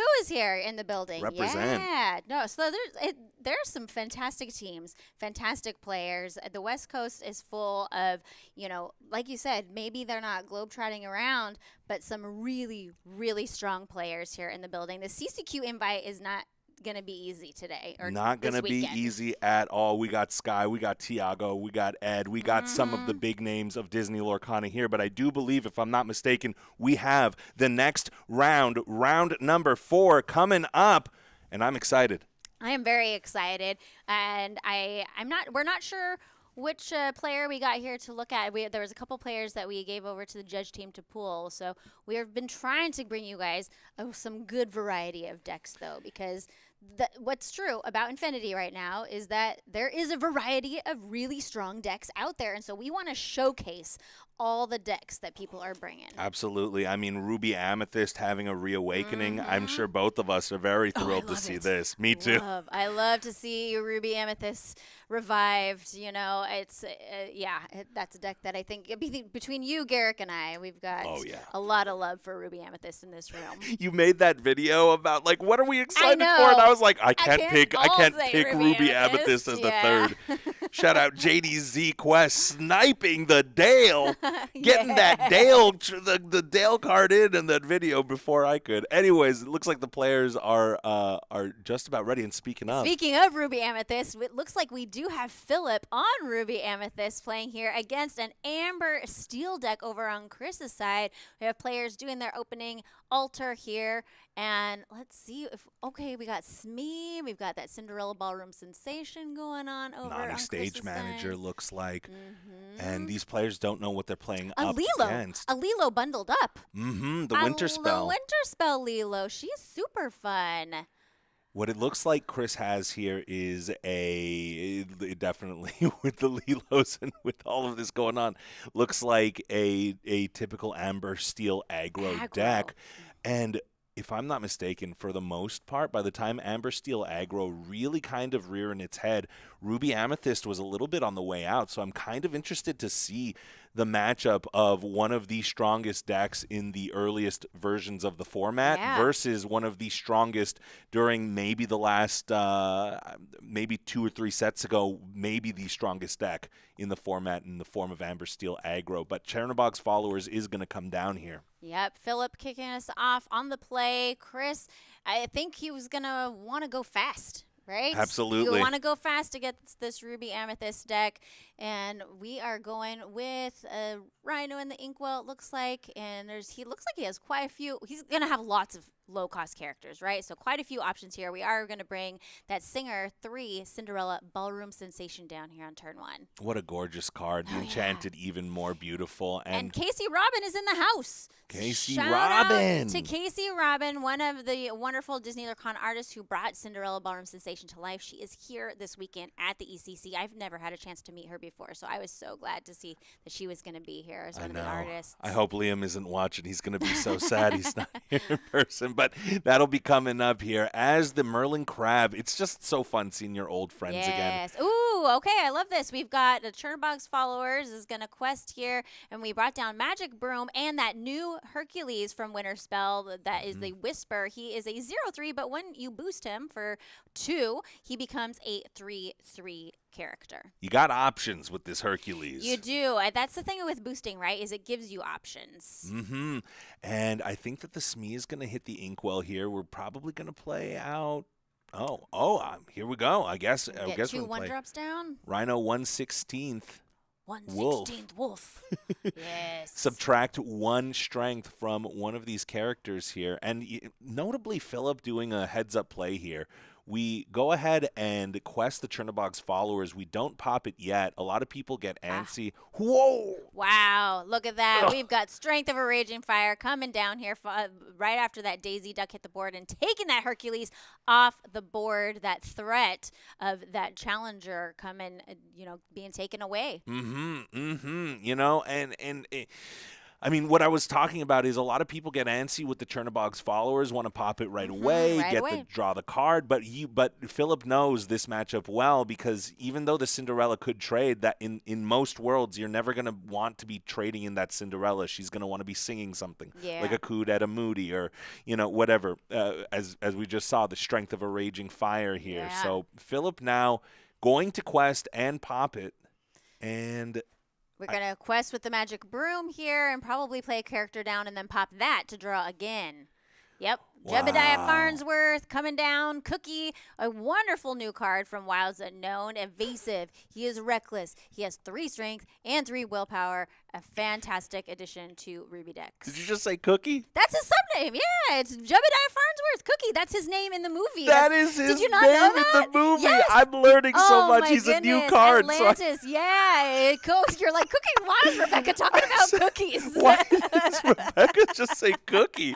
I was like, yeah, but she's getting hungry out here. But no, it is in fact Jebediah's actual nickname here. Yeah. Love to see it. All the characters in Atlantis, they all have like their nicknames, you know, like Gaten Moliere, he's the mole, right? And Yeah. Jebediah Farnsworth is Cookie. And Vincenzo Santorini. Yes. Oh, I love watching that guy. Anyways, Chris gonna go ahead and ink the Piglet Pooh Pirate Captain.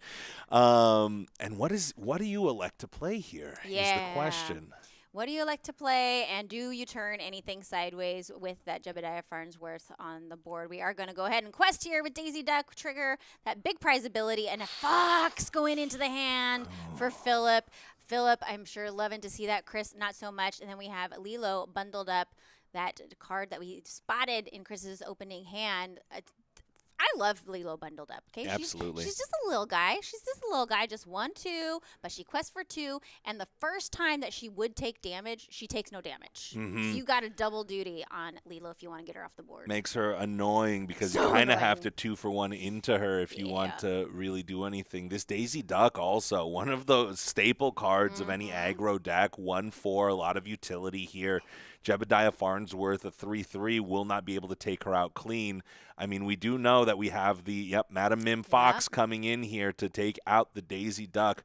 But it costs you the Jebediah Farnsworth that you had already established. So Yeah, that is one of the unfortunate things about the bounce package sometimes, right? Is that in order to get those cards, the snake, get the fox onto the board, you have to lose another character. And if you don't have a well-established board, you're kind of losing some of that board presence. And against a really fast deck like this, that can also sing songs like Strength of a Raging Fire to get rid of your fox, you want to have board presence so that you have the answers to that wide board that Chris is trying to build over here. And Chris is in the exact scenario you want to be in with Amber Steel aggro. You want to establish your characters out, but while you're doing that, it's a balancing act. You need to be able to remove threats from the board. If that Madam Mim Fox is able to get in 2, 3, 4 challenges before she's taken out, that's just way too much value out of one card, and Chris smartly identifies that, takes her out with the Strength of a Raging Fire, and now we're back to square one. Meanwhile, we are still 3 turns away from being able to play that B prep that you and I can both see that's in Philip's hand. Yeah, it's in his hand, but it's long, long way away. We do have a Maui, though, coming down, taking care of Cinderella, you know, getting that singer off the board. He doesn't want any more Strength of Raging Fires to be sung over here by Chris. I'm so curious to know, like, was Philip expecting an Amber Steel aggro deck? Because I will be honest, I've seen a lot of people playing Amber Steel songs, like mid-range Steel song, but I haven't seen a whole lot of people playing this more aggressive version that Chris is on. How about you? Not a lot of people. I mean, I know a couple people, part of Emperor's New Crew, were testing out the Amber Steel aggro. They were saying, I'm a little iffy. At first, the testing seemed really, really great, but now not so much. As the Pete comes down, and I'm kind of interested in that because we're still a turn away from being able to play the B prep. I would think that Chris would want to, so that tells me that Chris might have a card in hand that he wants to keep. He has one card in hand, and it's a Rapunzel. And so you don't want to, it's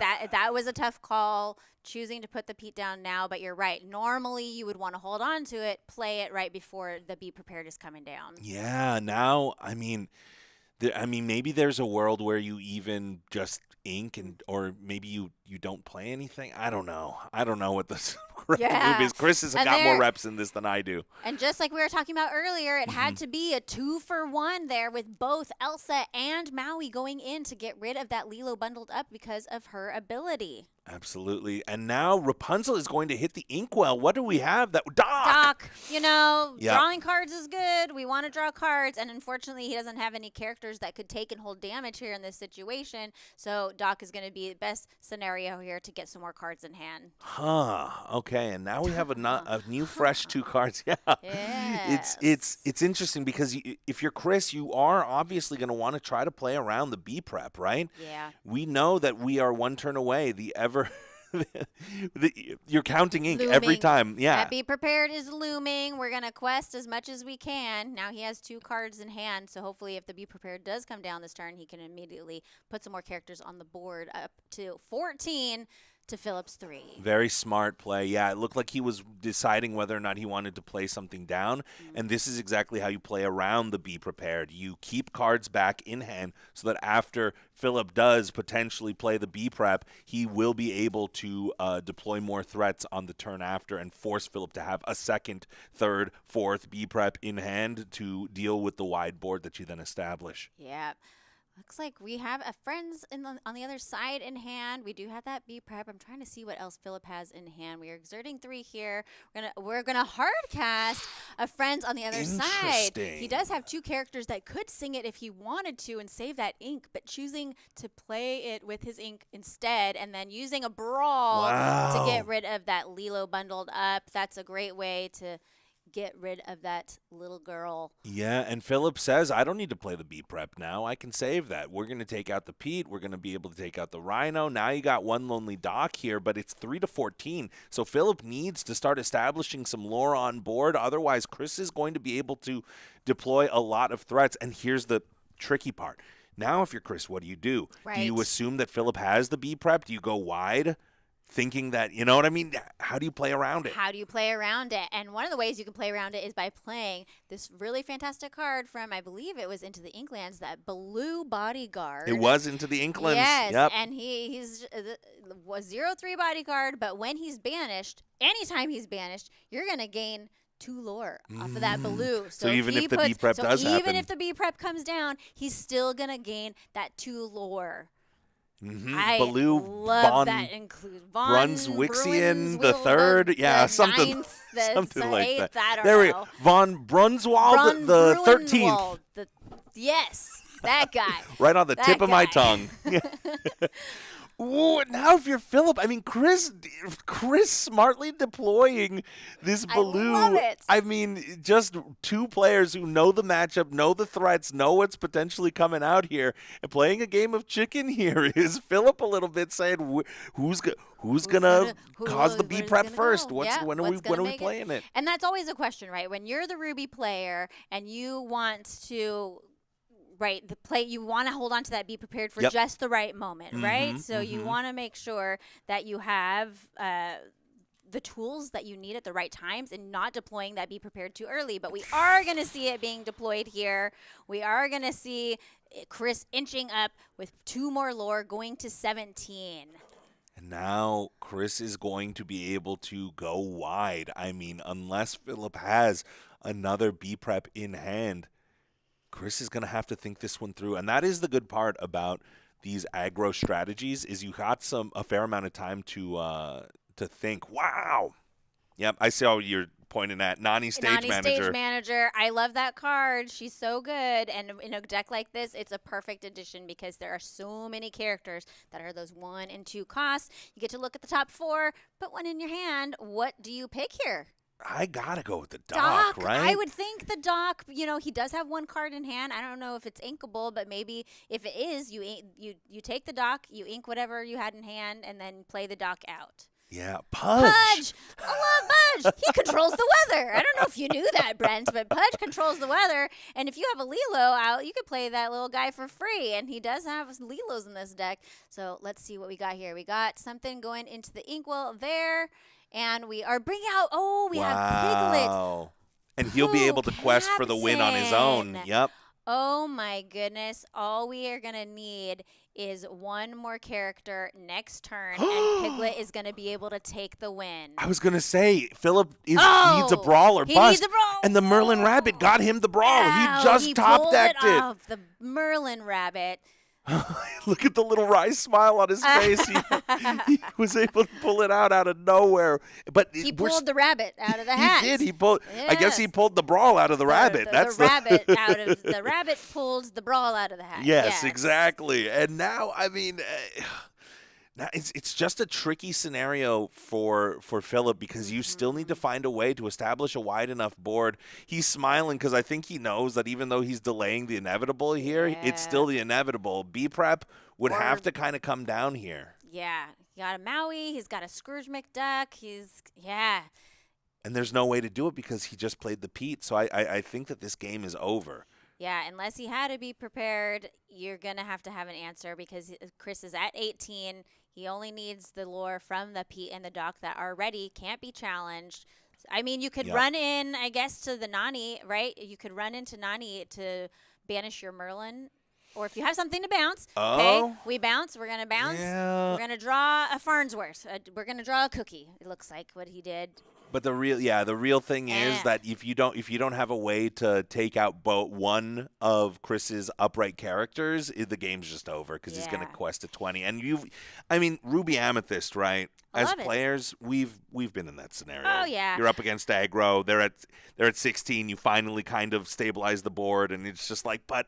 And it can happen, right? That's the crazy thing about Ruby Amethyst is you could play against a player where they get up to 16, 17, 18, or even 19 lore, and you can hold them there and still get the win in, but you have to have the cards. And a rabbit can do it. A rabbit can pull something fun off the top. True. There could have been an Elsa Fifth Spirit, something along those lines. If he did find another Be Prepared, then he could have done it, but unfortunately that he did not find it. But the Pete, again, Pete is always there to, Yes, I love the Pete. Pete and repeat. I hate the Pete, I'll be honest.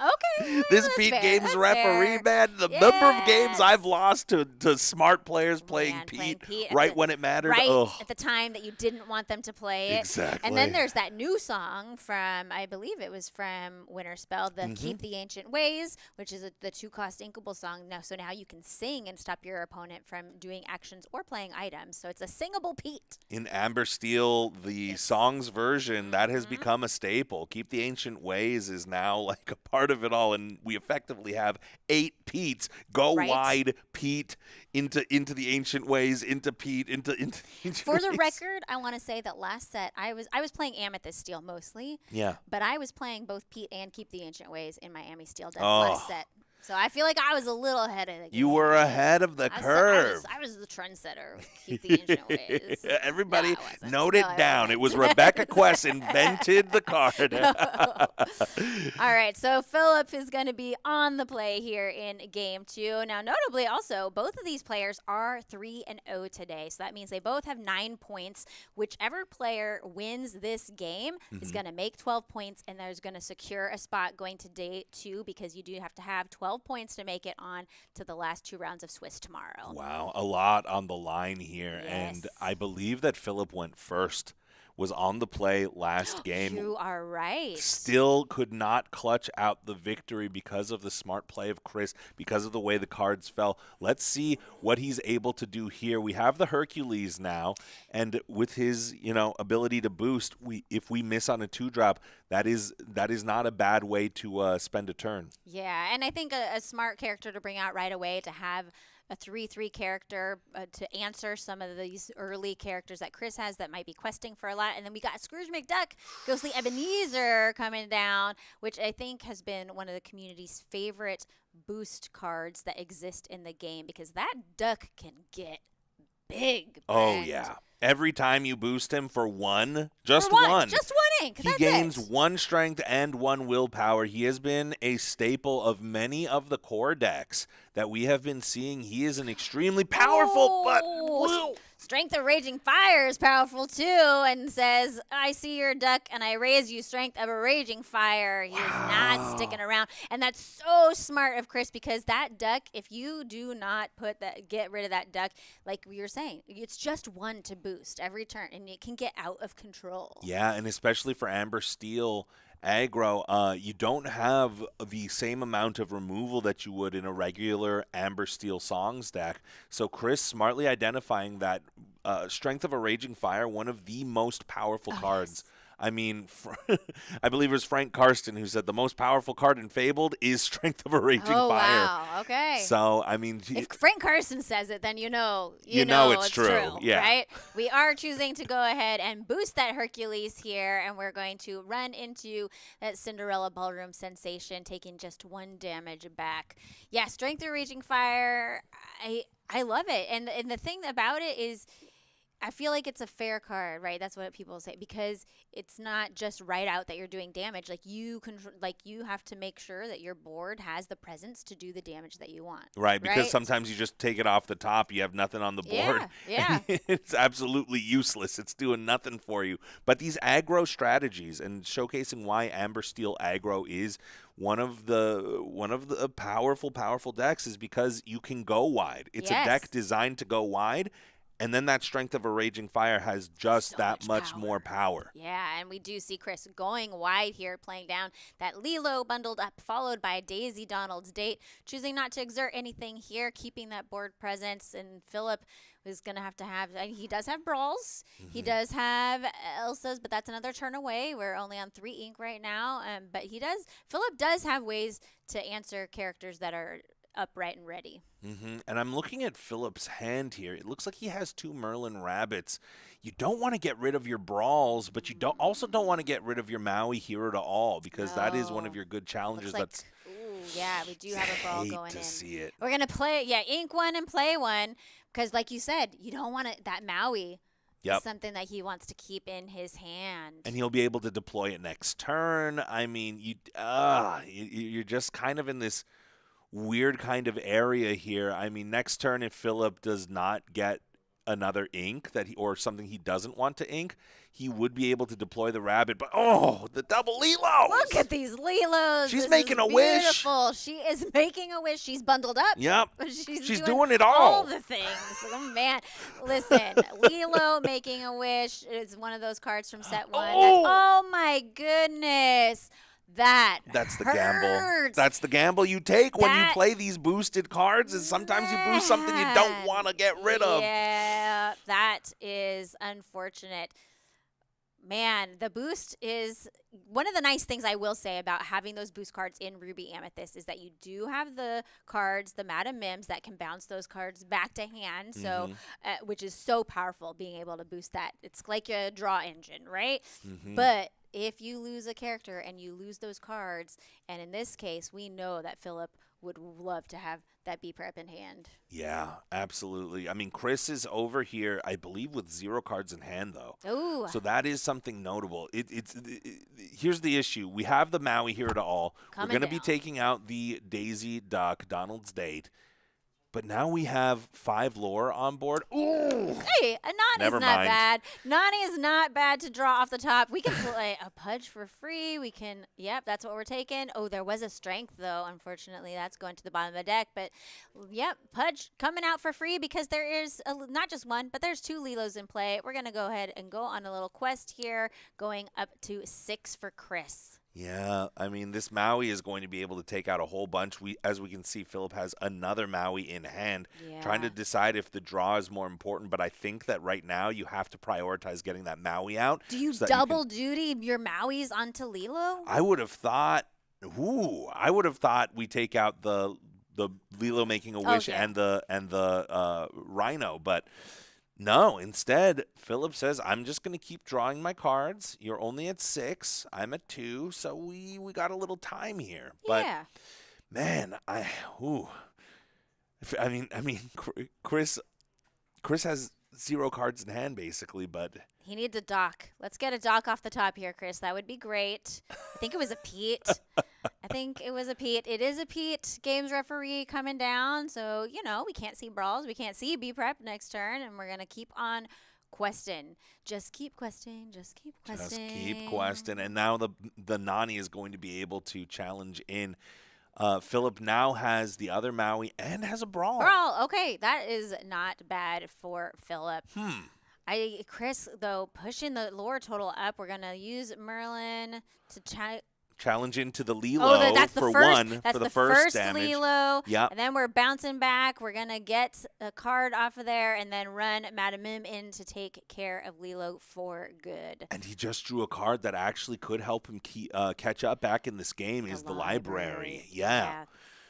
And we're going to ink it. Both of us, we were both so excited. Like, oh, yeah, aggro's not going to be able to deal with that library, right? Oh, but man. choosing instead to ink it, and we're putting that rabbit back down. Yep.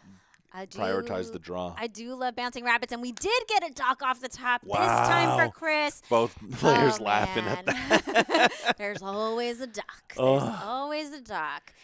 I know. I'm having flashbacks of PTSD to playing aggro decks while I'm playing. I feel like I am Philip right now. I'm like, no, don't say it ain't so. Give me at least one game here. Oh man. But Chris is starting to really overwhelm Philip with all of the characters and how wide he is going. Now, this Madam Mim Fox will be getting a couple 2-for-1s, 3-for-1s potentially. Merlin Rabbit, kind of the same. Only 2 strength. But a lot of the characters in Chris's deck have only 2 willpower, so we'll be able to take out the Rhino with the rabbit, and there's just options, I guess. There is what are I'm options. saying. It looks like he's choosing here to only quest with Pudge, maybe using that as like bait here. I don't know what's going on. We have Daisy Duck coming down, but what are we doing with Rhino and Pete? Are we? I figure we're taking gonna care of challenge Fox? the Pete into the Fox. I would think so. We only have to do 2 damage onto the Fox. Or do we just quest? Do we quest? I think we just quest. Just quest. I think we just turn it sideways and say, you catch up to me. I'm the one playing the aggro. Right. I'm the beat down right now, so Yes. you go ahead and do what you want to do. Yeah. Keep the foot on the gas. Yes, absolutely. That's where it belongs. You need to pedal to the metal here, as Philip is desperately looking for some way to clear the board. But with one of the B preps in your discard already, the door's starting to close here. Yeah, I would assume he's playing 4 copies, but as we all know, sometimes you play 4s and you never see it in a game, right? Like, that happens. He does have 2 brawls in hand. He just pulled a Jebediah Farnsworth off the top. We're going to go ahead and brawl that Daisy, get that 2-quester off the board. Also, that 2-quester, every time she quests, would get rid of the answers that Philip is looking for, right? Wow, and what a turn for Philip. He's actually really turning it around. We can challenge the Madam Mim Fox into the Pudge here. I figure we got to challenge into the Pudge. We don't want to give a free. No, we say taking care of Pete. And that's a smart play. That actually is heads up, because if you think about it, that Pete will be able to go into the rabbit. You might be able to draw a card, but it's better if you can keep your rabbits. Yeah. If you can keep your rabbits on board. Also, the other thing with Pete is he can sing Strength of a Raging Fire, right? So Yeah, true. He is also a singer, and so Philip, knowing that card might end up in Chris's hand and to take care of his side of the board, he wants to get that singer off. And Chris with relentless aggression here, playing down the Lilo, then playing down another Pudge for free. And this is game on board right here, right? So Philip can answer the Pudge and the Doc. He does. Does he still have 1 brawl in hand? He does still have a brawl in hand, so he could brawl that Lilo if he wanted. We're going to go ahead and quest here, return to box followers. I figure we pop it. Pop it and draw. And there's the B prep. Ooh, there it is. And Do you B prep and draw off your rabbits? I think you quest both your rabbits, and I think you B prep here. Draw your 2 cards and say, Chris, okay, you're top decking now. You're in top deck mode. Can you keep finding threats? He is questing here. This was the best card you could find. That literally was the best card he could have gotten off the deck. There it is, B prep. And that's why sequencing matters, everybody, because before you make your choice, before you make your decision, do the things that will not cost you your resources.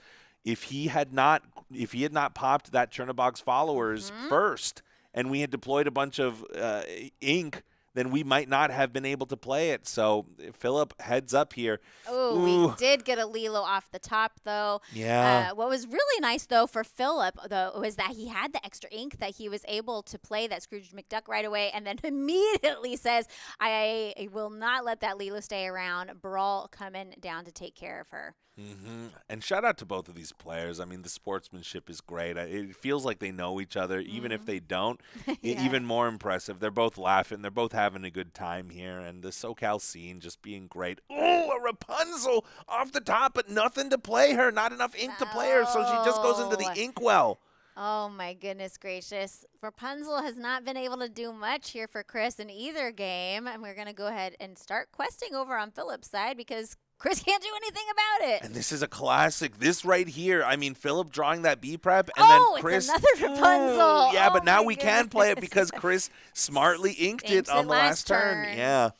But not getting the value off of the heal into the draw new cards is something that still stings, you know? Yeah. And Philip, honestly, not drawing a lot of. I mean, this is the time to drop every single one drop you have, go wide, and just hope. Oh, Lady Tremaine. Love this card. This is definitely a card I've been so happy to see back. Lady Tremaine making your opponent choose one of their own characters to banish. And since Chris only had one character out, he had to choose his own Rapunzel. And then said goodbye. But yeah, Lady Tremaine, Imperious Queen, is one of my favorite cards in Ruby, honestly. And this is where Ruby Amethyst starts taking over because now we can start drawing more cards. We can start drawing more removal. Lady Tremaine threats are looming. I mean, even if we... Oh, man. Golly. Okay, so this Scrooge McDuck here is now a 7/7. Yeah. I mean, one off from everybody's favorite meme, but but Chris is going to go ahead and scoop here. We are going to have 30 minutes to play game number 3. And Amber Steel is going to be on the play. The aggro deck on the play, typically into these fair mid-range decks, right? Yeah, there's definitely an advantage there for Chris. He is going to be wanting to go fast right out of the gate. Being on the play will be great for him. But I think we saw in this game, and this is typical, right, of what you see with the aggro versus the control, is if the control deck can keep them in check just long enough to get into that late game stage, like their top end is just so much stronger. You're going to be drawing a lot better cards off the top, and then if aggro misses even a half step, sometimes that's enough to take it away. So we'll see how the draws are. That's going to be pretty dependent. But the thing is, with Amber Steel aggro, so many of your cards are 1-2 drops anyway.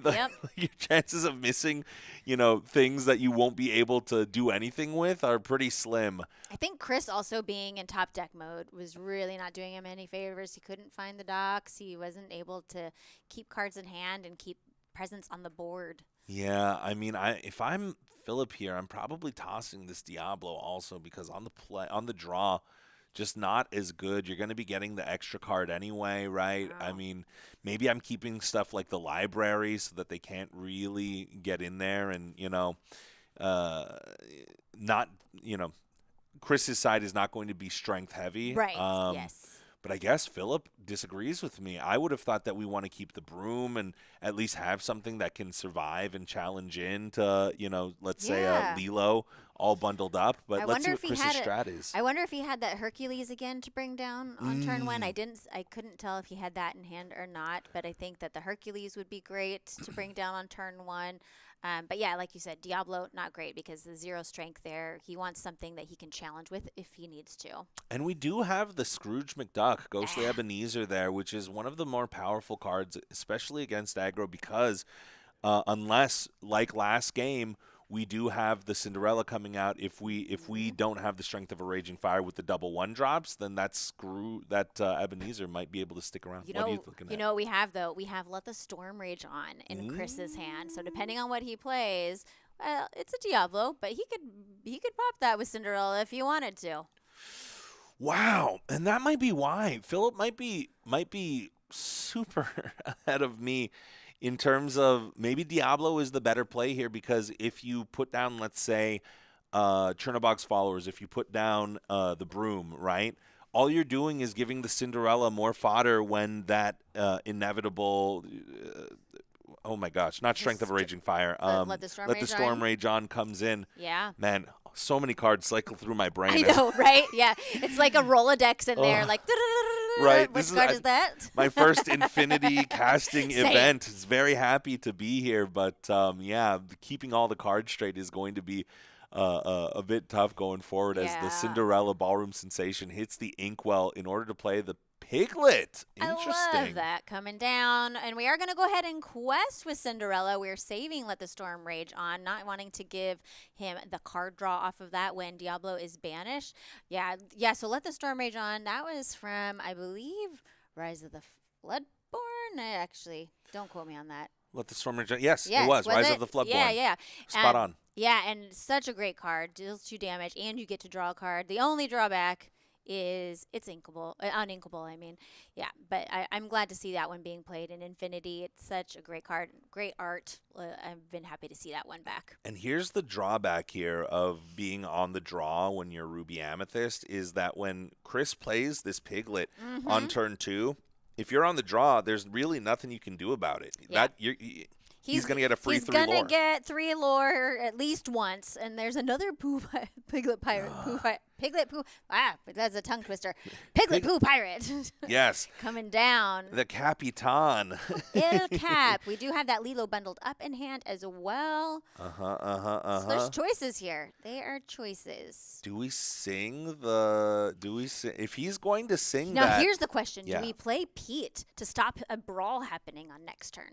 Ooh, I didn't even think about that. That's really smart.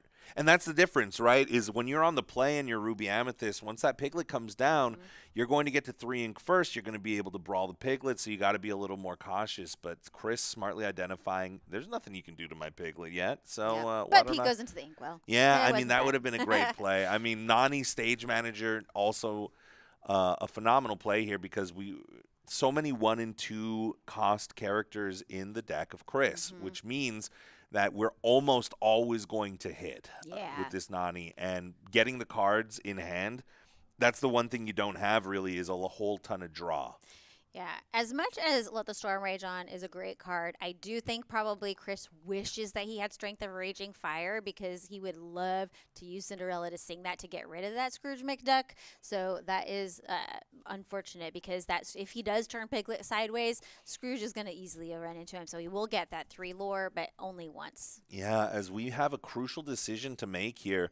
That's another thing when playing aggro. It feels like every decision you make is that much more difficult. Because you are going to see less play, because there's going to be less turns, that just means that every decision is that much more important. And I'm wondering if man. I know. It's do you do it? Do you turn him sideways or not? We are going to go ahead, get that 3 lore because Piglet, Pooh Pirate Captain has 2 other characters in play, so he gets an additional 2 lore. I mean, if Chris had the Strength of a Raging Fire here, was able to take out the Scrooge McDuck, this game would have been over. That would have been so different. Such a different scenario. Instead, we have a game, and Philip is going to be sitting on a decision here. I'm seeing a Madame Medusa. I'm seeing 2 brawls. 2 brawls in hand, yeah. Madame Medusa is another one of those ladies in chairs that has come back from Infinity. We do have Scrooge going into that Piglet to take him off the board. Exerting 3 to bring out Brawl to take care of our singer Cinderella. Cleaning up here on this turn 3. Not a bad turn 3 if we're Philip here. And do we quest the Diablo is the question. I mean, I would assume you do and just take the free card if Nani wants to challenge in. I think you do, just knowing that Chris is going to be trying to go fast, that you just want to try to keep up when possible, right? When it makes sense. So, yep, we do have Nani going into Scrooge. Get that duck out of here. That duck is going away because of Let the Storm Rage On. Chris is going to be able to draw an additional card here and now deploy 2 threats that Philip is not going to be happy to see. Now, we know that Philip has an additional brawl in hand. He will be able to take care of this Piglet, but that's the thing. Even if he does, he's using up most of his ink to do so. Yeah, and then the other question here is actually, Piglet is a problem, but also that Daisy Duck is a problem, and Brawl would be a great answer here for her too. So this is why I'm on this side of things, right? Is because I would have a hard time making that decision. Because if you do it on the Daisy, then Piglet might quest for 3, but I don't know. I go 3 lore versus 2 lore. Let's get that Piglet out of here. And then I also think Daisy Duck might give me a card. Might give me a card. That's true, but it might take all of your actions away. That's true. Right? You hate to see the Daisy trigger into the B prep, and then you sit there going, "Why did I do that?" I don't want my brawls and my B preps in the discard. That's what I don't want. Oh boy. Okay. Well, Brawl is going to hit the Piglet here, sent to the discard. But the thing is, Philip still is not able to develop his board. I mean, Like you said, he used up all his ink just to do that. yeah. I mean, and not a lot of one drops for Ruby Amethyst. Oh my gosh. I love it. I always love seeing a double daisy. I love seeing a double daisy. I don't like staring down a double daisy from across the, other side of the table, but it always feels good when you are the player that's able to put 2 daisies down onto the board. And if we're Chris here, do we challenge in? I would probably. You're afraid of crab. That's mainly what you're thinking, right? Is that you don't want the crab to come down next, establish your board with another 3/3, and now your Diablo can swing into the Nani, make that trade, and draw a card. So I kind of like that play here from Chris. Yeah. Now we are at 4 ink. We're up to 5, which is Maui territory. That Madame Medusa just sitting in Philip's hand, but she's going to be able to hit her choice when she comes down. We do have a Maui. I didn't even see that he had it in hand. I didn't either. Might have been a top deck. We'll see. It might have been taking care of one of those daisies. We're back over to Chris now, who's got another Nani stage manager. Ooh, that's a rough choice. And the there. dock. You gotta take the dock, right? Take the dock. Yeah. I am so curious to know how many of the Blues that he has in his deck, because I love that inclusion here. And we have another daisy. Oh, jeez. This is rough, and this is so rough. We're going to trigger one at a time. We're going to give him a goat, but I mean, like, what are we getting up to here? Are we getting up to 10? We're halfway to game. We are halfway to game. We've got so many big questers on the board. We've got that Lilo that needs to be taken care of. That's going to be a 2-for-1 unless he has another Brawl or a Medusa, and that 4 strength is going to be incredibly clutch here because you need something that can take out the Daisy Duck. Ooh, and Chris, I mean, this is still a game. This is still definitely a game here. Yeah, we got that Piglet coming down, followed immediately by the dock he picked up off of Nani, so that he's able to draw those 2 cards. Let's see what Philip's big prize is. It's a Diablo. And more importantly, that Diablo going to the hand of Philip, let's say, is just 1 card deeper that he's able to go. If he finds B prep, right, it's going to be off of the back of those Daisy triggers that allowed Philip to dig deep enough. But I mean, oh boy, yeah, we're at the point where I kind of think we're at B prep or bust here. It's got to be pre-prep here. We're at 15 lore for Chris. It's game on board. Philip has got to have the answer here, and it's not B prep. We don't have B prep in hand. Do we have anything that can even draw cards? There's so many ways to draw cards in this deck. Is there a friends? Is there a rabbit? Is there any way to dig for more answers? I think I do see one rabbit in hand. We do see a rabbit. But it doesn't, right? It doesn't matter because you don't. If you play a rabbit, you Elsa won't. Fifth Spirit is what he drew, so we will be able to take out this Piglet Pooh Pirate Captain, which is nice. We will be able to challenge into the Daisy Duck. We'll use the Maui to challenge into one of the Nani. Oh, okay. Maui, okay. Yeah, that's probably better. Yeah, right. Definitely better. Definitely why he's over there. Yep. Why I'm sitting back here. Playing the Diablo down just for good measure. You know. And Chris is going to go to 17 here, and this is the thing. Philip is not playing the shark variant. Oh, we got Pete. We got Pete down, so no B prep is coming, followed by a Lilo with 2 lore. So we cannot brawl. We cannot B prep. We are firmly in. You need Madame Medusa, or you need to take out both of them. Yeah. Or another Elsa to exert and take out Lilo. We do have an Elsa. Elsa Fifth Spirit exerting that Lilo. Ruby M. Listen, that deck has answers, right? That deck has answers if you can find them. We're going to ink a goat here for turn. Hey, no shade to Chris, man, but I'm just happy to see all my friends back here. I'm happy to see Ruby M back out here. Let's see what happens here. Right. I mean, this is still anybody's game here. Philip might be at 2, but we're cleaning up. We're cleaning up here. Yeah, Chris is running out of cards. That's the main thing. He does have 1 card in hand. All right, so cleaning up, and we're going to also quest a little bit as well. So he's going to go up to 4, I believe. And we are back over to Chris. He's going to push up to 18. He does still have cards in hand. A Lilo, followed by another duck. And that's going to be about it, I think. Goodness gracious. Chris operating on just 3 ink this whole game. This is... If Philip can't find Be Prepared here, then he's done, I think. I think it's just about done. He just got a Maui, and that was it. He needs something else. He'll be able to brawl. I think I saw a brawl in hand. He'll be able to brawl There's the a friends. Lilo. Okay, he has a friends. Let's Okay. let's sing. Let's look. Let's. Philip has friends. Everybody, Philip has friends. Oh, he's shaking his head. He knows it's close to over. He got a fox and a crab, I think it was. Oh. Man. Ooh. Oh. Yeah. This is just, this is just tough city right now for Philip. He's in the grinder right now because, sure, I believe that brawl is going to be hitting that Lilo, but getting to 19 and no way, no Pirate's Life, right? No shark to recur the Pirate's Life. No Nani's payback. Payback, yeah. No Olaf's, right? Snowman of Actions. It's with no way to lower your opponent's lore. We're looking pretty bad here. Okay. Well, we bounced back Elsa with our fox, and we're gonna ink, and we're gonna be able to replay Elsa. We could take out Lilo now because we can run 2 characters into her. Yeah. But still, I feel like maybe it's delaying the inevitable. What other answers can Philip find here? We got a quest for 2. We're gonna get up to 6, but you're telling me, yeah. The gears are working. Are you gonna have enough removal to? Ooh, and we got another Pete!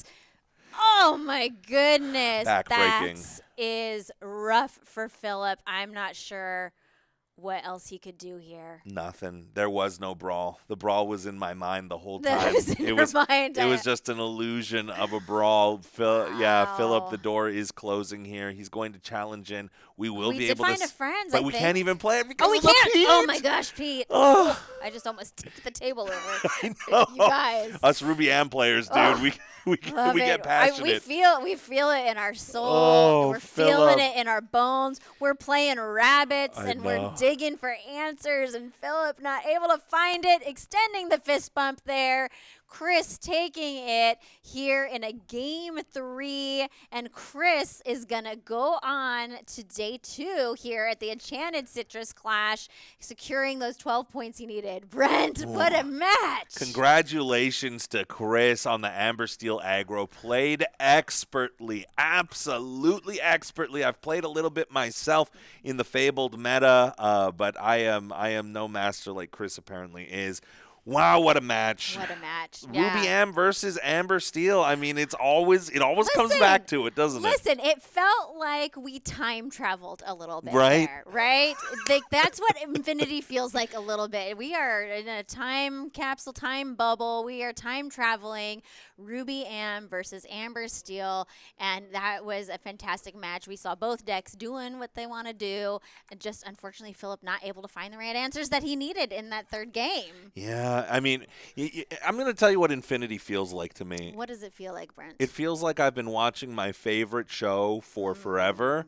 And then as stars do, they'll leave the show. Yeah. And now they're coming back for the cameos. Yes. We're getting all of the best cameos. Yes. If you have not played Infinity yet, I implore you to. It is actually very, very fun. I had not until I was incentivized to get that whole new world promo that Ravensburger was doing. That was I played really it. great. I was like, this is actually fun. This is actually a good one. I have talked with so many players who have said, who weren't interested in Infinity for a long time until like the DLCs were announced, and they had that Infinity weekend. But it's fantastic, and seeing decks like this Ruby Amethyst deck, like this Amber Steel deck, coming back and doing so good.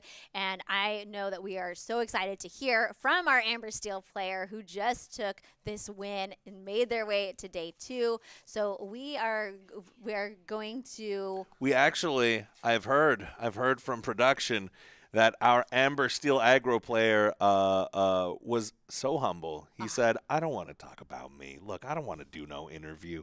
So you guys can just you can vamp, you can talk, you can talk about, and let's talk about right now how exciting this event is. We're at round 4. We're going into round 5 here. 2 more rounds today, Brent. Mm-hmm. 2 more rounds, 2 more chances for people to get those 12 points to make it to day 2, and then there's going to be another 2 rounds of Swiss tomorrow before that top cut. 8 full rounds, essentially, of Swiss into the top cut, and we're top cutting into, I believe, 16? Yes, 16, and that one coveted invitation at the end of the CCQ. That's right. Yeah. The invitation to the North American Disney Lorcana Championships happening this August. At the Disneyland Hotel, Brent. Oh.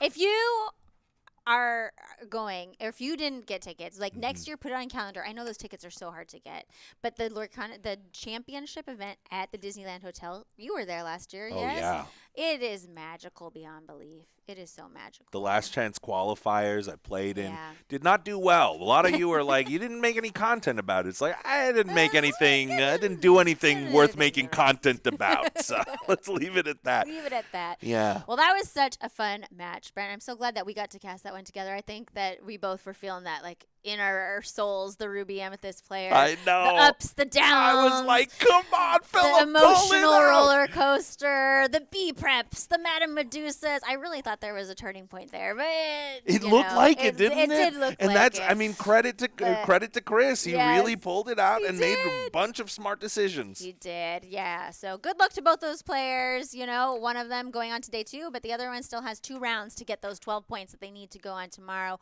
We are going to be back with more Enchanted Citrus Clash for you. And also, I want to say thanks to you, Brent, because you're awesome. Thanks to you. That last round was a blast. We got more round 5 action. In the meantime, stay classy, San Diego.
Liam, you want to intro?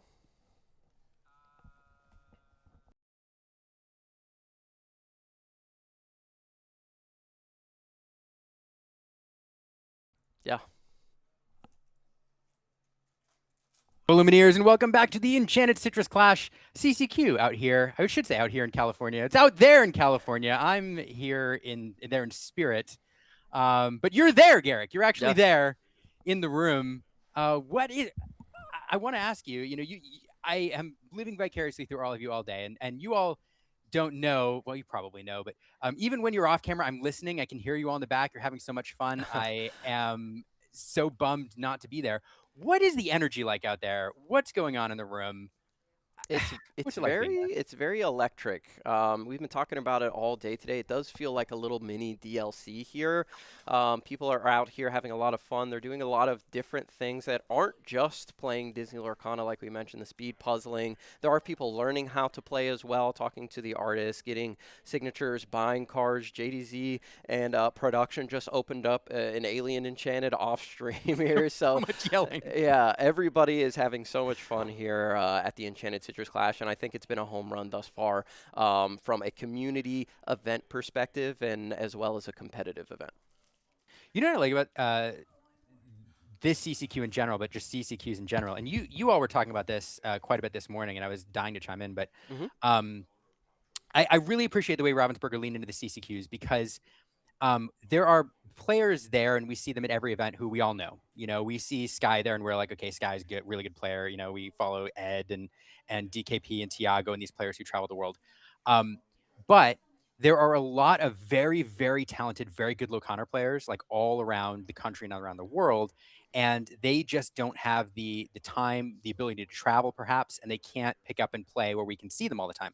Mhm. And so when we get these CCQs like this one out there in San Diego, and people from that area are able to attend, we're seeing some amazing Lorcana players and some top tier gameplay from players who may be flying under the radar just because they can't travel to where the DLCs are. Mhm. And California is an area too, which has been, I think, underserved a little bit as far as Yeah. big events go. Yeah, no, I totally agree with you there. California definitely needs some more stuff. We had the North American Championship here, but that was an LCQ, and really, really hard to qualify doing that, going 5-0, and then they can be back here again for an LCQ. But seeing all these CCQs, like you mentioned, I think we are finding some hidden talent that maybe hasn't had the chance to show themselves just quite yet. Yeah. What is also it's Infinity. What is your favorite thing that you've seen so far today? I mean, it's gonna sound crazy biased, but I feel like if anyone disagrees with me, you're probably wrong. It was Sky's final, second to last turn, in the match that he had where he went double zero to hero, played Kita, Clarabelle. He shifted Diablo and put like 3 other characters onto the board to present game on board for his turn number 5. That was just so cool. I mean, we never see zero to hero, a card that has been in the game forever, really be played on any big stage, and to see it pop off in that way was really, really cool. So I like that. If you want me to go with the non-bias answer, even though that was no bias, Of course, card, of course, that of was a course. crazy play, whoever Yeah. you are.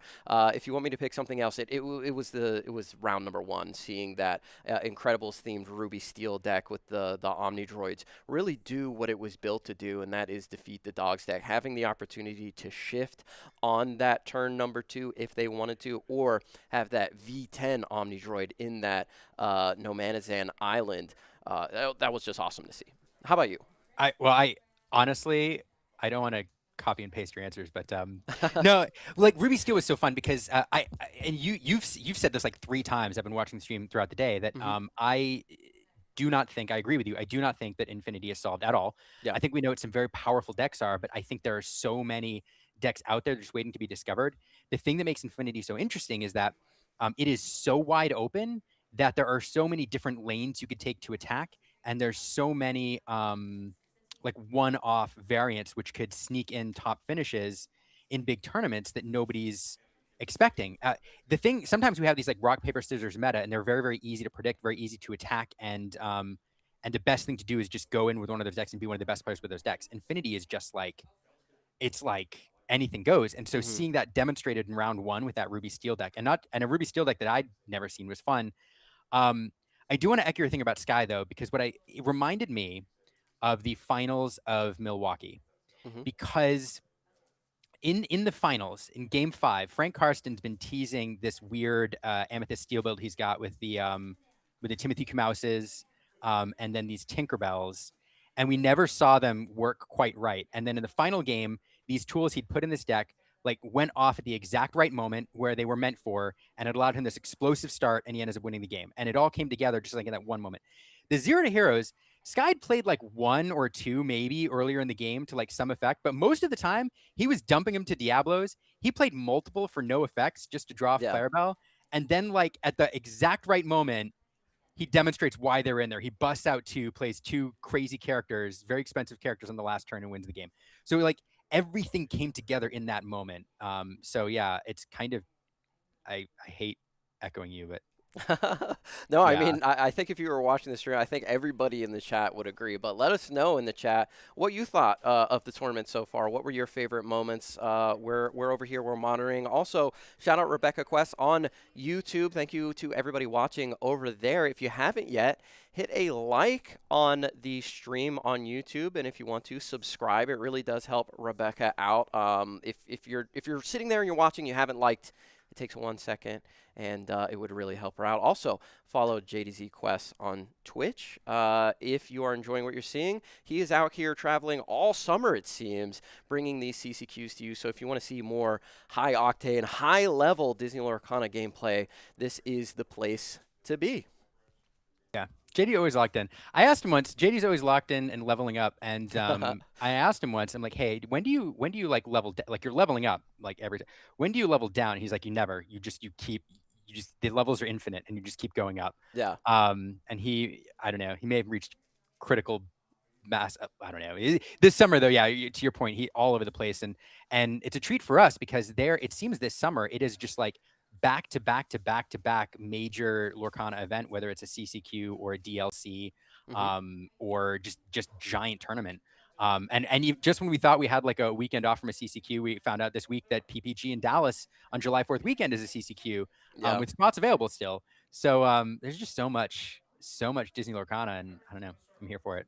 Yeah, we had the season began with the 3 DLCs in North America. I mean, we're going to talk about North America. We're in North America, right? And everybody was like, no, that's not enough Disney Lorcana. And credit to the Ravensburger team over there.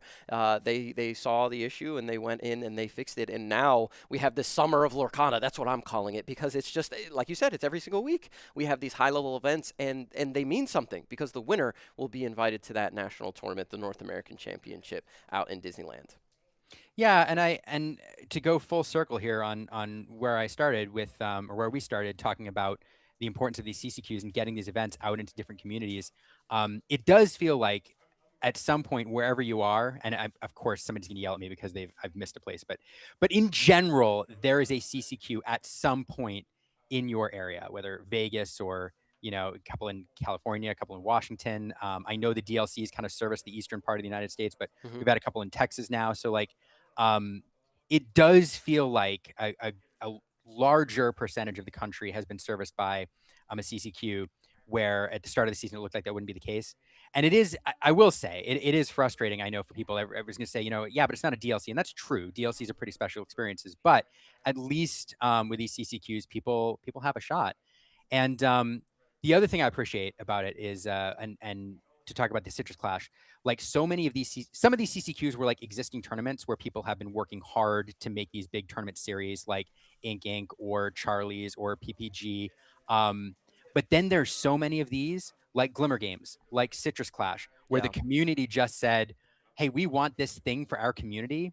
And they were able to demonstrate that they had the capability to pull it off. And Ravensburger trusted them and said, hey, you say you can do it? Go ahead and do it. And here we are doing it. And a lot of credit to those community members for diving in and making this happen, and a lot of risk.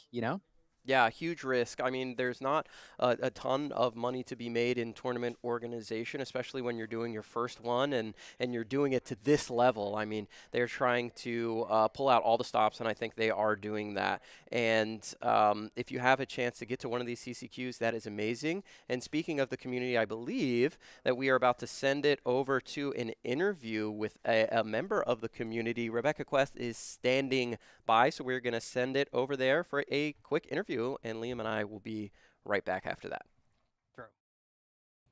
Hey Lumineers, I am here at the Enchanted Citrus class joined by Karan, who is the guy who runs the store at Top Choice Gaming, the premier partner here at Enchanted Citrus Clash. Thank you so much, first of all, for being a partner for this event. And I just wanted to hear more about you, your store, your community, and what you have going for Disney Lorcana over there at Top Choice Gaming. Well, I want to thank everybody that came to Citrus Clash. This event is pretty cool. A lot of hardship, a lot of setting up, so on and so forth. It's really awesome to see how everything came about and it come into fruition. For those that don't know, my name is Khan, even though the lovely Rebecca said it multiple times. I do run Top Choice Gaming. We're very big on community. We're very big on being family friendly. I want to say that we're very different from a lot of stores. Not that a lot of stores are not doing the same thing, but we invite you in as family and friends. We welcome you with open arms, and honestly, it's when you come to Top Choice Gaming, it's like you've been part of us for a long time. And honestly, for us, it's really about just having people comfortable, having a big community, and honestly, just sharing the wealth all around, whether it's cards, knowledge, gameplay, so on and so forth. I love that. I love that. Have you been having weekly play at your store since the beginning, since Disney Lorcana came out, or when did your store start embracing the Disney Lorcana community? So we were Chapter 1. We were Chapter 1 ghosts for sure. I think it started, we had the Set champs? Yeah, basically set champs, and then essentially a lot of people coming in once the game got competitively viable, and that was super awesome to watch locals. I think around the time when we were at our old location in Colton, we had a decent run. But now, when we moved to Redlands, the store's a lot more competitive. There's a lot more foot traffic, so we just have a bigger crowd. We get locals, locals 24 plus. Is it really? Good, yeah, That's great. Yeah. I know that a lot of the community is feeling like there's maybe a little dip in their locals, so that's awesome to see. What do you think is it that brings 20 plus players to your store every week? Is it the community, or what is it do you think that brings them in? I definitely want to say community. A big part is definitely Judge Phil, Lorcana friend as well. Shout out Judge Phil. Yeah, and of course, we have a lot of other influencers too, my great friend Lorcana Dad. He is amazing. Yeah. Definitely just a great person overall to interact with, play with, just have a good time. A big thing for us that probably sets us apart is we do a league system. Oh. So a big thing that we were doing, and I'm sure everybody loves it and everybody misses it. We don't have it currently anymore, just because Lorcana is best of 3 now. We used to have karaoke nights. Oh my gosh! That was really Stop! Cool. Yeah. What? So okay, if I lived down here, I would be there in a heartbeat. Yeah. It was quite I love that. Yeah. So for most of that, it's just, making somebody feel comfortable, and it's just amazing to be around people that just enjoy the game. That's kind of what it is at the end of the day. Some people do, has to be really competitive, but you have to do it with your friends. That's how we kind of treat it, and then we try our best to just have a bunch of singles as well. Yeah. Okay. Now, if you were going to talk to somebody out there in the community, whether it's a store owner or somebody that's just helping out their LGS with run and weekly play, building up their community, what advice would you have for people out there that are looking to build up the Disney Lorcana community at their stores? So I think the biggest thing is more just engaging the crowd. I guess a thing that we say at Top Choice is scared money doesn't make money. Okay. So you kind of have to sometimes you got to open product to get cards in people's hands, and it goes hand in hand. It comes down to what your single selection is your community willing to work with you, so on and so forth. So it I would say the biggest part is the singles is big because not a lot of people have it, and if you have even some for us common and commons, we give them for free, so you can at least try to play. Because sometimes those are the hardest things to get, you know. So yeah, I can't tell you how many times I've been like trying to do a master set or a play set, and I'm like, why am I missing an uncommon card? Yeah, right? no, I get you, But I love hearing that stories of communities that are really generous with their players, sharing things, and just it's really wonderful hearing what you all are doing at Chop Choice. And again, thank you so much for being a part of Enchanted Citrus Clash. I know that you're playing, so real quick, how's it going for you out there? What did you bring this weekend? I am 3-1 and I am playing green blue. Oh, okay. I love it. That's a little spicy. I don't know that I've seen a whole lot of green blue decks out there in Infinity, so I'm glad you're doing pretty well. Only one win away from a day 2. Yeah, awesome. Yeah. I think Milo has been overperforming for me. Ooh, okay. Now I'm not gonna let you go yet because that's you're talking about the new Milo Yeah, the new Thatch, Milo. getting his dance dirty. Yeah, okay, talk about that card in this deck. So that card in my deck is pretty good. It like works really well with Clarabelle too. A lot of people are like, so I'm very new to Lorcana, and like I see a lot of these new boost characters like Scrooge. Like he is a winter spell card, but he's really good in the red purple deck and a couple red decks. I just actually played Red Seal right now with like Syndrome. That was like really cool. He had like people like load that up, and I'll just go, oh, I have a Clarabelle already. Yeah, Milo, bounce it, and then it's kind of like it has Ward. It's 3 lore, 5/5. Like the stats are really good, and at some point in the game, you're just like infinitely drawing. So like I think I played against Amber Steel, had 3 Milos, just infinitely drawing 3.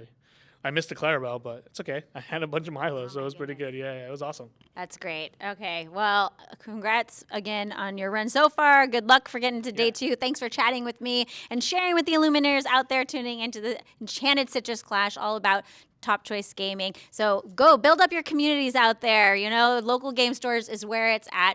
We are going to throw it back over to Garrick and Liam and bringing you more Enchanted Citrus Clash fun. Shout out to production for being able to bring us these interviews and community members and such. It's really fun. Like, I really believe that doing this job, doing the commentator role, part of our job is to try to bring the community out there into the room and let them experience it. And so with the floor cam that you all did earlier that I know isn't working now, but hopefully we get that up. And then the interviews and all that, like huge shout out to everybody for bringing that to us.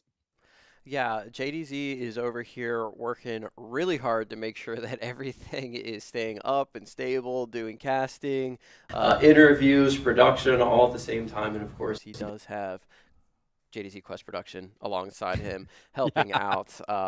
Pulling Enchanteds and... Yeah, pulling Enchanteds and juggling the stream all at the same time. So huge shout out to them. Again, if you're enjoying what you're seeing, be sure to hit JDZ with a follow on Twitch and a like and subscribe over on Rebecca Quest channel on YouTube. It does really help them both out. Yeah, and you can pull up both streams if you want. If your devices can handle it, definitely do that and support the streams that are bringing this to you because they will be bringing more throughout the summer of Lorcana. Yes, the summer. I like that summer of Lorcana. We need to brand. Has somebody done? I know Katie over at Lore Keepers Inn likes to do schedules and stuff. Has somebody done like a master schedule for the summer tournaments? I think we need to get one down and out to people just to show how insane this summer has been of official events, non-official, official in terms of like CCQs, DLCs, but even like other big tournaments that don't have the CCQ tag are still happening, which is amazing. I mean, this community has been but amazing since the inception of the game, picking up and carrying the torch in terms of tournaments for people to come out to play because there is a hunger to play this game at the highest level. And I really want to give a huge hat to all of the communities that have come together to put these tournaments on, like you mentioned, from the tournament series that we've had at the highest level to just these one-off events that could blossom into their own series one day. Yeah, totally agree. So it's gonna be exciting summer. And the other thing I'm excited about this summer is getting to see now these two formats kind of side by side. Infinity has been around for almost a year now, ever since the first rotation when everything kind of split and the paths diverged like the multiverse, and we moved in these two new universes. But Core Constructed was where all the action was. It's where people were used to playing. It's where the big events were. And so Infinity got some support and some shops did it. We had Infinity Weekend. But now with the DLC coming up, Indianapolis and then Dortmund over in Europe, a lot of people are really leaning into it. And we're getting to see our first, I think, major events with Infinity. And so it's really fun to see people exploring both these formats at the same time and seeing how one influences the other. Because there is some bleed. Well, it's really core influencing Infinity. Infinity can't really influence core. I suppose it could. Yeah, I can a but little bit. I think guess. with the snow fort being so powerful in That's fair, yeah. Infinity, I think people might be taking a look at that and might want to bring it to their set championships coming up soon. True, and maybe the Ruby Steel build this morning. I heard the jokes and people that were on stream saying, "Is there anything in this Ruby Steel build that Yeah. was prior, rotation?" And there wasn't a lot, so that's fair. That's fair. It's a good point. But that was a ton of fun. And so with this being, Gary, is this is the biggest Infinity event we've seen? Yeah, I believe so. Unless one of the day 2 events at a DLC was bigger, but there's no like winner there. It's just like that's true. Your standings at the end of the day. So yeah, I mean this is the first North American Infinity CCQ. It's one of the biggest that I can think of. Definitely. That's true. We're gonna, until somebody proves me wrong, we're gonna say, welcome to the biggest Disney Lorcana Infinity event ever. Yeah, so coming into this, we had a lot of theories. We had a lot of ideas about what we were. Actually, before I ask you this question, we should let the audience know. We are in a little bit of a break here. There's going to be a couple admin things going on before the next round. There's an amazing cosplay contest going on out there. So we are going to be here. We're going to be talking Lorcana. We're going to be bringing you the latest news from inside the room, talking about what we saw for the first few rounds. So don't go anywhere. More Lorcana is coming. But I do want to let you know that we're a small break before we go into the next round. But speaking of the previous rounds, so we and you through Podcana and through Ink and all of that have been exploring Infinity. I know you've been deep diving it, getting ready for this event and just in general because it's what you do. You live in Lorcana land. True. So we all had an idea of what we expected coming in here, the decks that we thought would be the top, the decks that we thought would be the most represented. What have you not seen today that surprises you? Does that make sense? Yeah, we haven't seen Ruby Sapphire yet. I've been a big proponent of this deck in this format. I think what we saw last weekend was a really strong way to build the deck with that Olaf, Snowman of Action, as well as the Nani's Payback, all these action cards. What Jack Shadows had built, and I believe he is out there, shout out Justin Crum, trying to get his national qualification. What he built, I think, is a really impressive deck. I would have expected to see a lot more of that. And I think Emerald Sapphire, is flying a little bit under the radar in this format. We did see Brandon Lamb give that a good try last week, but couldn't quite stand up to the power of the Ruby Sapphire, playing things like Be Prepared and the Leviathan. Just couldn't quite match the board wipe potential. But I think those high-end Sapphire control decks is really what I've been missing. Sapphire Steel, even Amber Sapphire. You would think with Raging Storm and all of these powerful things that they have in core constructed, that it would be even better, right, in Infinity. And Sapphire has been kind of MIA a little bit.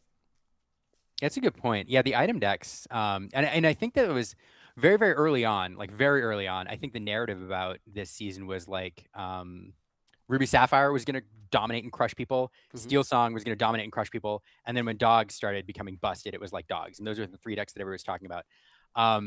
And yeah, so not seeing the item decks out there is interesting. Steel Song, like traditional Steel Song, like not a thing, apparently. Just too slow or something, because not a lot of it. Yeah, it's interesting. They have a tough time really dealing with the early aggression of the Dogs lists, I think, is their biggest issue. And even Ruby Amethyst is like way more robust right now. It's hard for them to take things off the board, at least as easily as they used to. I mean, I remember pre-rotation days when I would try to play Ruby Amethyst into those decks, and I would just beg for anything that wasn't banished by Storm to play on turn 1 or turn 2 that was like viable at all. And like we had Raja, and Raja was a 3/3 for 2, but he had Vanish. So now we have Jebediah and we have Scrooge. Thanks. So they can't get this stuff off the board as easily as they used to, and like Snowfort just makes their deck so much worse because their damage-based removal instead of like Ruby is better, because I don't care about your snow fort. I can still brawl. I can still be prepared. But I have to deal 5 with, and then along came Zeus. I have to deal 2 with Let the Storm Rage On, and I have to deal whatever I have on the board with Strength of Raging Fire, and all of that just becomes way worse when there's a snow fort out there giving everything resist, and I think they just have a tough time figuring things out. There's so much Emerald, like so many Ursula Deceivers taking songs out of hands.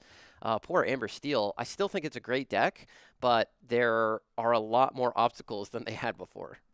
Yeah, it's interesting. I do think, yeah. So it's such a bummer for those players because that Steel Song was such a staple of the game for so long and one of the most iconic decks in all Disney Lorcana. It's like, to me, it was always the deck that I used to describe like what Disney Lorcana is, because you're singing songs, you know, you're playing these princesses, Cinderella on turn 1, singing Let the Storm Rage On, and then you know, shifting and playing Whole New World, and it was like Disney.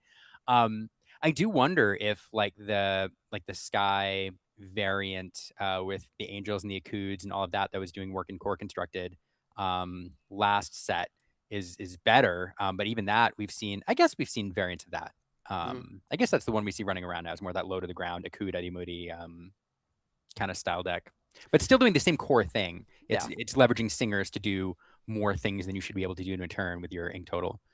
Yeah, I mean, that is a great way to put it. That is like the most Disney deck that we've ever had, and it just feels like when Amber Steel Song is not around, something is missing in the game. And I don't even say that as like a big Amber Steel Song player. I've dabbled, surely, but like you said, Cinderella, Ariel, all that fun stuff being in those decks is so important.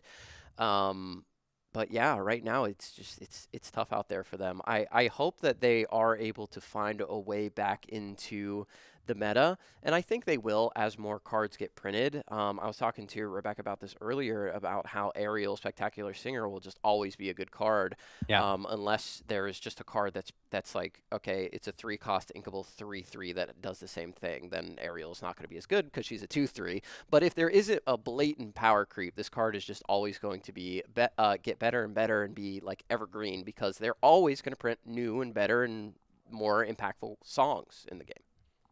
That is true. That's one of the reasons. One of the reasons I love Infinity is because as new cards come out, there are cards that have been good that just get better. You know, like Ariel, as new songs get printed. Powerline's another one, right? Like Powerline does dumb things, but just doesn't have quite the package around him in terms of songs to like string together these crazy turns. And like, he's just waiting for like 1 or 2 songs before people are like, all right, I gotta play them.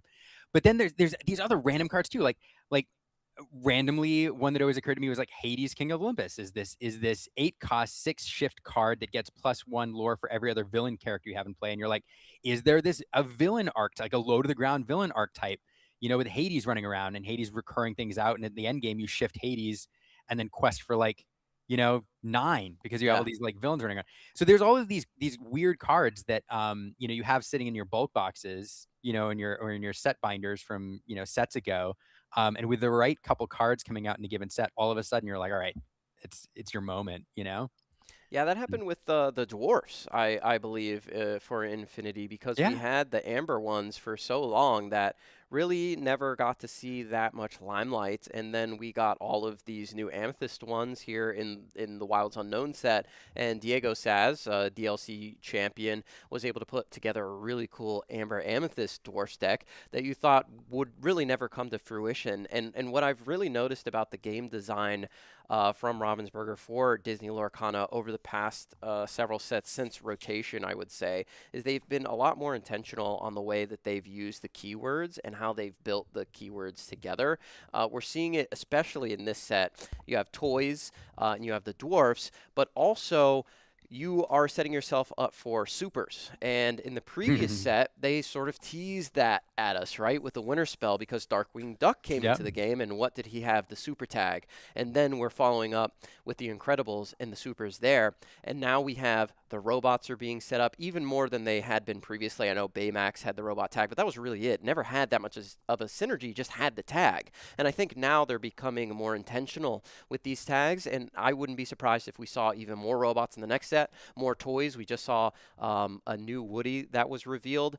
And then, of course, the first card with a monster tag, that being the Leviathan from the Wilds Unknown. And what do we have coming in the next set, if not monsters? So I think the more sets that come out, the more synergies that we're going to see, and the more they're going to go back into those previous sets, look at the synergies and the tags that maybe didn't quite come together, build some stuff up in future sets, and now, like you just mentioned with the villains, it could be a real thing that comes together. So it's exciting to look towards the future and all the new sets, Attack of the Vine and Hyperia City and all that. But what is just as cool is thinking about how those will work with the old sets, which is why Infinity is so cool.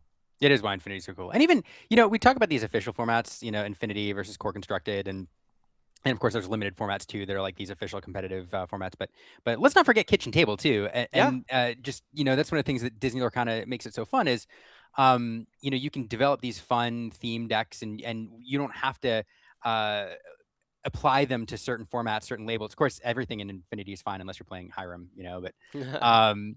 But and if you are, good on you. But like Kitchen Table too. As the game goes on, we get these new synergies, these fun formats, and you get to play these really fun decks. And I think the community at large, I think all of the feedback from the toys has been fantastic. I also appreciate that Ravensburger in this set has given us kind of a complete package. Really two.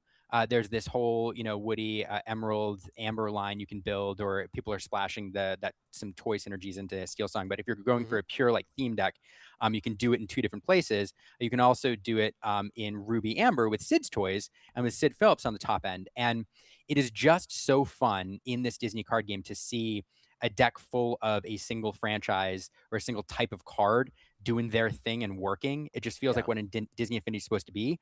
I will offer, though, kind of to your point before about bringing support to old tags, it's such a balance because I think I understand and agree with Ravensburger's hesitance to do that so far.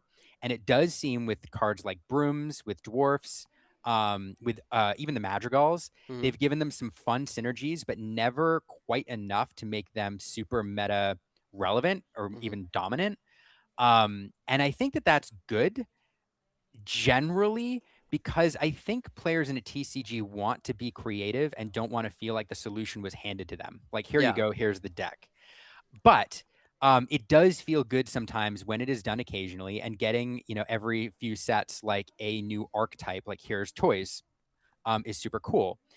But the alternate approach is kind of what you were talking about, where you have these tags that are out there, and then over time they get more support. That's what I love about the Madrigals in this set, because Madrigals was a great family, a great group of characters that had some synergy that worked together. And now we're getting a whole bunch more of them. And if you were a Madrigal fan, now you can craft something really fun with these characters, even if it's not quite meta relevant. It is fun seeing them get more support. So I don't know how I'm going to tie this thought up other than to say I agree with you completely. And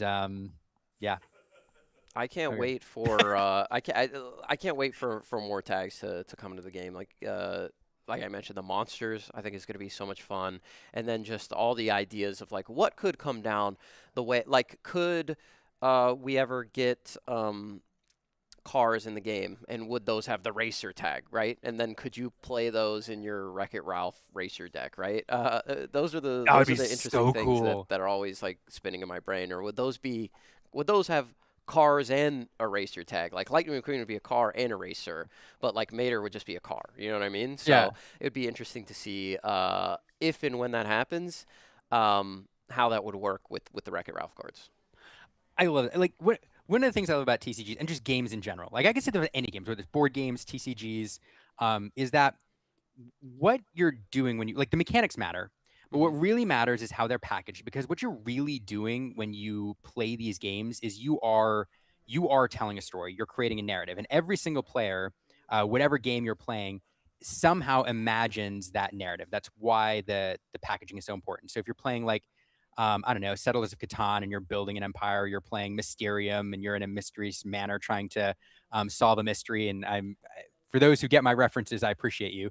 Or Robo Rally, where you're a robot pushing people around, or Disney Lorcana, where you're throwing these glimmers out there and kind of like doing a thing. You're kind of telling a story.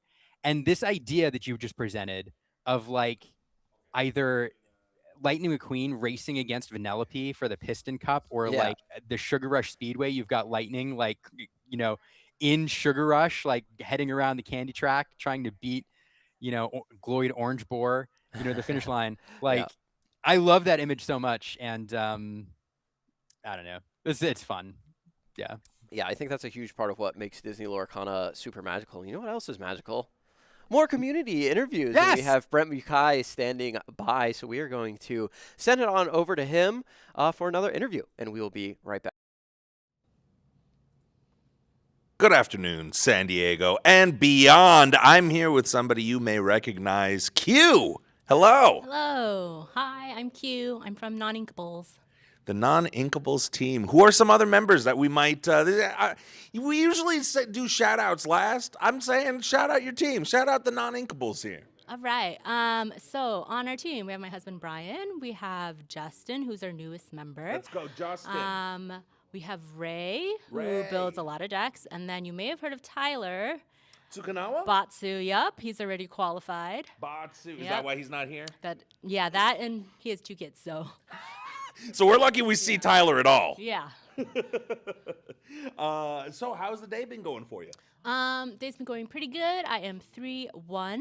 Let's go. I lost to green, purple, aggro, burn, but I did make him work for it. Our round, we finished playing our 3 matches with 10 minutes left in the round. And he was like, why am I still playing? I should have been done 30 minutes ago. That's the burn strategy. I know people been bringing in burn aggro strategies. It's been taking longer. These games are taking longer. Why do you think that is? Do you think it's just the number of threats that are out that are being able to be deployed? People having to think through more lines? I think it's always like for me, I'm always worried about burn because we have a lot of kids who play in our locals, and I feel like I don't want to lose to them. So I'm always trying to tech cards in for them. And like for me, I'm playing red-blue, and that Olaf that makes them lose 2 lore has really been life-saving. Yeah, snowman of action. Yeah. And so I'm assuming you're playing Ruby Sapphire then? I am. Yep. Okay. How have you felt the deck is? We haven't really gotten a chance to see a whole lot of it on stream. Like, how do you feel like it's positioned? Was there any reason you brought it here today? I brought it because Tyler told me to. Shout-outs, Tyler. Yeah, so I pretty much, every time I go, Tyler, what do I play? And I just play whatever he tells me to. I feel like it's been pretty good. There are a couple different versions.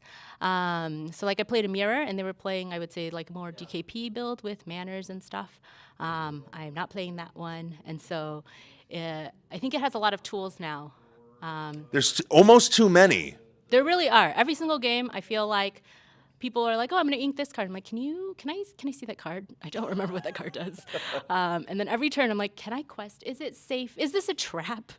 And I feel like when I was practicing online, I kept falling into traps. And it's like, oh, I forgot that was the card. Oh, I forgot you can like Tremaine shift bounce. And so like there's so many things to play around. And I feel like that's the hardest part, but it's also like more fun because every game is so different. What have you thought about Infinity in general? I think it's fun, but I feel like as time goes on, it's going to be so much harder because already I feel like I know the early cards really well, and then I know the cards that have been played a lot. But there's so many cards where people are like, oh, I thought about putting this in my deck, or like, I'm going to put this in my deck. I'm like, I don't know what you're talking about. What set is that? Yeah, somebody slides in a Peter Pan's dagger. It's like, what are we doing here? I'm like, what is this? Is this hard? So how is the rest of the team doing? Yeah, Brian is currently undefeated. Whoa! Yeah. So loud noises! Yeah, and I think Justin's still in it. He's 2-2, so Let's we're all go. still alive. Yeah. Everyone's alive. They're well. You may, by the way, recognize Q here from a little Glimmer Games. You may recognize her, though, as the famous, infamous in some parts, Dole Whip. You're not only a player, you also do the costumes, the Disney bounds. Yeah, I feel like I do a lot of the side quests. I also make foil mats, which you can buy online. I also have a YouTube channel. Yo, Tom, shout it out right now. Where we find all this stuff? So the YouTube channel is Non-Inkables, and it's pretty much a weekly podcast. I recap like how whatever Lorcana I played, and then whatever I'm planning, and also whatever mats I foil, which is very fun. But also a lot of times they're like, "Oh, have you been practicing?" I'm like, "No, I've been foiling mats." I recently found out that I can foil cloth mats, so that has taken up a lot of my time. Wow, that seems tough. Yeah, it's actually not super hard. Once you figure it out, it's very similar to foiling the regular mats. And then I feel like whenever I have a bunch of games where I lose online, I get super tilted, and I'm like, okay, I'm just gonna foil mats, maybe do the Lorcana puzzles instead. And so now I've finished all of the puzzles, all 6 ink colors. You finished all 6? I finished all 6, so I have to actually practice now. Ravensburger, we need more puzzles. The demand is out there. People are meditating. They're getting over their tilting losses online through the puzzles. We need more of it. Q, let me ask you this as we close out the interview here. How do you feel as a California native seeing people show up to the Glimmer Games and now here, the Enchanted Citrus Clash? We're getting CCQs out on the West Coast now. You know, I'm sure you're seeing a lot of familiar people. Like, what's the feeling like out there? Because these people at home, they can only experience digitally sort of what it's kind of like and what the gameplay is. But how would you describe the weekend so far, the people, the community, all of it? It's really fun because I feel like we get to see a lot of the same friends. And I feel like a lot of the events are in other places, and like none of the DLCs are on the West Coast this time. And so it's really nice to have these big events, partly to have the CCQ, but also just to hang out with everybody. And I feel like it's pretty competitive. I know SoCal has a lot of really good players. And then like my locals has Ed in it. Get out of here. I just quit. I just leave. My first time playing Red Blue in set 4, I played him, and I was playing CC1 Ice. He was playing like set 3 Red Purple, and he had more ink and more cards than me. And I was like, I don't know. Why do you have? I'm supposed to be the ramp deck, and so that was like before he won anything. So I didn't know like he was this famous Lorcana person. Yeah. But like our locals, you go to set champs, and then you're like, oh, Ed's here, great. Scary. But plenty of good practice, I'm so sure. I feel like we have really good players in the area, and so it's nice that we get to play in big events. Absolutely incredible. Now, I know that I've asked you several times to do any shout-outs. Are there any additional shout-outs? Anything that you want to re-shout out? Now is your time. Yeah, I like to shout out my team. They're great. We always get hot pot after. That's like our thing. Let's go hot pot. So we're definitely going to hot pot today. I want to shout out Justin, not the one on our team, but Justin, whose deck I'm actually using, his deck list. Thank you, Justin. Hey, Justin on the team? Come on, get out of here. I don't know Justin's last name, but he's Jack Shadows. And I want to shout out SLTC. You're using Jack Shadows? I think so. Wow. Crazy. Okay. Yeah, it's been working great. So thank you. Thanks. Shout out Jack Shadow. Shout out Ink. You know, the boys in the house right here. Garrick's sitting right here. Anyways, Q, thank you so much for your time. Thank you. I really appreciate it. I hope you have a great rest of the day and the run continues. Yeah, thank you. Check out my store. Where is it? There is an Etsy store. There's also a Shopify store. You just search Non-Inkables. Non-Inkables it is, and we're going to throw it back to the booth. Liam and Garrick, one of them is a whisper. One of them has apparated here for real. I'll leave that for you to decide, folks. Throwing it back.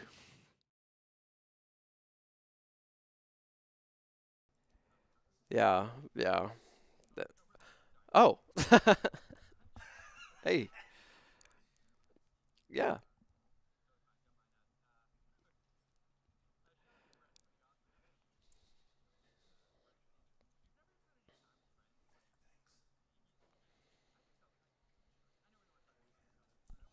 Let's tell some stories. Why not?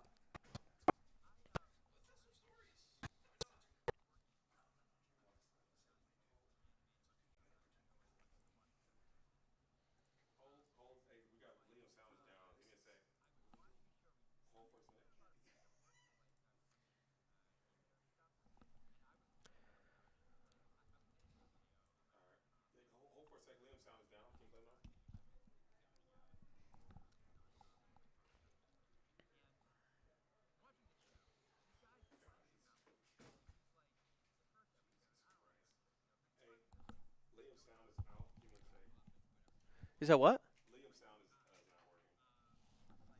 Oh, Liam, can you hear me? Yeah, your sound is not working on the stream. I can hear you. Yeah, it was a great story, and I want to talk about that as well No. because I All have a right. fun Brent Netflix story as well. Oh yes. Yeah. Those are the best. Is it working? The stream, can you hear me? Okay. All right. So we're back. Oh man. Liam was just telling an amazing story. We were giving Brent Mukai his flowers for the interview. We were, and we were taking a quick break to talk about this moment I had recently where I was saying Brent is such a chameleon sometimes when he's working, and you can watch shows and not even know it's him because like voice actors who are good, and Brent is very very good, like they have such range, and Brent has wide range. But sometimes when Brent talks and does voiceover, it's like Brent. Yeah. And you can tell it's Brent, and he's just being himself doing voiceover for usually like Korean shows or Japanese game shows. Yeah. And this one show, I was laying in bed or on the couch. I was editing after my toddler got to sleep, trying to get a video out, and it's like 12:30, and I'd put on this Korean game show because I watch those. And these guys are climbing this mountain, trying to beat each other to the top, and it's episode 1, and the last person's going to be eliminated. And there's this guy like near the end, and he's hustling up, trying not to be eliminated from this game show 10 minutes in. And all of a sudden, he starts talking about how exhausted he is, and I'm like, "That's Brent! Like Brent is in my living room right now, Yeah. talking to me," and I freaked out a little bit. And sometimes you hear voices, and you're like, you don't know. You're like, that could be. Is that Matthew McConaughey doing that voice, or is that somebody else? I think that's Matthew McConaughey. At this point, I was like, no dead on my mind. I'm like, Brent is literally coming through my speakers right now on my TV. So Yeah. it kind of made my night, and I got all excited, and I took a picture and I sent it to him. But I do the same thing. I watch these Korean shows on Netflix as well. There was a cooking show that I was listening to. And I was like, that's Brent. He was like one of the main judges. And Culinary I texted him, Class I was like, Wars. Yes, that's it. He was like the main guy. He was like the main judge. And I texted him. He's like, you're the only person that watches the English dub. And I was like, well, I didn't know you were in it, but now I'm only going to watch it. And then I watched Physical Asia in season 3. It's one of my favorite shows, and he's Physical in Asia is season so good. 3. Which was amazing. So shout out to Brent, absolute legend. I believe Brent was the second person I ever casted a Lorcana match with. Really? Which was really cool. We casted Earl Meister. I forget who he was playing. In the LCCC, and then the third one I ever did was with Mr. JDZ Quest. There you go. I mean, that's if you're gonna start, like those are good, excellent folks to start with. Yeah. Yeah, Brent. Just anyway, crack me up. He's all over the place and like flies under the radar, and you don't even know it. And yeah, now in Pixar films, I think he was in the latest. Was it Hoppers? In Hoppers, yeah. Yeah, which is super cool. I didn't get to see that in theaters. I heard it was amazing. Yeah, I haven't had a chance to check it out yet, but I definitely want to, of course. Yeah, Brent all over the place. Very well known for Demon Slayer as well. And if you want to talk about range, I didn't even know that was him. Yeah. Crazy good. Yeah, Shout like out good Brent. voice actors. And so anyway, what a treat and how lucky we are that Brent chose to lend his talents to us here in the Disney Lorcana community. It's a testament, I think, to our game and our community that people with his skills and his talent choose to like spend their time and effort and money and energy and free time studying this game so that we can enjoy, having them on stream, bringing us this game and bringing it to life for us. So I really appreciate the work that he does, and the commentators and the community builders and the judges and the players, all of you out there watching and playing. And it's really, really great. I'm a big fan of this community. Yeah, and man, I feel so honored over the past few months here being able to hop in the booth with amazing broadcasters like Brent, like JD, like Rebecca, and of course Liam, like yourself. I feel like I'm learning something every single time. We're just sitting here talking. I feel like I'm learning from you being in the booth. So really appreciate you giving your time. I know you're busy. You're expecting here, and it's really exciting on your end. So thank you so much for taking time out of your busy schedule to be here for the Enchanted Sister Clash. You are definitely elevating the production that we have going on over here. So just want to give you a huge shout out for hanging out. I know it's tough being remote and not being here in person, but we really do appreciate you being here as well. I appreciate you saying that. That means a lot. Yeah, it is tough. You know, we were talking in the break too. It is tough and I think the players deal with the same thing. You know, who can't go to all the competitive events they want. But it's tough as a commentator, Mm-hmm. as a judge, as a player sometimes to see these events going on, and to feel like you are missing out at another shot at a CCQ or Yeah. another DLC or it could be any. It could be Gen Con. It could be D23. Or as commentators, you know, some of these big events. But it's sometimes good and thank you for saying that because it's good to remember sometimes even you players you can't go to everything Mm-hmm. unless you're DKP. You can't go to everything. Is he out there? He's probably out there. I feel like he's everywhere. Tiago's out Yeah. there. He's another one that's at everything. That's true. Tiago all over the place. That guy. But yeah, so you know, if you're sitting at home and you're like, oh man, I wish I could be there. Like we all do. But hey, being on the stream and you watching us today and you know, being in the booth with us is yeah, you're here. You're here in spirit. Kinda Yeah, like you're I'm here there in spirit. You're part of the event. You're adding to the history of Disney Lorcana. When people go back and watch the VOD or watch the stream, they're going to see your comments on the biggest plays of the game. You can That's be true. like, whoa, that's insane. And everybody forever will see that you said, whoa, that's insane in the finals. It is insane. Oh, random other story. You I did some ghosts. I know. I apparated. I wanted to leave you hanging. I was going to do a joke and like just apparate out. Oh. You never hear the story. This is just. Oh, there I go again. I don't I know got if my bounced audio's the coming hand out. by Madam Mistake and drew a bunch of cards because you were a whisper being boosted. That's true. Apparently. Last story before we talk more about like Infinity and such. Brent Mukai. Mm-hmm. To make some connections, people. I don't know if you've been watching Disney Lorcana a long time. If you've been around, you know, during the first DLC season, watching all that coverage, Brent's first claim to fame on the Disney Lorcana scene was in DLC Vegas. One of the best moments on live TV in all of Disney Lorcana history was a match between Brent and Clarisair, another fantastic Disney Lorcana player, in the top 32, I think it was. 64. 64? Yeah. And we all remember this moment. Brent is a showman, and Brent needed to be prepared to prevent Clara from winning the game. And there was this moment where he literally flipped the cards like one by one and or actually no, it was just one card, I think. Yeah. I think it was like one card. He needed to be prepared. He did the thing, and then he revealed it, and it was the be prepared, and the place went absolutely nuts. And it was really, really fun because those of us who watch the game and realize the storylines and all of that know when these big moments are coming for Brent to make a big deal out of that. Yes, it was fun, but also it showed that he was a showman and entertainer, and he knew when the big moment was, and to help us have like a really fun time because most other players, you know, 95% of other players in that scenario, like draw the card, look at it, fist bump, and we move on to the next game. Yeah. But the other thing is, like, Brent was a player first. Brent was a high-level competitive player who made the top cut of a DLC and, you know, grinded and learned. And then, you know, at some point said, you know what, I want to take this commentator thing on, and then worked hard. And here he is. So, man, we're talking a lot about Brent. But anyway, one of my favorite Brent memories there, too. So it was good. Yeah, no, Brent's awesome. I love to see people have a bunch of different things in their bag that they can surprise you with.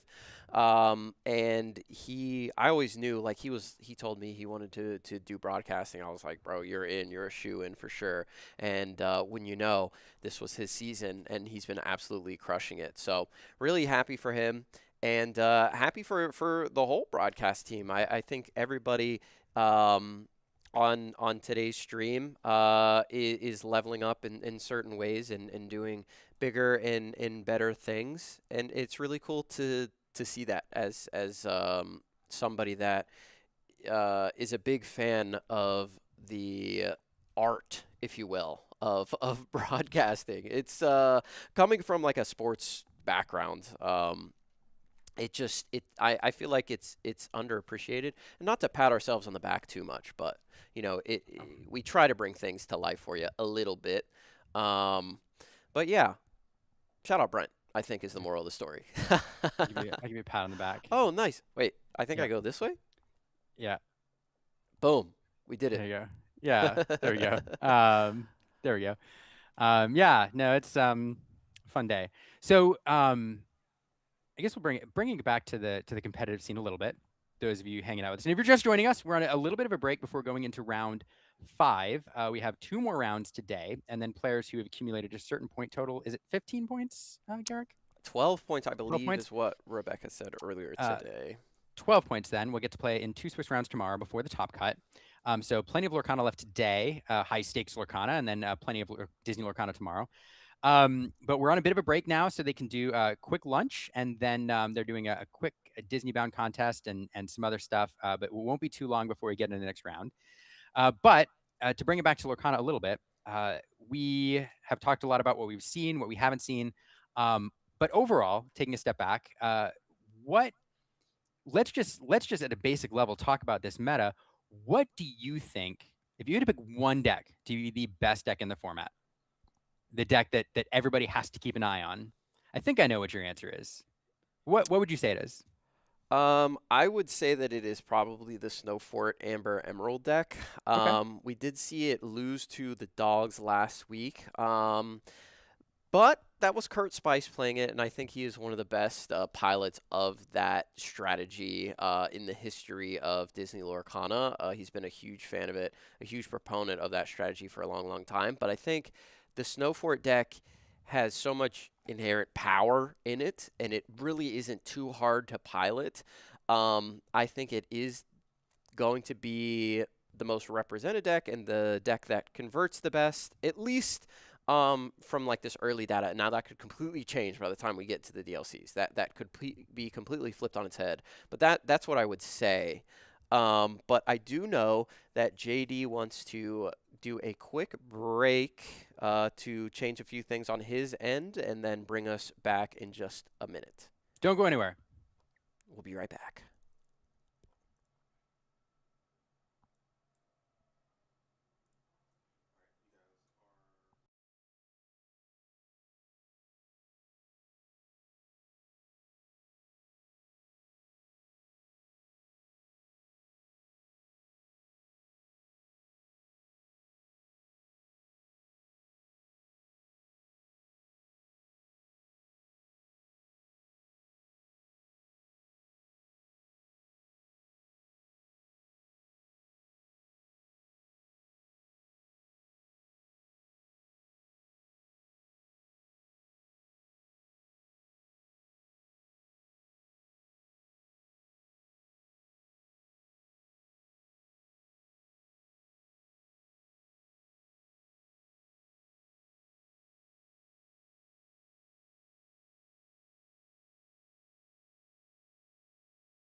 You have a lot of natural talents, Kendall.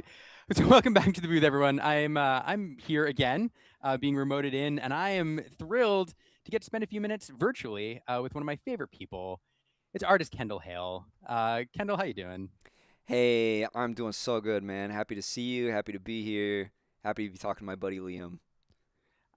Kendall it has been around. If you know Lorcana, you know Kendall. Kendall had multiple cards all the way back in set one, and has become. You can tell it's ubiquitous in the game now. Cards coming out every set with a bunch of with Enchanteds, and he got recently the standout promo for the Continental Championship. So, one of the most prolific artists in the game, and has helped to define the game's looks in set one. And you also get around quite a bit, Kendall, and get to go to different conventions. You're always out there trying to meet fans. Yeah, man. That's honestly, it's been one of like the biggest bucket list things in my life. My dad was always traveling for work, and it was always something that seemed super cool that I would never get to do as an artist because what artist just travels around? But Lorcana has made that dream come true for me, and I get to go to Canada next week. Yeah, I never would have thought that I'd go to Canada for art. It's bonkers. Yeah, no, it's really cool getting to see you and a lot of the other. So to tell a quick story, like it was funny. Back in the day when Disney Lorcana first came out, a lot of artists that I talked to had never been a TCG artist before. This was new, and there were a lot of them who were trying to figure out like people want me to sign cards. And I remember Miami TCG Con when you and a bunch of other folks were there and meeting fans for the first time and signing cards, and it was super cool. And now to see the way that both the community has embraced the artists and wanting to get a card signed and sketched and all that, and the way you all a lot of the artists have kind of embraced the community and are traveling and trying to get out there and meet the players where they're at. It's really really fun. So yeah, what's it like out there at the Citrus Clash? Dude, at the Citrus Clash, it is off the hook, man. So this is a lot of SoCal vendors and players, and a lot of the SoCal artists from San Diego and Los Angeles are all congregated here. But I've also met a ton of people from Sacramento. One person came in from Colorado, which is crazy. And I get to see a lot of people that I've met in the area, which is amazing for me. It's like kind of a mini high school reunion. And you see these people that you've met at different stores, like all over the city, and they remember me, and I remember them, and it is such like a validating, cool feeling to be in this community where these people all just get together to like play this game that everybody likes, and then they're playing with the cards with the artwork that I made. There's little pictures that I made like in their hands. It's such a wild, like, cool feeling. Yeah, it's really TCGs are so cool because. Art is art and art is everywhere and it's all around us and board game covers and book jackets and, on the walls and things like that. But like, we develop such an emotional connection with these pieces of cardboard because when you put a card in your deck and you play it and maybe you draw on a particular turn and there's a card that you need and you draw that card and you get all excited because it's Merlin Goat, like the associations that you have with those images, they're very real and you develop a connection with these with not the words, with the art. And so, yeah, it's really, really something you said about, fans developing a connection with art. It really resonates for me as a TCG player. And I don't know, it's cool to see your work utilized in that way.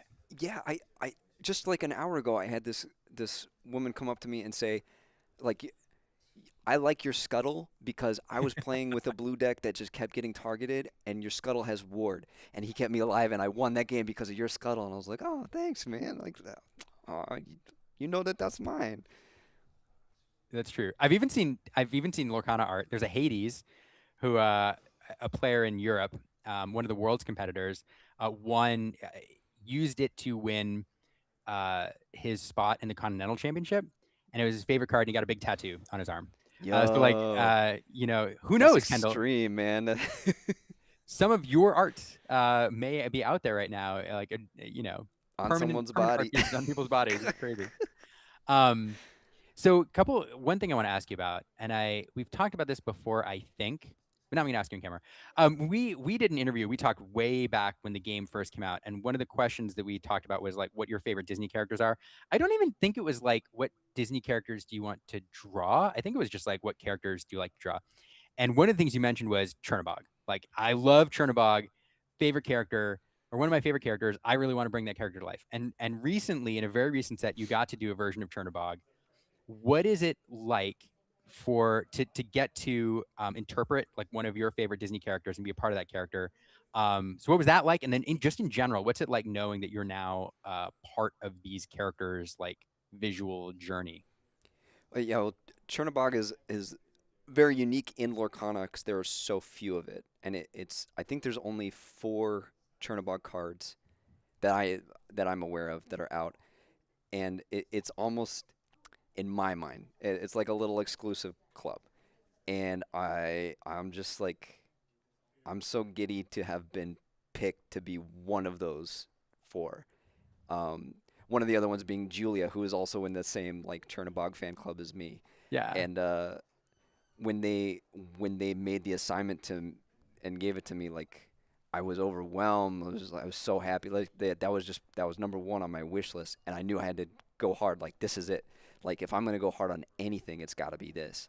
And I went too hard on it. I, I went so detailed that they said, okay, you got to back up. This detail is not going to show up well on this size printed as a card, so you actually have to scale this back. And I had to like go back over and like simplify some things. But it's the only card I ever did that got a direct reaction from Disney in reviewing it, where they said like, wow, this looks like it could be a mural in a Disney building. And they didn't say that about my stolen scimitar from set 1. I don't think anyone would. So it just very like very validating, and very like people are seeing me doing something I especially am fond of and liking it. Like there's not a lot of crossover with all the time when you're an artist with doing exactly what you love and getting a good reception from it. I feel like that's a rare thing, and I'm super grateful to feel that with this character. No, I appreciate that, and I appreciate you. I can't tell you how much I wish I was out there with you all, getting to hang out with you and the other artists and the fans. So if you're out there in the area, or you're at the tournament, or you know somebody at the tournament, and you want cards signed by Kendall or any of the other amazing artists that he mentioned who are there at the event, make sure you send them a note, get your card signed, get your card sketched. It's fantastic to be able to meet these artists. Kendall, like have a. I hope I get to talk to you again throughout the weekend, but have a great time out there at the booth, and good luck heading out to ETB as well, and getting to meet those fans up there in Canada next weekend. Dude, thanks so much, Liam. Always a pleasure to talk to you. So glad I got to hang with you. You're the best. You are the best too. All right, we're gonna go to a quick break again, and we'll be right back in just a second.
now. All right. Kendall is one of my favorite people. You know who else is one of my favorite people? Garrick. Hi. I am back, and I am excited to talk about more Disney Lorcana. We are getting into round number 5, and we've got a local SoCal legend who Brent Mukai says you need to keep your eye on for the DLC coming up, and says has a really good shot at winning this whole thing, playing something straight out of the Spice Factory, which will be really exciting to see on the stream. I think everybody is going to lose their minds.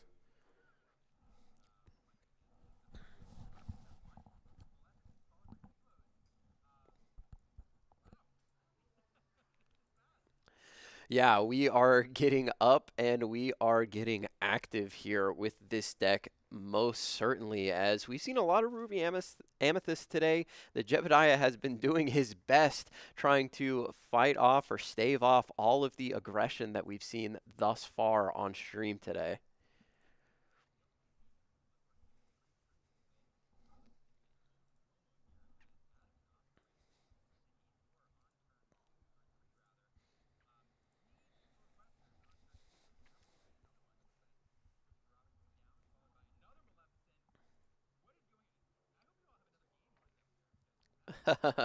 Yeah, I don't think that we have anything to get rid of a board quite this wide, at least not this early. We can challenge in with Jebediah and then potentially return that to hand with a Madam Mim Fox and try and stave off a little bit of this aggression, but it doesn't look like we have that line. We are going to go with the Scrooge McDuck, the Ghostly Ebenezer here, and give him a little bit of a boost. This is a great card to help stifle some aggression, but I don't know if you can stifle something this fast as Adam is off to the races here.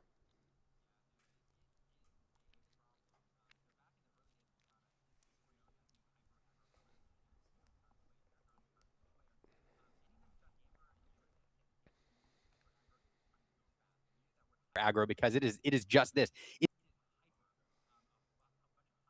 being dropped early, and there's another Lilo. All of them.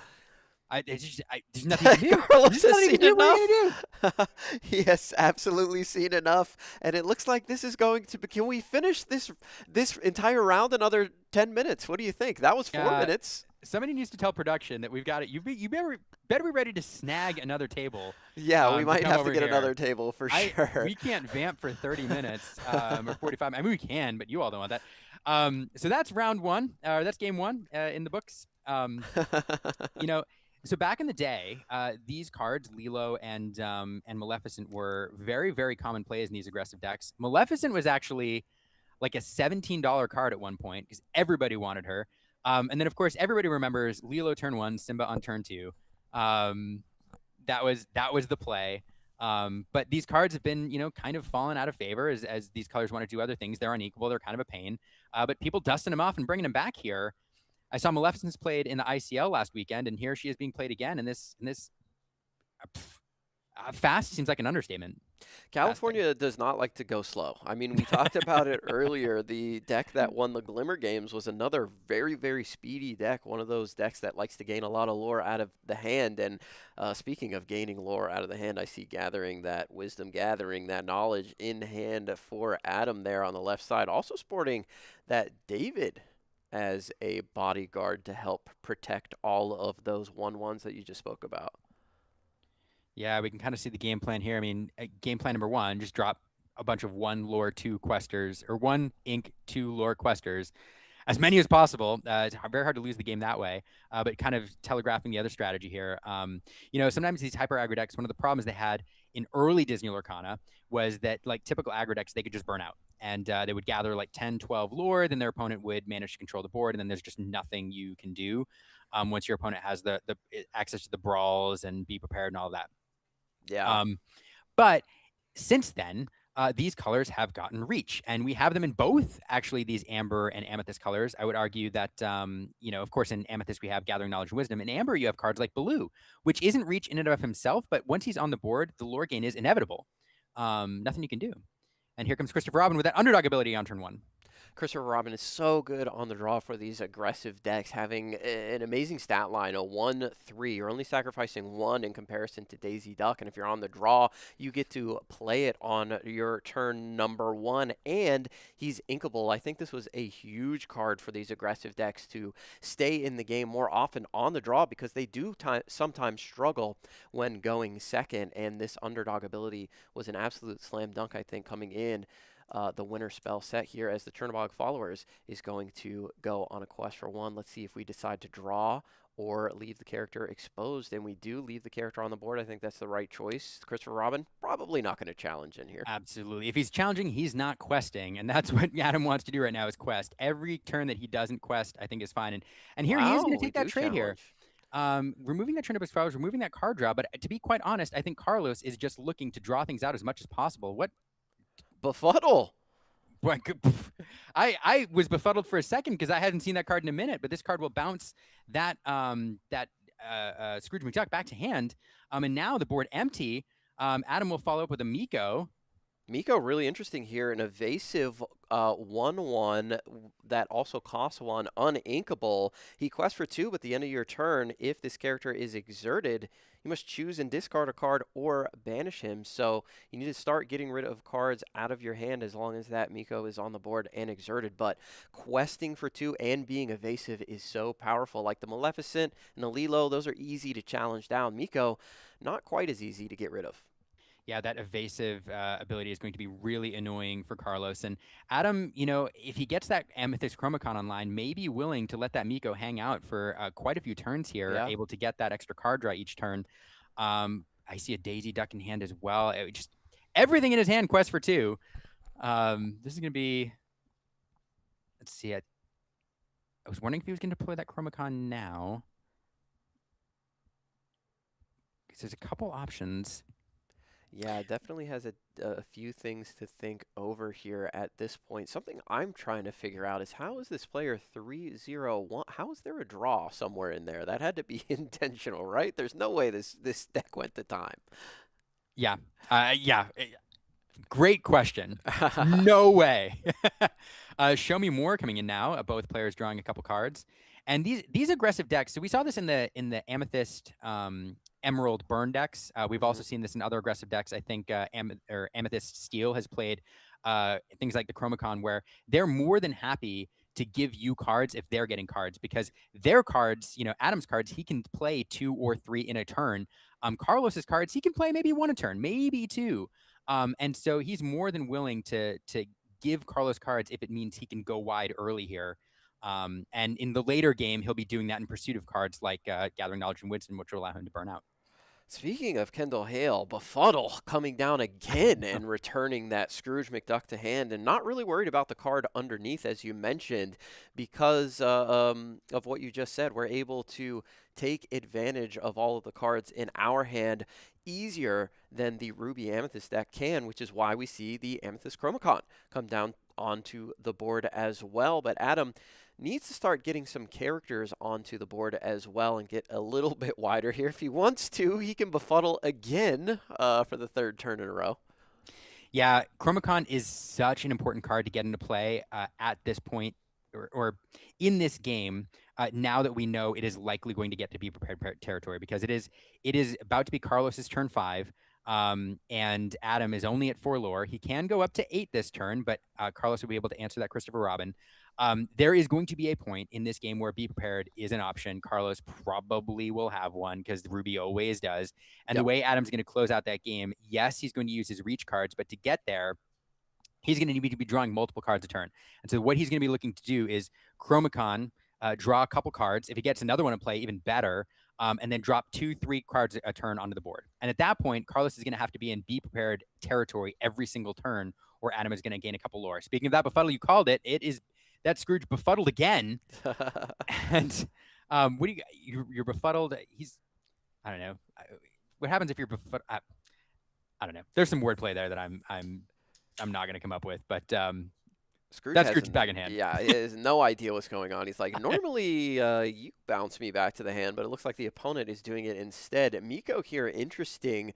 Could No have quest. quested with the character and just banished it himself because the Jebediah was going to take it down anyway, but we're going to hold fast here. This is something that aggressive players in Disney Lorcana do like to do from time to time. That is just sit back, wait it out a little bit. I don't need to quest immediately. If I can do a very, very large quest later on and put a ton of pressure on my opponent, then I can finish the game with cards like Gathering Knowledge and Wisdom and other effects in the game where you can gain that instant lore. Don't have access to Giant Cobra in this color combination, but that is a strategy that aggressive players in this game like to deploy because it is hard for your opponent to stop you from questing. There are cards in the game that do it, but they don't get to see a ton of play as Brawl comes down onto the board and removes Daisy, Duck, Donald State.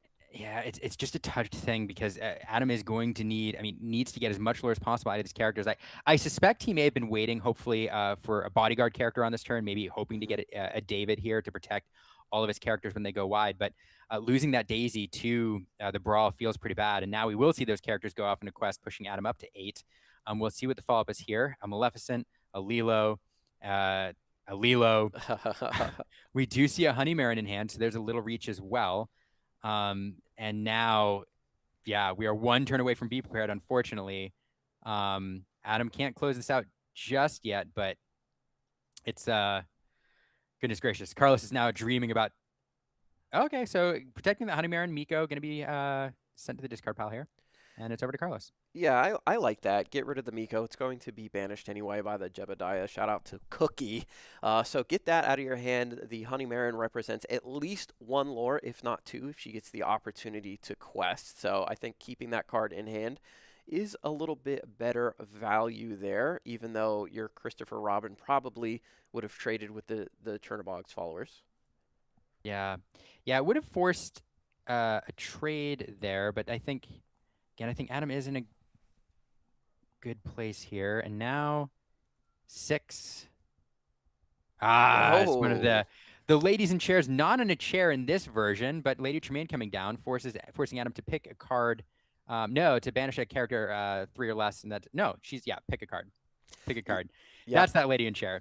So Adam will pick the Medusa there to keep those Lilos side by side.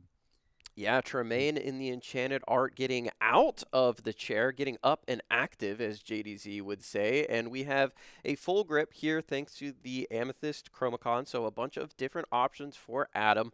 We're certainly not out of the woods yet if we are Carlos. Of course, we do have access to that big red button, but... Is that a Bare Necessities in hand? I think it might be. I'm not sure. But even if now... even if it is, and Adam manages to pick a card from Carlos's hand, with that board presence he now has, the Lilos are in danger, and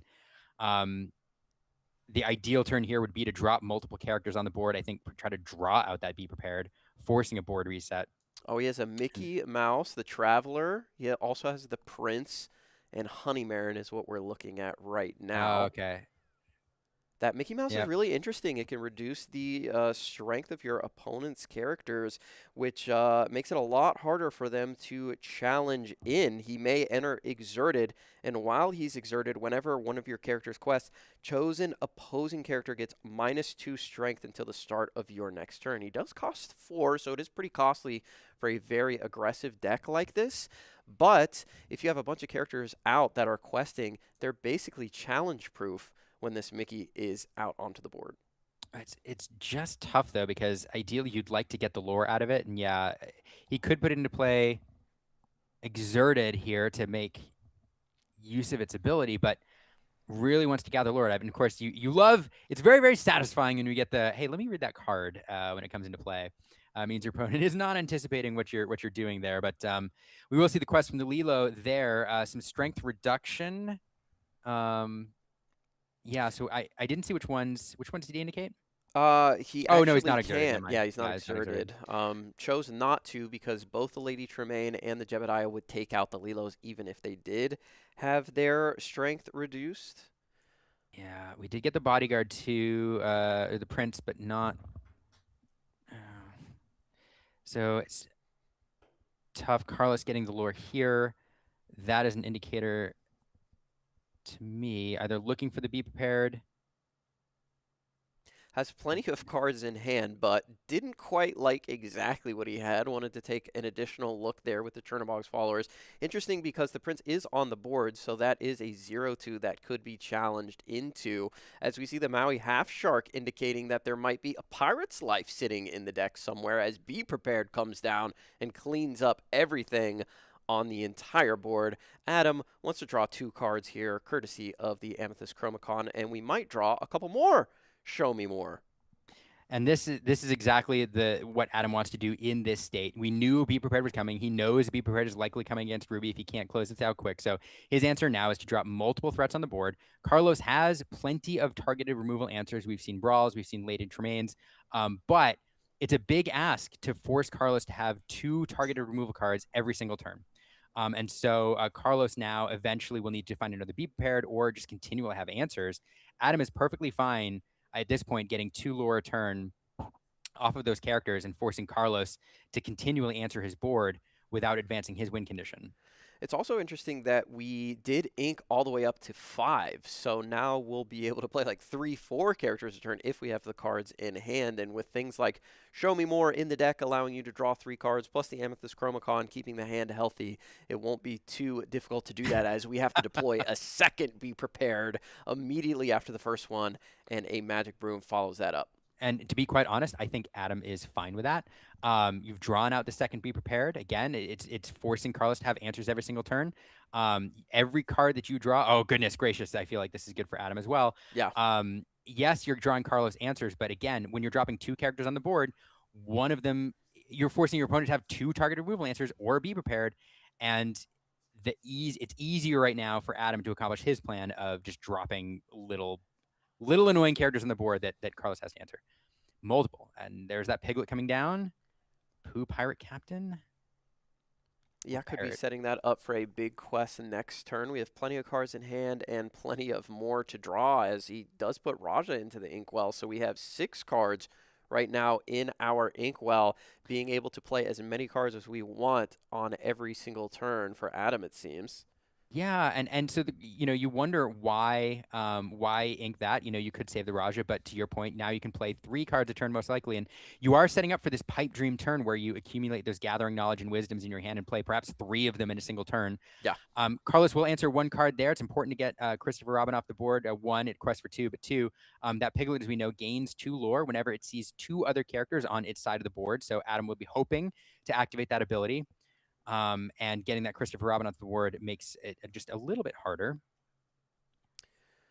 There is a pretty good card that Brent and Rebecca mentioned in the previous round, the library, of slowly getting some tempo back against these aggressive decks, put a little bit of a clock on them, as we're going to go as wide as we can right now with an additional Magic Broom and the Scrooge McDuck, as we do kind of have things a little bit under control. The issue is, again, we talked about it, the Amethyst Chromacons are just going to give Adam so much fuel for the rest of the game, and in this color combination of Ruby and Amethyst, we have no way to get those off the board, so you just have to deal with cards coming non-stop from this aggressive deck.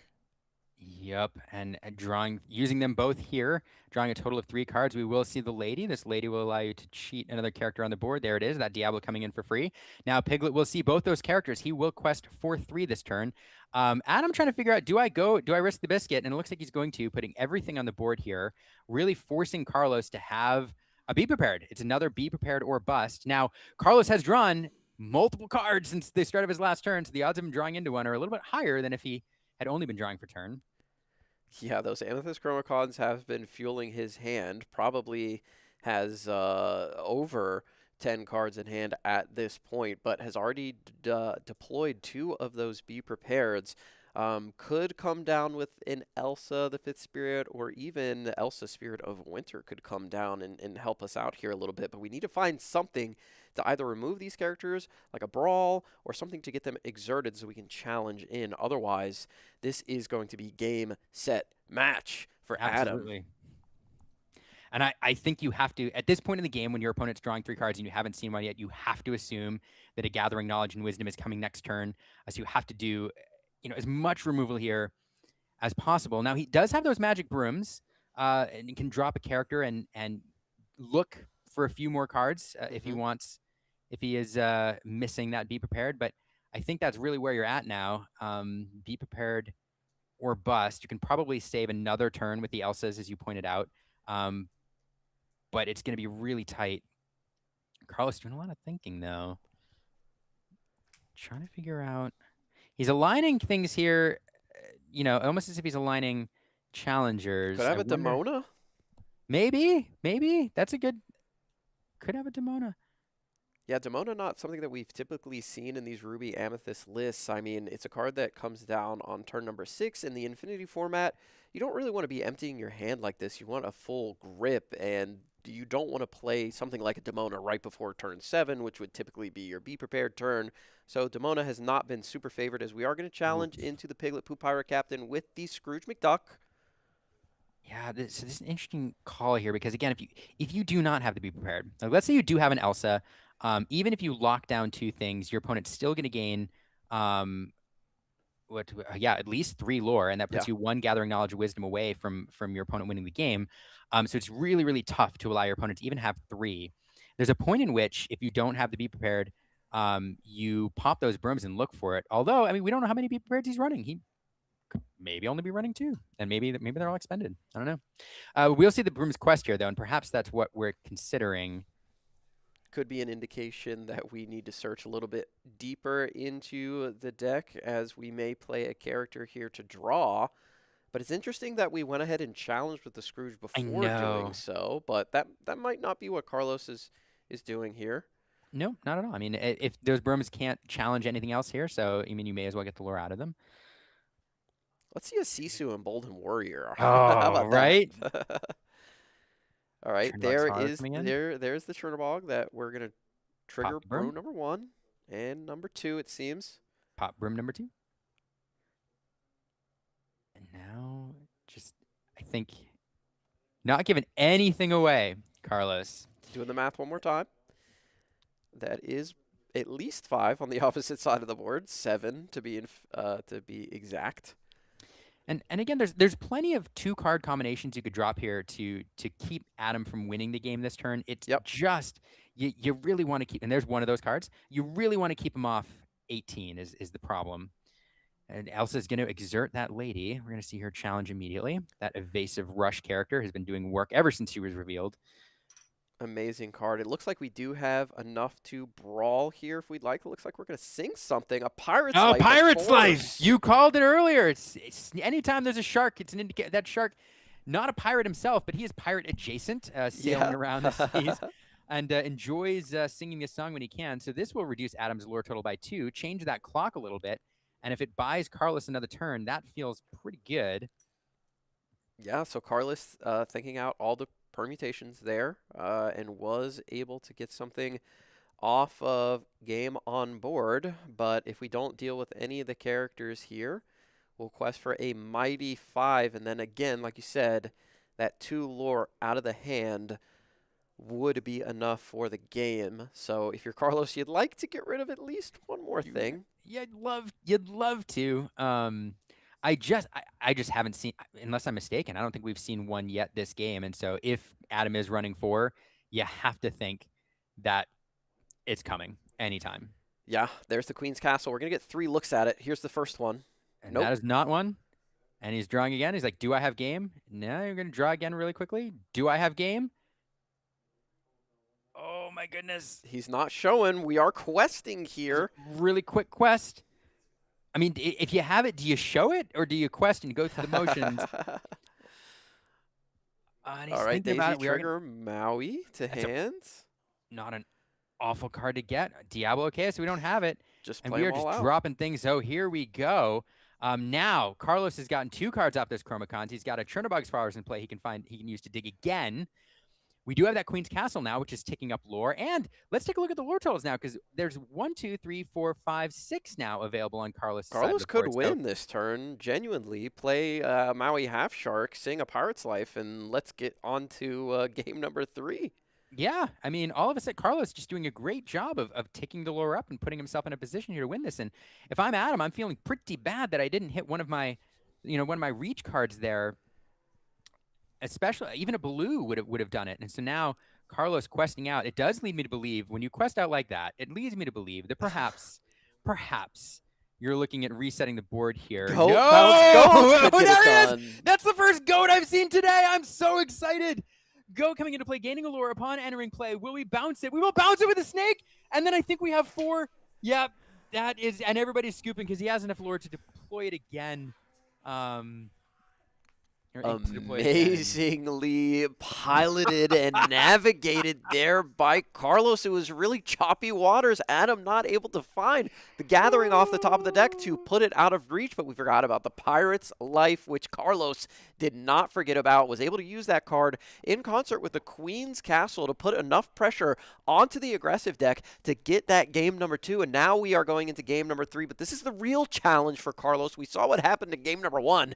We were out of there in 4 minutes or less. So let's see what Adam has in store. Is Carlos able to fight back and stay in this game with all the pressure that's going to be coming down from Adam?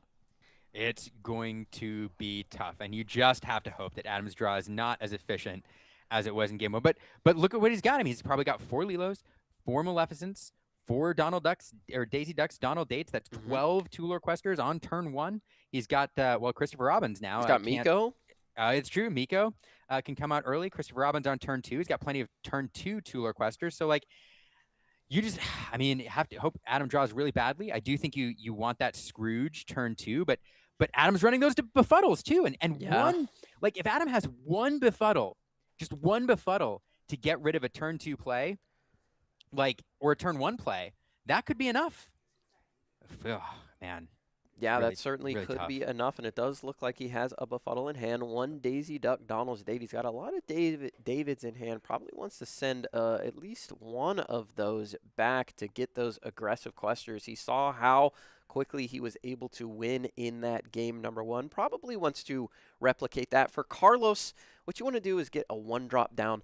That's for certain. Probably a Magic Broom in case he has one of those 1/1 characters, the Maleficent or the Lilo. You can challenge into that. Into a Scrooge, which would be pretty nice. And then a Madam Mim Fox on turn 3 would be amazing. Can get rid of Daisy Ducks. And then from that point, you're just trying to continually remove things. And then you're getting into turn 5 with Maui Hero to All, Elsa, the 5th Spirit. And then turn 6, you can Tremaine. And then turn 7, boom, you're Be Prepared. Everything is reset. So that is the ideal curve for Carlos. If he can find that, he really can stave off the pressure from the aggressive deck. Yeah, it's all about Daisy Duck coming down here. This is frustrating because Carlos has plenty of things he can play on turn 2 with the 3 strength stat line. Daisy Duck kind of insulated from that. Does have the Broom. I think it is, as you pointed out, it's the better card to have here because if it does go and challenge in one of those 1/1s that coming down later, we use that Lilo in hand. You want something insulated that remains on the board, so you are able to play Fox. The worst thing you can have on turn 3 is your 1 character, 1 or 2 characters getting banished and then befuddled, and then you stuck with that Fox in your hand. Daisy Duck will go on a quest here. We'll see a card off Carlos's the top card. It's a brawl. That's unfortunate. That's not a big prize. It's a big prize for Adam, but Carlos doesn't love to see that as Prince is going to come down with Lilo. We need a 2-cost character here that is not Madam Mim Snake because you don't want to return that Broom to hand. Not right now. You need that for the Fox, as we mentioned, or you could on turn 3 use that Broom in combination with a Merlin Crab to challenge into Daisy Duck Donald's Date. Yeah, I really hope if it's... What is it? It is okay, Scrooge. It is the Scrooge. We know that befuddle's in hand. If that was the snake, if that was his only 3/3, the snake, at some point you deploy it. We know he has the befuddle. That would have been so bad, but at least the Scrooge here will, at least it leaves a character on the board. And it's back over to Adam now. 6 lore on the board. This is it. These next couple turns here. These are going to be huge. We do have David. We can use him to protect our other characters. He's a 1/4 bodyguard, a really, really good card introduced in that Winter Spell set. And we can also befuddle this turn as well. Carlos would love to see a Madam Mim Fox on his turn number 3, as we have discussed. That's what you need to sort of stave this thing off until you can get to the Be Prepared, until you can get to the A Pirate's Life, which could be huge. You just got to get to the mid game. That's what you need to do without your opponent getting to too much lore. Yeah, and it's going to be tough sledding here because this David coming in here, and there's that line you pointed about that David and befuddling that Scrooge. Befuddles are really the hero of both games 1 and 3 here so far. It just really messes up Carlos's tempo. It doesn't leave him those big challengers, and now, this is Yeah, just a tough spot. it's I don't know so what you do. unfortunate that the David is on the board because even if you had Madam M Fox here, you could get rid of the Lilo and the Daisy all in the same turn. But David protecting those 2 lore questers, even if you have the Madam M Fox, your turn isn't even that great. No, it is not. A great sequence there, and I mean, if you'd kept the Scrooge, that befuddle really again looming large here, because if you'd kept the Scrooge, you could do some other work, but instead, we are going to brawl. Great play there, get that David off the board, and now the Broom's challenging in, taking a damage in return, but that feels really good. Yeah. Now leaving only 4 on the board. We are going to challenge in. Daisy Duck is great at questing. She also has a pretty good willpower line, though. She can fight when she needs to, and doing a bit of fighting there. Adam wasting no time here. That was a quick turn. That had to be under 10 seconds as we pass it back over to Carlos. 1-drop Madam M Fox would be amazing to see here, but we're almost to that turn number 5 where we can start putting down characters that rush in and challenge, like Elsa and Maui. Yeah, and Adam with a heads-up play, getting rid of that Broom. Not only does it prevent some card draw, it does prevent that Fox from being played here if Carlos had it in hand. Carlos will have to work if he really wants to do it by establishing a 1-drop and then the Fox. I wouldn't be surprised if that was a line here. Broom's coming in here. Yeah, there's phase 1, and there's phase 2. Yep. So just having to work for it a little bit more. That Daisy Duck now, a real tempting target. Although Daisy Duck does give you a card every turn, so you have another character there that quests for 2. But he doesn't want to risk a Be Prepared or a Pirate's Life going to the bottom. He says, get rid of the Daisy Duck right now. And, okay, things aren't so bad, but that's a pretty good draw for Adam off the top of the deck. The Amethyst Chromacon going to be able to fuel him even further as Miko comes down onto the board. What does Carlos possibly have in his deck to get him out of the situation? I don't think there's anything he can do right now. Anything. I mean, you can challenge in once. I'm trying to think of 2 cards. I mean, you can play another Fox to challenge again, but you need to remove 3 characters from the board here. Yeah. They all quest for 2. And it's really tough, even with a I don't know. A 4 cost Be Prepared. A couple befuddles on Carlos' side, and he's back in this thing. Yeah. He does have the Maui hero to all as well. It's just unfortunate that the Amethyst Chromacon was able to be found there to put that additional pressure down onto the board, because we found the Miko off of that and we're able to play it off the top of the deck. If not for that, Maui would be able to stave off this game from ending, and then maybe you get into a Pirate's Life, then you find your Be Prepared, and you're back, and it looks like that is going to be game as Carlos falls to the aggressive deck of Adam.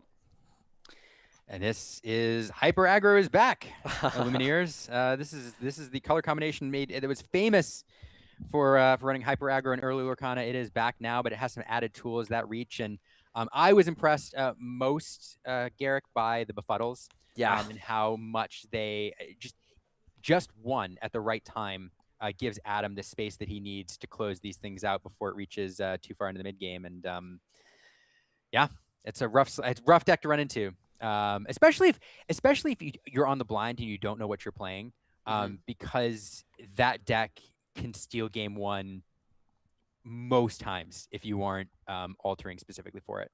Absolutely, and to your point, we saw the power of the befuddle even in game number 2, where we're on the draw, and we almost got over the finish line thanks to the tempo disruption that card provided, and Carlos barely squeaked over even on the play in that matchup thanks to the power of the befuddle. I really like the list that Adam has put together, and he likes it too, as he's undefeated right now in the Enchanted Citrus Clash, trying to take this thing down and become a North American Championship qualified player, as it looks like Adam is going to come in for an interview with Rebecca here in just a minute.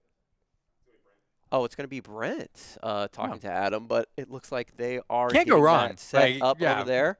I believe Brent is very familiar with Adam here, so this should be a nice, cozy interview as we're going to send it on over to them. What's up, Lumineers? I am here with the winner of that last round, a guy that I know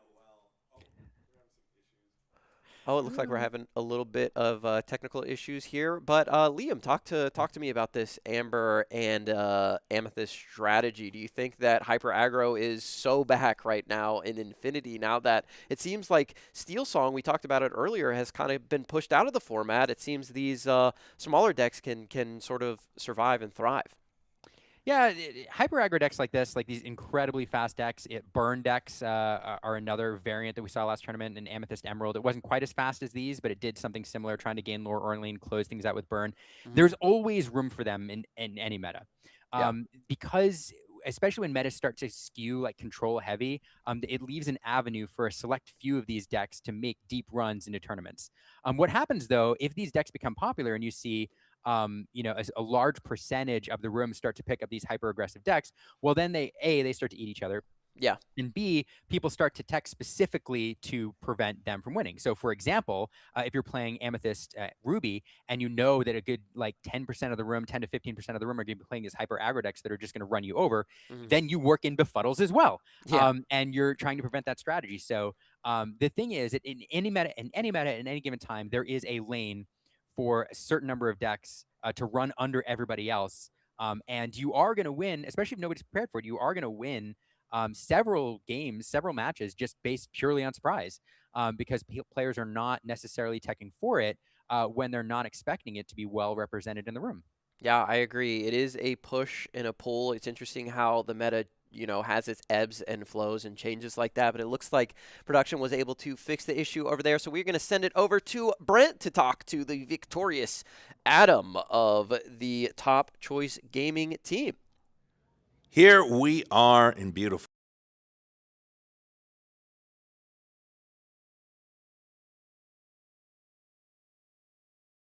ID'd right before making it into top 64.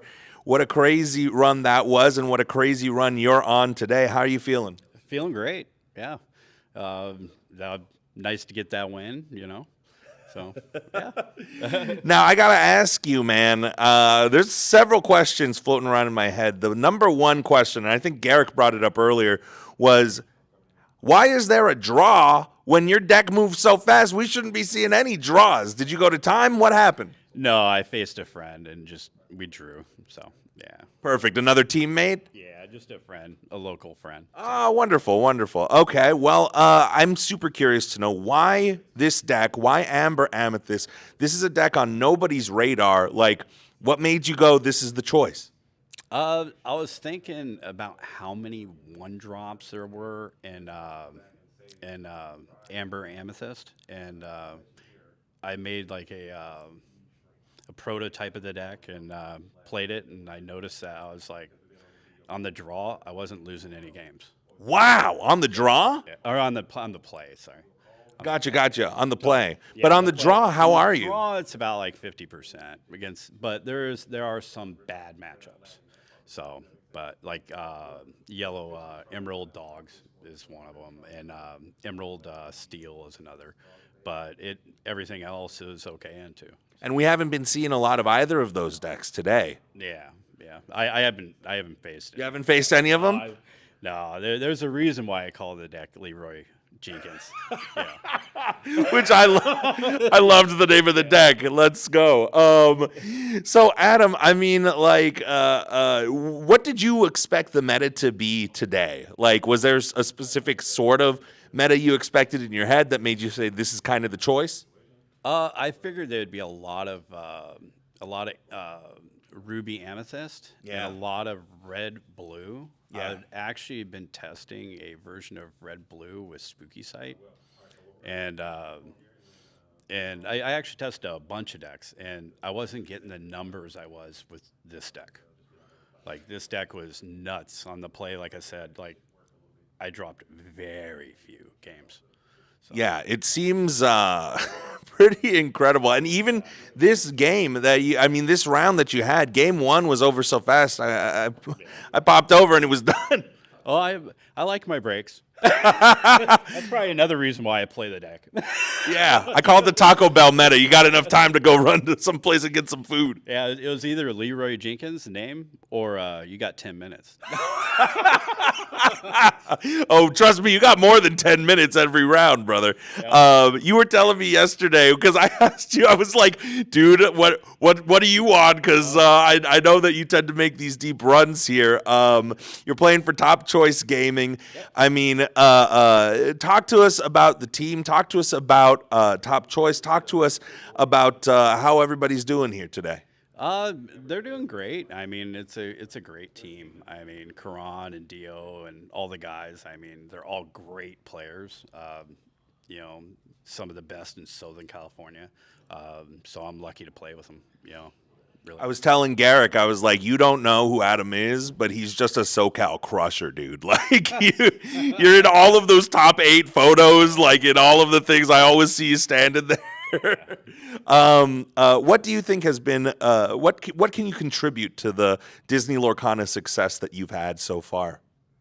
The people that are so friendly.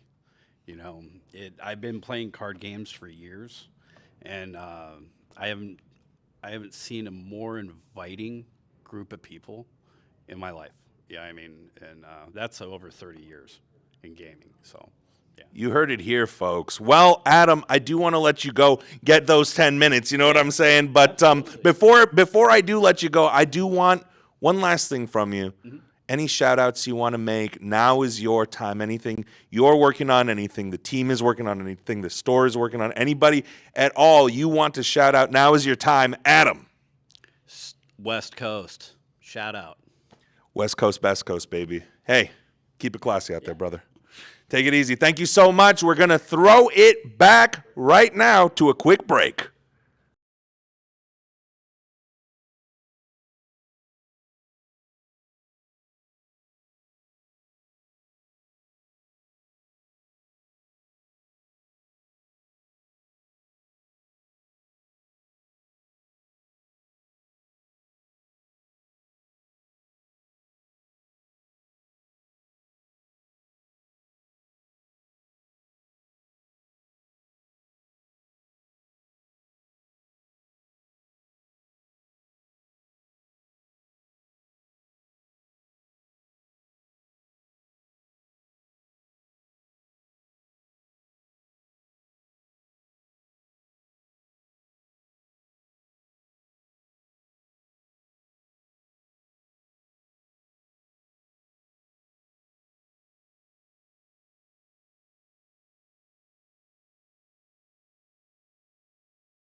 The Human Torch was denied a bank loan. Oh, hello. Welcome back, everybody. Here's what's going on tonight.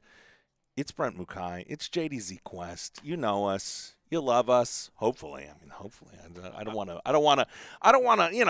to assume on your part, but we're here to spend a little bit of time with you all because we got a little bit of time before the next round begins, and we just got tired of waiting on that be right back screen.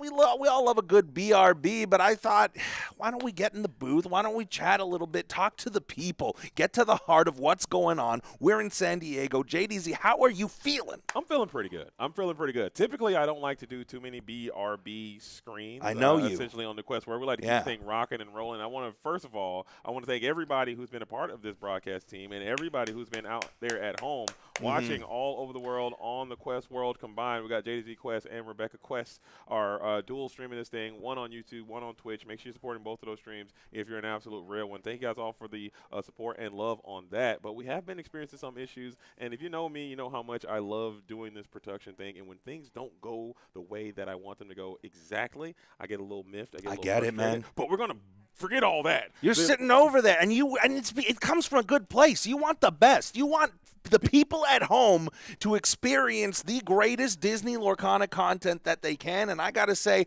give the love in the chat. Let's give it up for JDZ. Let's give it up to production, right? Let's give it up to the wonderful lore guides we got. Shout out Lorcana Fran. Shout out Cassie. Shout out all the TOs, the tournament organizers here. We got Judge Phil in the building. We got John. We got everybody you could possibly imagine on the west coast of Disney Lorcana. And JDZ here with us today, setting everything up. I mean, dude, I wish the people could see how much work you're putting in. You came in here yesterday early. You were here basically till night, and then you just left to go pick up Garrick from there. You're always on, man. You're doing everything you can, so please excuse us if there are a hiccup here or there as we're trying new things. It's growing pains too. Yeah, and that's a great point. That's what production brought up as well. It's like, hey, each time we do these broadcasts, each time we do these streams, we're always trying to increase something. We're trying to add something to it to make it better and better each time.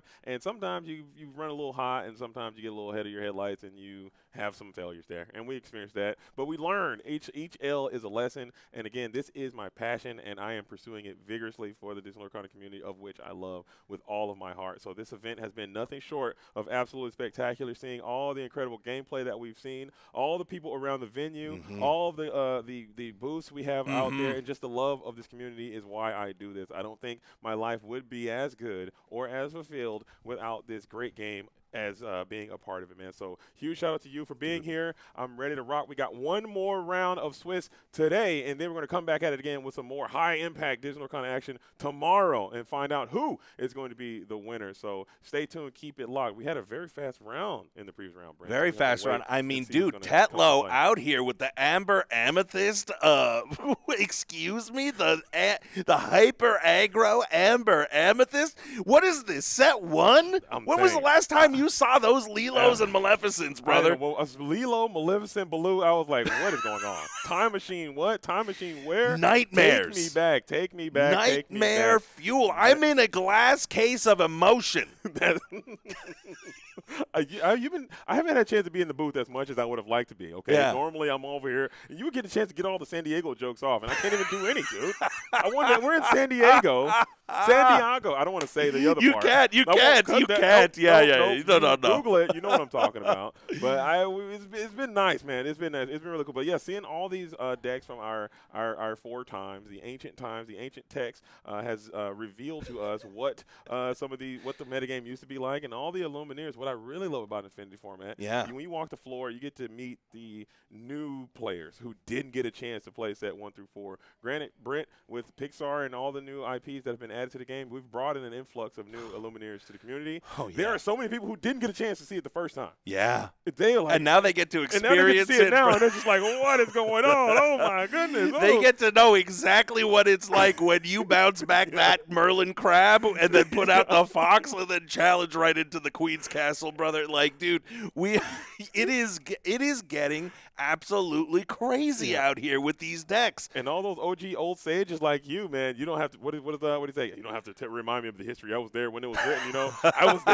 was there, new guy. Take a knee and let me tell you the stories of how this thing used to be. Go bounce, all right? Yeah. And we saw it go bounce. Go We for a did win. for the win, dude. I It was felt like seeing an yes. old friend. It felt like literally seeing an old college friend. I was like, I got that excited at the go. I was running around. I was doing laps, bro. We were all over here in the little production area off to the side, and we were like, oh, we were counting the ink, and we're looking at the numbers. Like, he's got 10. He can do it. He can do it. Go, Bells, go. Oh, my And God. I knew Garrick was going to be explode because he's a Ruby Am guy, too. Were you ever a Ruby Amethyst guy? Fun fact, I learned how to play Lorcana using the Ruby and Amethyst deck. Oh, no way. That was the first deck I ever learned how to play the gameplay rules on. Which set was this? It was in set number 3. Set number 3. Okay, Set cool. 3. Okay. So that was what I first learned, and then I started playing Sapphire Steel, and that is kind of So you were Queen's Castling. That was me. You were Tremaining. We were doing Madame Medusas. That's how I learned. Good time. That was how I learned the rules of this game. Shout out Flynn Rider, real quick. OG. He's the coming. OG. He's coming. He can come back too. He's been coming back, man. With all these turn 2, turn 3 storm or turn 2 storm decks not being played as much, like I stated earlier, Emerald and Steel has been incredibly low. Even the Amber and Steel, Cinderella or Angel into Storm decks, which a lot of people speculated would be highly played. Even the Bell, Popsicle, Sing Storm, those decks have not been played as much. So a card like Flynn Rider might have an opportunity to find his way into meta relevancy again. And that guy can just win. Call him Stella, dude, because I think he's getting his groove back. I think he's going to come back in big fashion. I think he's Ruby Amethyst, man. Yeah. That was my first love, and I didn't want to play it. I was like, I want to be the fringe guy. I want to be the guy who outthinks all of the gamers. I picked it up. I played it a couple of times, and I said, this deck feels so good. Nobody outpieces the hut, man. I can't. You just gotta sin, dude. You gotta just sin, man. You think you can out pizza the hut? Get out of here. It's not happening. Nope. It is not happening. I can't count how many times I've won a game by just putting a Flynn Rider in play and just passing. Okay, and play a Sisu and then just pass. I'm like, are they all going to be this easy? And my opponent just sitting there, they're perplexed, they're befuddled, they're outmatched. Oh boy, my Flynn and Sisu. Especially you get down the double Flynns and then you put out like a goat. you're at 15 lore. It's turn 4, dude. It's like, what are you doing? What are they doing? They're just sitting there. They're just sitting there. Items who? What are we talking about? Items who? I mean, dude, Infinity. I'm not gonna lie. I was kind of with the general consensus of the crowd. I was wondering how good Infinity was going to be. I was like, is this going to be even fun? Is it even going to be? What is this going to look like? And yet, somehow the clashing of all of the old versus new, right? Yeah. All the idealism, all of the deck building. It has been a very exciting format, at least on my part, to watch, man. It's been so cool to see. I mean, dude, the Befuddle. Yeah. Befuddle. I would even double down a little bit. Yeah. You're doubling down. I double down. And triple it. I'll quadruple right down. here, right now. We'll you hear it. down. We're quadrupling down. When we first did our first rotation and the idea of Infinity format came around, I was so skeptical to the point where I was like, this Infinity format is going to be unplayable. Yeah. That's what I thought in my mind. I was so negative on it, and because I was like, in my mind, I made it up. I was like, this card's going to be too powerful. The decks are not going to be good. Blah blah blah blah blah blah blah. I'm telling you, I'm here to report that I was wrong, and I was incorrect. I think that there are a lot of opportunities to express your skill through deck building. There are a lot of opportunities, and I'll quintuple down. Okay. Because after talking to several people, usually in core or when Emerald and Sapphire was the meta and when Blurple was the meta, you ask people, why'd you lose? Oh, I lost because I misramped, or I lost because I did this, or I lost because this thing that I had no control happened to me. Whereas you talk to the floor, hey, why'd you lose? Oh, I should have done this. Instead, I did that, and that's why I lost. People are it appears to me as if people have more onus on their wins and losses, and that is an there can be more skill expression. There's more skill expression. Because there's less. I guess that makes a ton of sense to me because the card pool now, we're spoiled for choice, right? Like Ruby Amethyst just has so many cards. Like you can truly not know what you're walking into versus Ruby Amethyst versus Amber Emerald, as we saw earlier in the first round of today with Sky. Like, or I guess that was the second round today with Sky. Like, it's because there are so many powerful cards. It actually makes it so that you can sort of have an answer for a little bit of everything if you build your deck correctly, and that means that you're going to brick probably a little bit less. There's probably going to be a little bit less of, oh shoot, I had my 1 or 2 win conditions here, and now it's turned into something kind of beautiful. I love this narrative of kind of old, first chapter into the next chapter, and we had to say goodbye to some old friends, and it really is a combining of these two metas in a bunch of mismatched ways that I never would have thought would exist. But it looks like are we Oh, they're just vibing. They're just vibing. Oh, they're vibing. They're vibe chilling. Garrick was over there looking like he had some interviews. to say. I thought Garrick's over there. I thought the Globetrotters came to town. I was like, oh, Garrick's about to be. I thought Garrick's about to be over doing some close-up magic, but we are still waiting. Okay, so we had a very quick round in round number 6. We're gonna find you guys a nice action-packed round for match for round number 7. So you guys are not missing anything. Again, I want to thank you guys all for being here as we're just kind of going down memory lane, thinking about some of the things that could have happened as we are now fully immersed in the Infinity format. This is a CCQ. We will have a winner of this tournament this weekend, and they will punch their ticket to the North America Championship, and I am super excited for them and for that. So this event has been nothing short of spectacular, and the stream and the vibes have just been incredibly immaculate, man. So again, I want to thank you. I want to also thank Liam as well for calling in and patching in. He was a trooper. I wish we could have been here with us, but he was definitely able to chime in over the network, and that was really nice to see. So highlights of the day. What were some of your highlights, Brent? Oh my gosh! I mean, seeing Sky play this incredibly odd deck, bringing 0 to hero to the front of the to the front of the meta potentially. Seeing the meta forming. Yeah. As it's going. I mean, how many people are going to be up on Miko next weekend? You know what I mean? I wonder, like in Dortmund, are we going to see an Adam Tetlow deck in Dortmund? Are we going to see a Sky deck in Dortmund? Are we going to see a Ruby Steel, Moo Shoes? I'm trying to remember the rest of the deck. Yeah, Omni Droids, Moo Shoes. Incrediboy Syndrome. I mean, just a wackadoo amount of cards, just being just showcasing exactly how creative you can be and still win in the format. So I mean, I'm the highlight of my day has been seeing the SoCal. First of all, SoCal stand up. Okay. Seeing the amount of players, seeing the amount of support that has been here this weekend, seeing players who are already qualified. Sky, Tiago, they don't need to be here, but they're here. They're doing it. They want to tangle with the best of the best. And the word on the street is West Coast, best coast. Can I get an amen?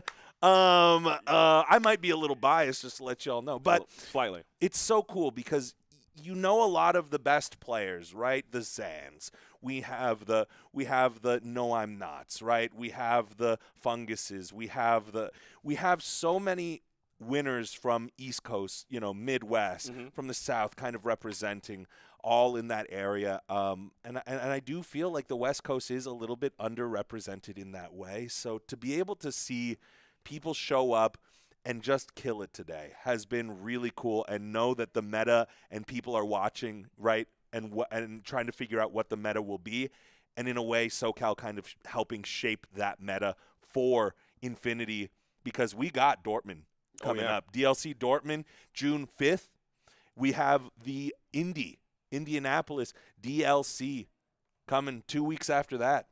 I mean, the 19th, right? The weekend of the 19th. I'm excited for both of these to see how it all shapes up. This feels like the pot sort of starting to boil. And you brought up a great point. I mean, this is a building. It builds. We saw we had the inking event last weekend. Kurt Spice won that tournament, and we saw his strategy that he took to that event and had success with be augmented and brought to this event as well. We saw Illuminators using that deck in this tournament. We saw that throughout some of the online play. We saw it happen. So I guarantee you with 100% certainty the decks that are successful here or the decks that are featured here are going to be used and added to continue to propel forward. I mean, that's how it works. You stand on the shoulders of each other, and that's how the information and the sharing of ideas and the growth, because a lot of these players, I mean, people may not have the amount of hours to put into these unique strategies, but these players are doing that for you. So why would you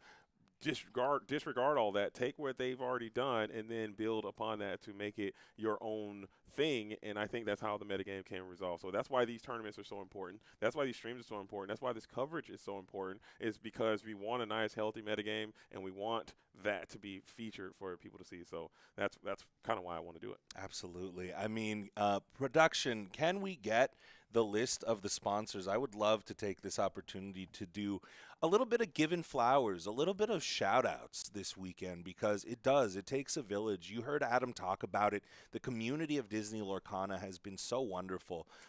To my wife, to me, I'm sure many people would mirror that same sentiment, and it really does take a village. I want to do a quick shout out right here, right now. Production, you guys are killing it. Thank you, JDZ, for being here, flying all the way out here to do this. I want to shout out all of the wonderful lore guides. I wish I knew every single one of you, but there are a lot of you out there. As it turns out, it takes a lot of people to manage an entire room full of almost 200 people here this weekend at the Enchanted Citrus Clash. I want to shout out the artists who have shown up.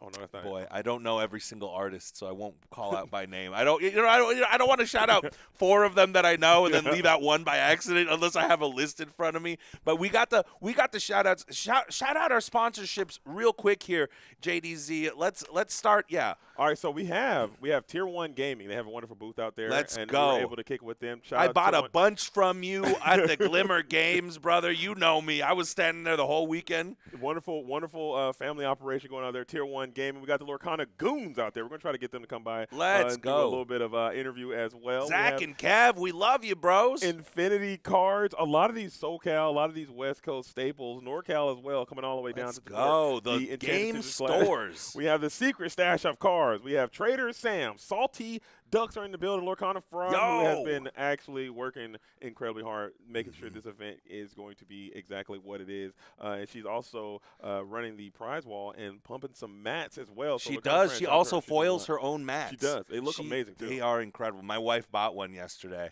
Did you really? Did she really? She bought it. Yeah. Well, she bought it was a Kendall Hale exclusive. Foiled up. All right, let me cop. And he drew it specifically for Fran. So, yeah. Commission. Where's mine, dude? Let me get one of those. Let's go. Well, it's a one-up, so it's a one of one. You got to be faster next time. We also have the Lorcana Luke is out there. Kraken Dice, Marcus, Mando's Bounty, Trey Art, 4 terabytes, and Nakoshi is out there. I believe Nakoshi has something to do with these shirts, if I recall correctly, as we have our commentator jerseys on. We're in baseball city out here, as San Diego is going to be what is happening today. So wonderful vendors. Again, the hallway is just jam-packed with a lot of Illumineers out there getting loose, busy, and active, moving around. Yep. And it's been a wonderful time. Cassie, all of the TOs who are making this whole thing possible. Our artists, Rachel Elise, Brianna Garcia. We got Kendall Hale. You saw him earlier. Kendall Hale, yeah, he came by the stream. Oh, yeah. He's one of the OGs, right? I mean, one of the original Enchanteds. Get out of here. We got Brian Weiss, who I got to actually meet for the first time up in Roseville when we were doing the Glimmer Games. A very nice guy. Heidi Neuenhofer, who we know, we love. She's been doing, I mean, how many times have somebody played the Gathering Knowledge and Wisdom on you, right? Yeah. Yeah. She made the art for that card, I do believe. That's what I'm going to start doing. I'm going to start finding all the artists who make cards that I don't like, and I'm going to start telling them, hey, man, draw this card worse. because this card hurt my feelings. Yeah. You're hurting my I want a feelings. little less clean art when yeah. I'm losing the There you game, so go. I don't have to be quite as mad. Yeah, or you could just say, hey, this art looks really cool, but it's tormenting me at this point, and I think that's one of those. Like Bend in My Will, okay, that's another card that comes to mind. Clarabelle into a You're Game Welcome. over. I think those are two cards that come to my mind. They hurt my feelings a lot. So shout out to those artists. Do a worse job or a better job. Yeah. How do you want to do it? Last, certainly not least, I think we got to just stop losing games. That's Okay. I think that's You're right. the main takeaway. Casey Robin, thank you for being here. This is my first time seeing Casey out and about. Yeah, getting active.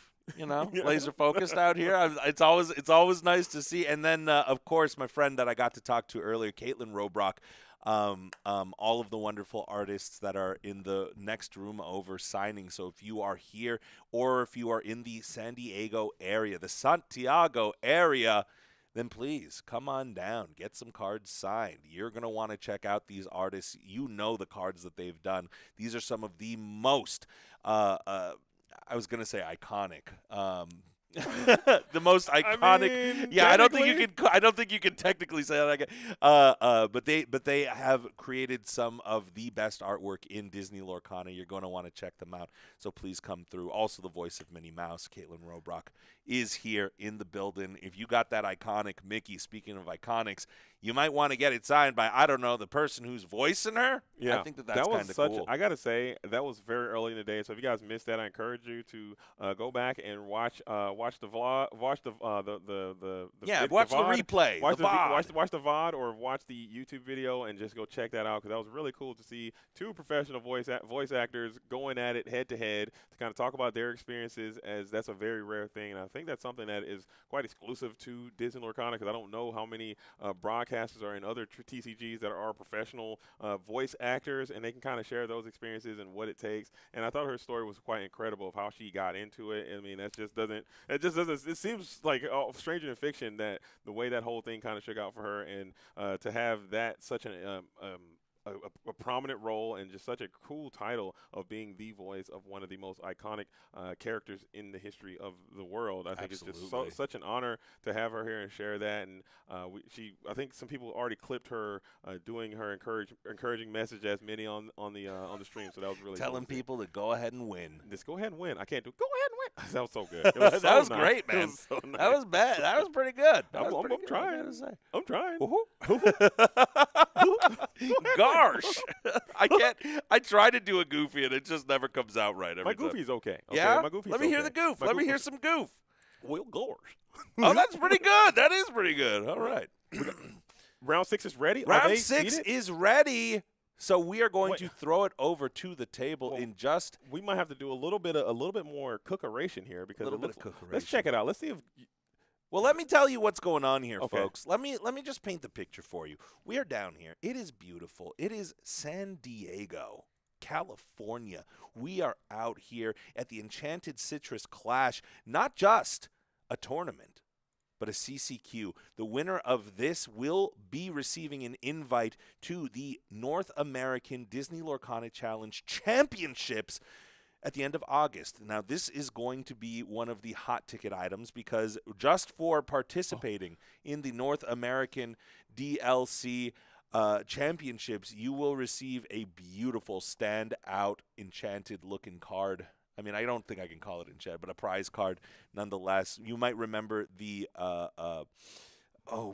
Going to the Ball. Is that the name of the card? Invited to the Ball. Invited to the Ball that they gave out as a fun little invite. I mean, people are already loading up into the CCQs and have grabbed their tickets and will be participating. But the other way that you can get in is topping at one of the DLCs if you aren't fortunate enough to do that or to get out to one. Well, we have good news for you. You could show up to the CCQs, which is what this is. The first North American CCQ Championship qualifier. That is right. You see Rebecca Quest behind me. Bring that up closer. Yeah, let the people see. Let the people see. What a trophy. Oh, everybody killing it here on the graphics, on everything. I love the logo, by the way, of the Enchanted Citrus Clash. It just makes me thirsty for some orange juice.